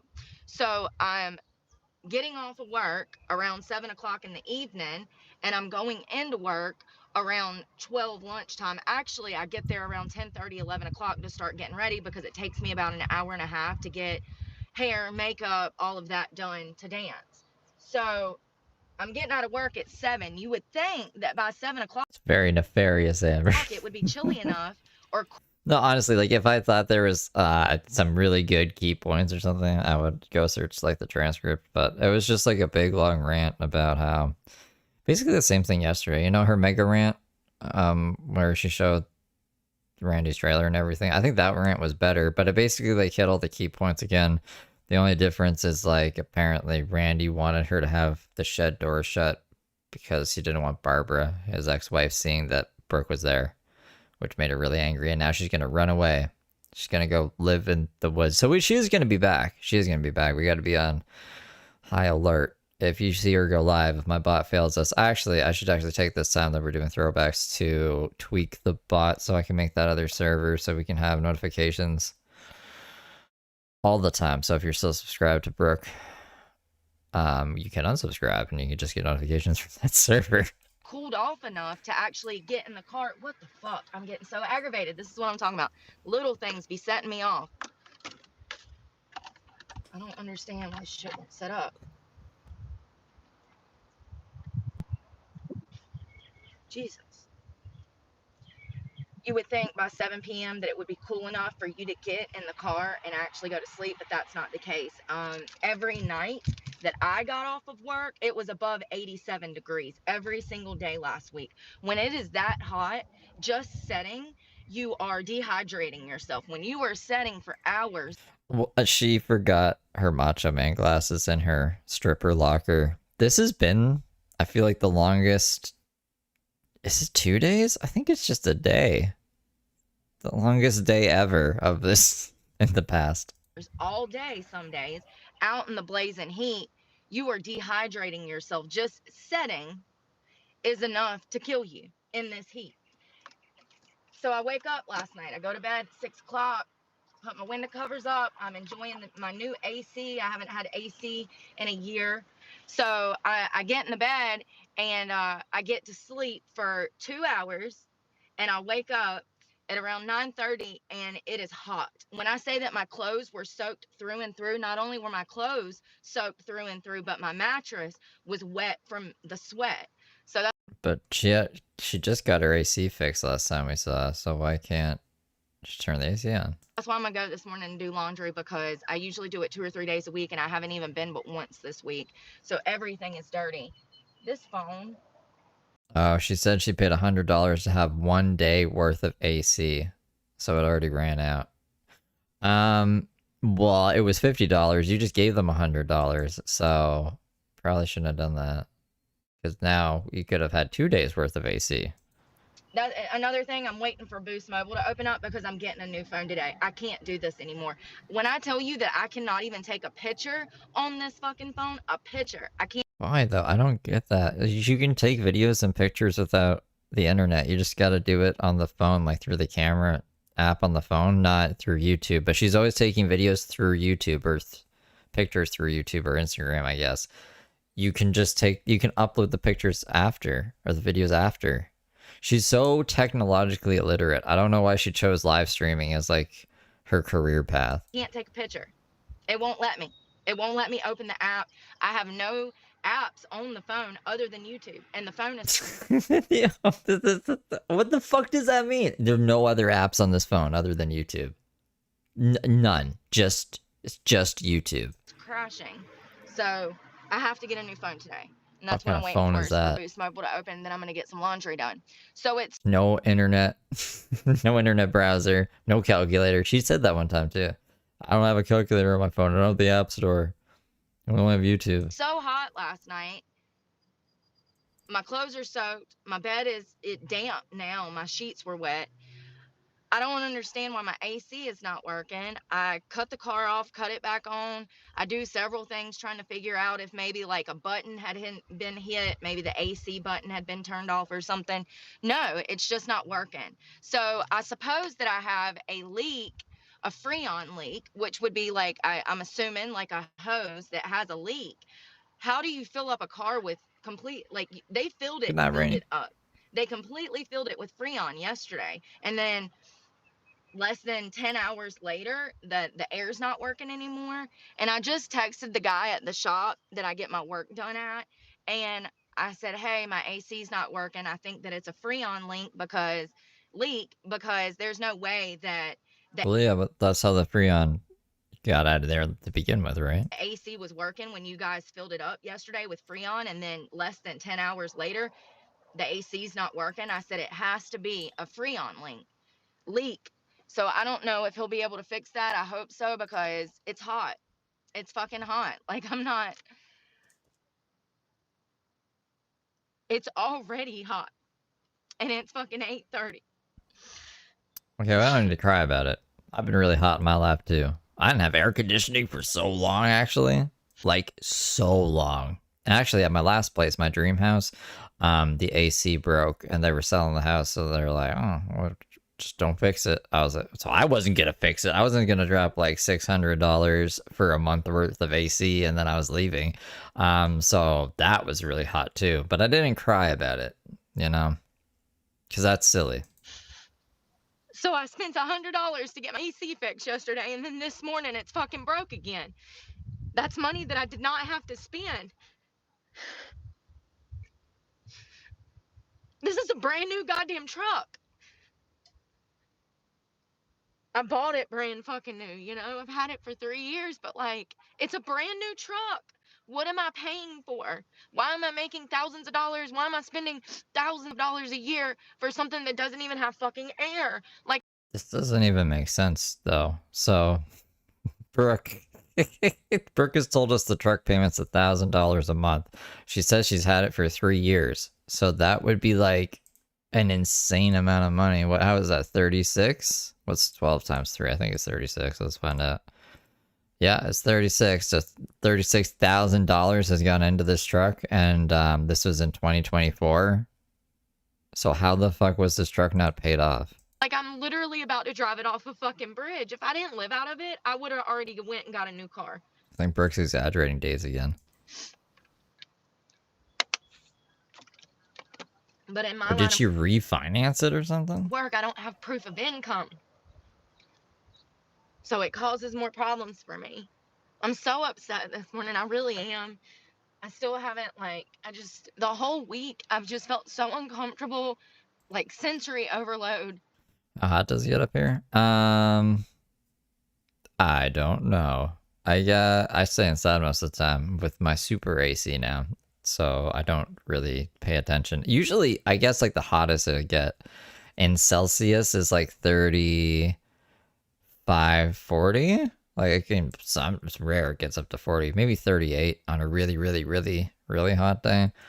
I'd say like average would be 30, I guess, in the summer. And all I Let me wanted see what that is in Fahrenheit for you guys. to do was get some sleep last night. I haven't had It's like 86 degrees. over 4 hours of sleep in a week because it's so goddamn hot.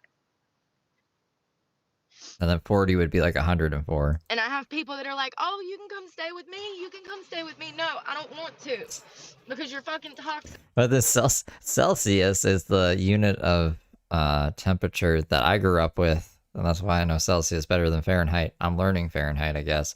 Like, I just look at the weather app in Fahrenheit now. So when I go outside, I'm like, this is what it is and this is what it feels like. But I don't go outside much. That's why I was like, I don't know what the fuck the temperatures are in the summer usually. Summer's ending now. But yeah, that's Celsius. Celsius makes more sense. 0 degrees Celsius is freezing point, not 32 degrees Fahrenheit or whatever it is for you guys. Sick. No, thank you. I'd rather fucking suffocate and die than come stay with somebody. And that's just the truth. I don't want to stay with anybody. Yeah. I have zero interest in being with anyone. I just can't believe that I just Yeah, I think Australia and UK use Celsius as well. paid to get it fixed, and it was fixed, and then I wake up this morning and it's broke. Or everyone, I I really guess. I hope- don't know. Everyone used it except the States. Hope that, I don't know, maybe he can give me a discount, like when they get the part to fix the Freon. I don't know how. Let's Google it. I don't understand No, 30 degrees Celsius is 86 degrees Fahrenheit. how a Freon can leak, like how the Freon leaked out unless I have a leak. And that's the only thing that's possible. Exactly. That's really sad that I would rather suffocate than deal with half of society. But that's just the truth. That's just the truth. Dude, that seems pretty hot. That's over 40 degrees Celsius. 40 degrees Celsius is like, I'm melting. I'm like, fuck this. So I got 2 hours of sleep last night. I've been up since 9:30 last night. Yeah.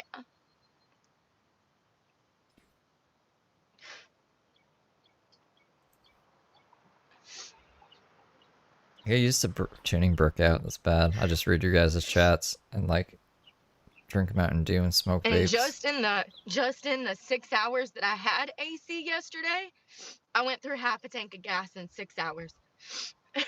So it's not like I can afford to run it.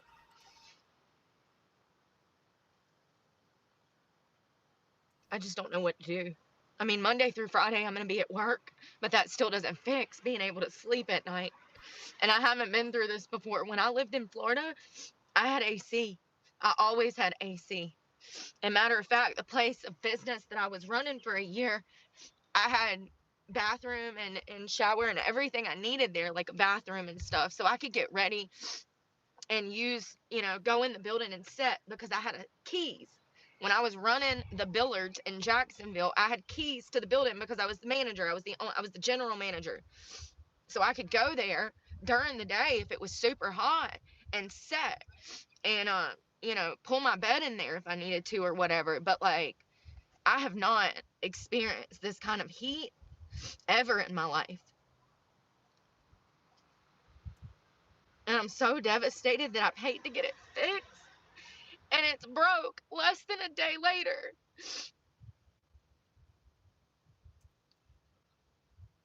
In a brand new truck. Like, make it make sense.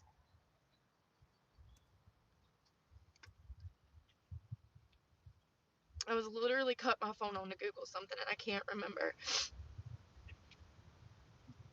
Upsets me so bad. Oh, I was going to see, how does Freon leak out of a car? How to tell if you have a Freon leak. Well, we already know I have a Freon leak because the Freon's gone and they just filled it up. That is so fucking impossible. When I tell you that I am gonna be a hot mess this weekend, like I still haven't started. When I start, whew, Leave that alone. I'm literally crying over heat right now and AC. Like, I mean, how could they fix a Freon leak? How do you fix a Freon leak in a Chevy Silverado? How do you fix it? Oh, they have those kits, don't they? Don't they have those? Oh, it could be worse, you know, homeless. Yeah, it could be worse. I'm literally homeless with no AC. If you're gonna be negative, you can leave. So I'm thinking that they have those kits. It's like $150, and it's a recharge kit. However, I bought one of those at the beginning of the damn summer back in January. Yes, the beginning of summer. It was 85 degrees in fucking February. That's ridiculous. So I go and I get the kit, but the port, there's a tube. It's a container that you shake up, and then there's a tube. The tube did not fit to the high or low port, which is why I had to take it in, get somebody else to do it. Less than 10 hours later, the Freon's done leaked all the way out, but I'm thinking that a recharge kit would definitely, you can it fills the holes wherever there's a leak. So if you have a leak in there, if there's a hole in the pipe, the recharge kit will actually stop the hole up and plug the hole just like it would a tire or a tire kit. So why they didn't do that, I don't know. Obviously we didn't know I had a leak. Obviously I wouldn't go spend money to fill up the Freon if I knew I had a leak. I mean, how do you even get a leak in that area? Like, did I hit something? Did something chew it up? I don't understand. What causes a Freon leak?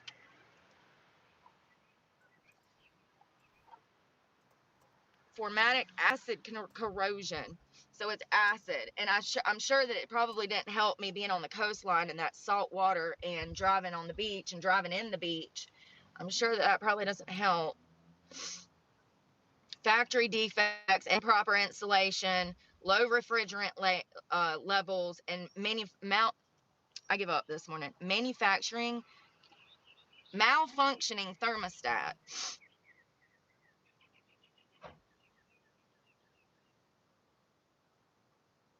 To find a leak, a technician may look for oil around the leak or use an electric detector to measure Freon gas. The cost to repair Freon leak depends on how quickly the leak is found. Well, I've had mine for a while because I've been driving around, and this is my second summer with no fucking AC. And I just got it fixed yesterday, and less than 10 hours later, it's broke again. I woke up, y'all, my bed, I gotta go do laundry this morning. Ooh, because my bed is completely soaked. When I say my bed is soaked, I had to put a blanket down on top of the mattress because I changed my clothes, and then I got back in the bed and I laid back down, and my new clothes got wet. So I had to put a whole nother blanket on my bed because of how wet I was when I woke up last night at 9 p.m. I haven't been back to sleep. I haven't had any sleep last night because I can't sleep.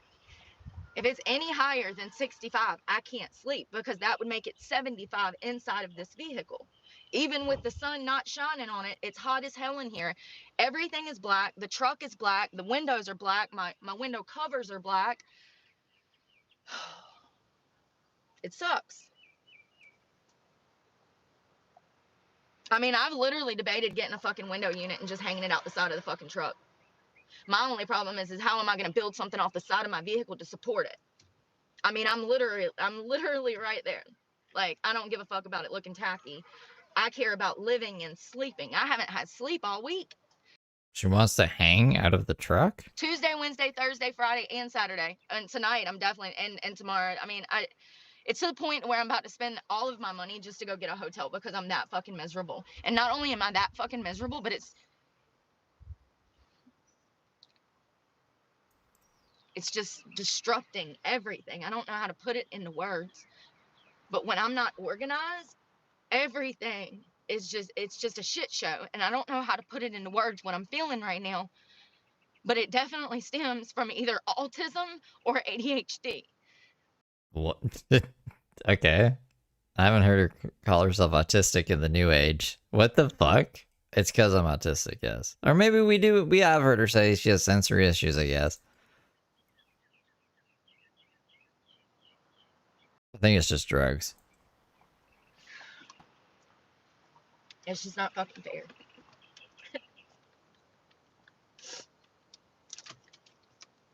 I literally have spent $500 just to get this fixed, including the gas, driving out She's not diagnosed with autism, by the way. I don't know why she said that. here, the money I had to spend yesterday, not including the AC, and then the gas to get back to Raleigh for work on Monday. I've spent $425 in 2 days trying to fucking get this AC fixed.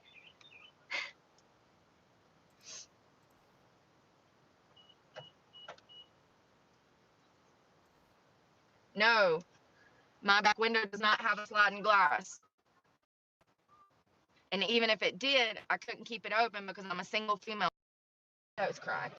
Absolutely. With you asleep in the back seat, they will absolutely jimmy your fucking window open and rob you in your sleep, if not murder you too.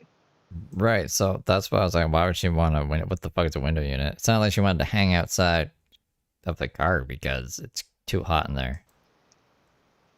I'm not trying to be funny, but think about the bigger picture. The last thing I need to do is fall asleep with my damn windows open. And I've had people try to rob me. I've had multiple people try to rob me. I've had other people come up and jiggle my door handle trying to open my doorknob, like trying to get in the vehicle.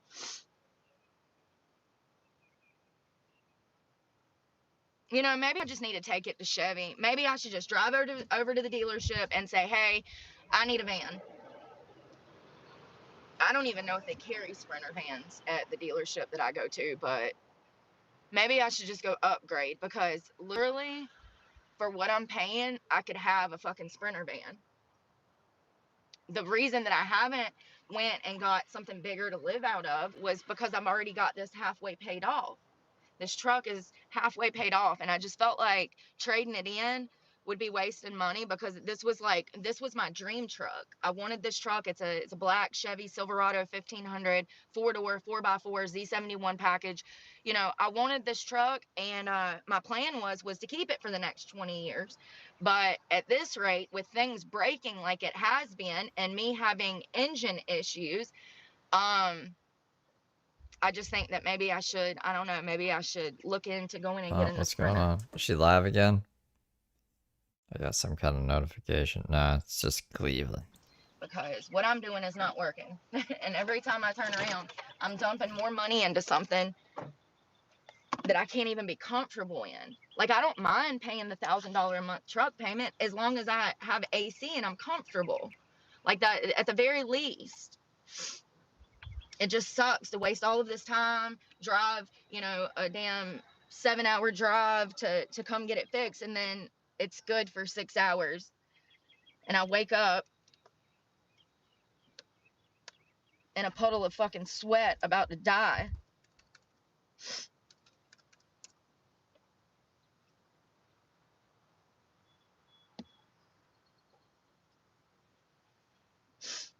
And here's the thing, if it wasn't the week of my, you know, if it wasn't the week of Mother Nature, it probably wouldn't even bother me that bad. And that's what I'm talking about, the PMDD, premenstrual dysphoric disorder. Dysphoric disorder. It is what it is. Dysphoric. You're literally miserable.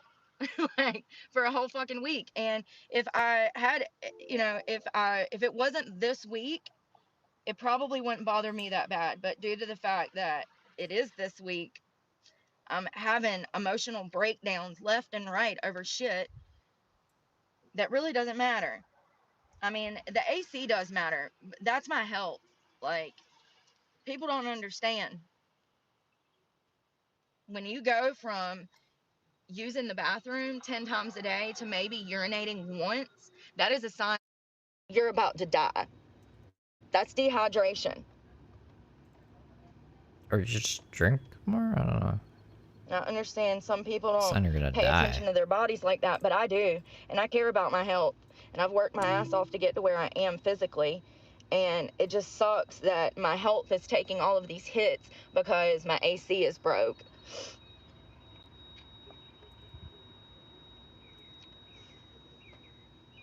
So I was wrong yesterday. I told you guys that this woman died in a hot tub. What happened was there was 2 people on vacation. One of Oh God, we're going into the news. Hold on. them died. The woman was severely injured. Okay, I mean, could you imagine getting electrocuted and then losing your husband at the same time? Her husband did die. They don't know what caused the current in water, and I was right. It's been a long time since I took science classes. I thought that water carried current. It does. I triple fact check that. It does. But somehow, She's learning. Miraculously, she survived. He died. So there was 2 people on vacation in Mexico or Puerto Rico. Yeah, duh, Brooke. And a lot of people are innocent that are actually in prison. It's somewhere between 8 and 12%, 8 and 10%, 8 and 10% of the arrested people. Between 8 and 10 of arrested people are actually innocent. And that's just crazy. I mean, that's just crazy.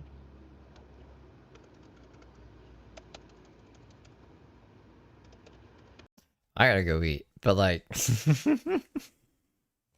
I don't know. I'm probably just gonna end the stream. I'll see if Brooke goes live. I'll try to get that other bot working. I feel like she's gonna go live again. She's gonna pretend to go be homeless, right? Then she'll probably be live again. So I'll see you guys around. Enjoy your Friday. Thank God it's Friday. And I'll be back after I eat. Maybe we'll come back and do throwback Brooke for a bit. If she still isn't back by the time I'm done. I want to do a couple of other things too, so I don't want to split my attention. So yeah, I'll see you guys in a bit, and toodles for now.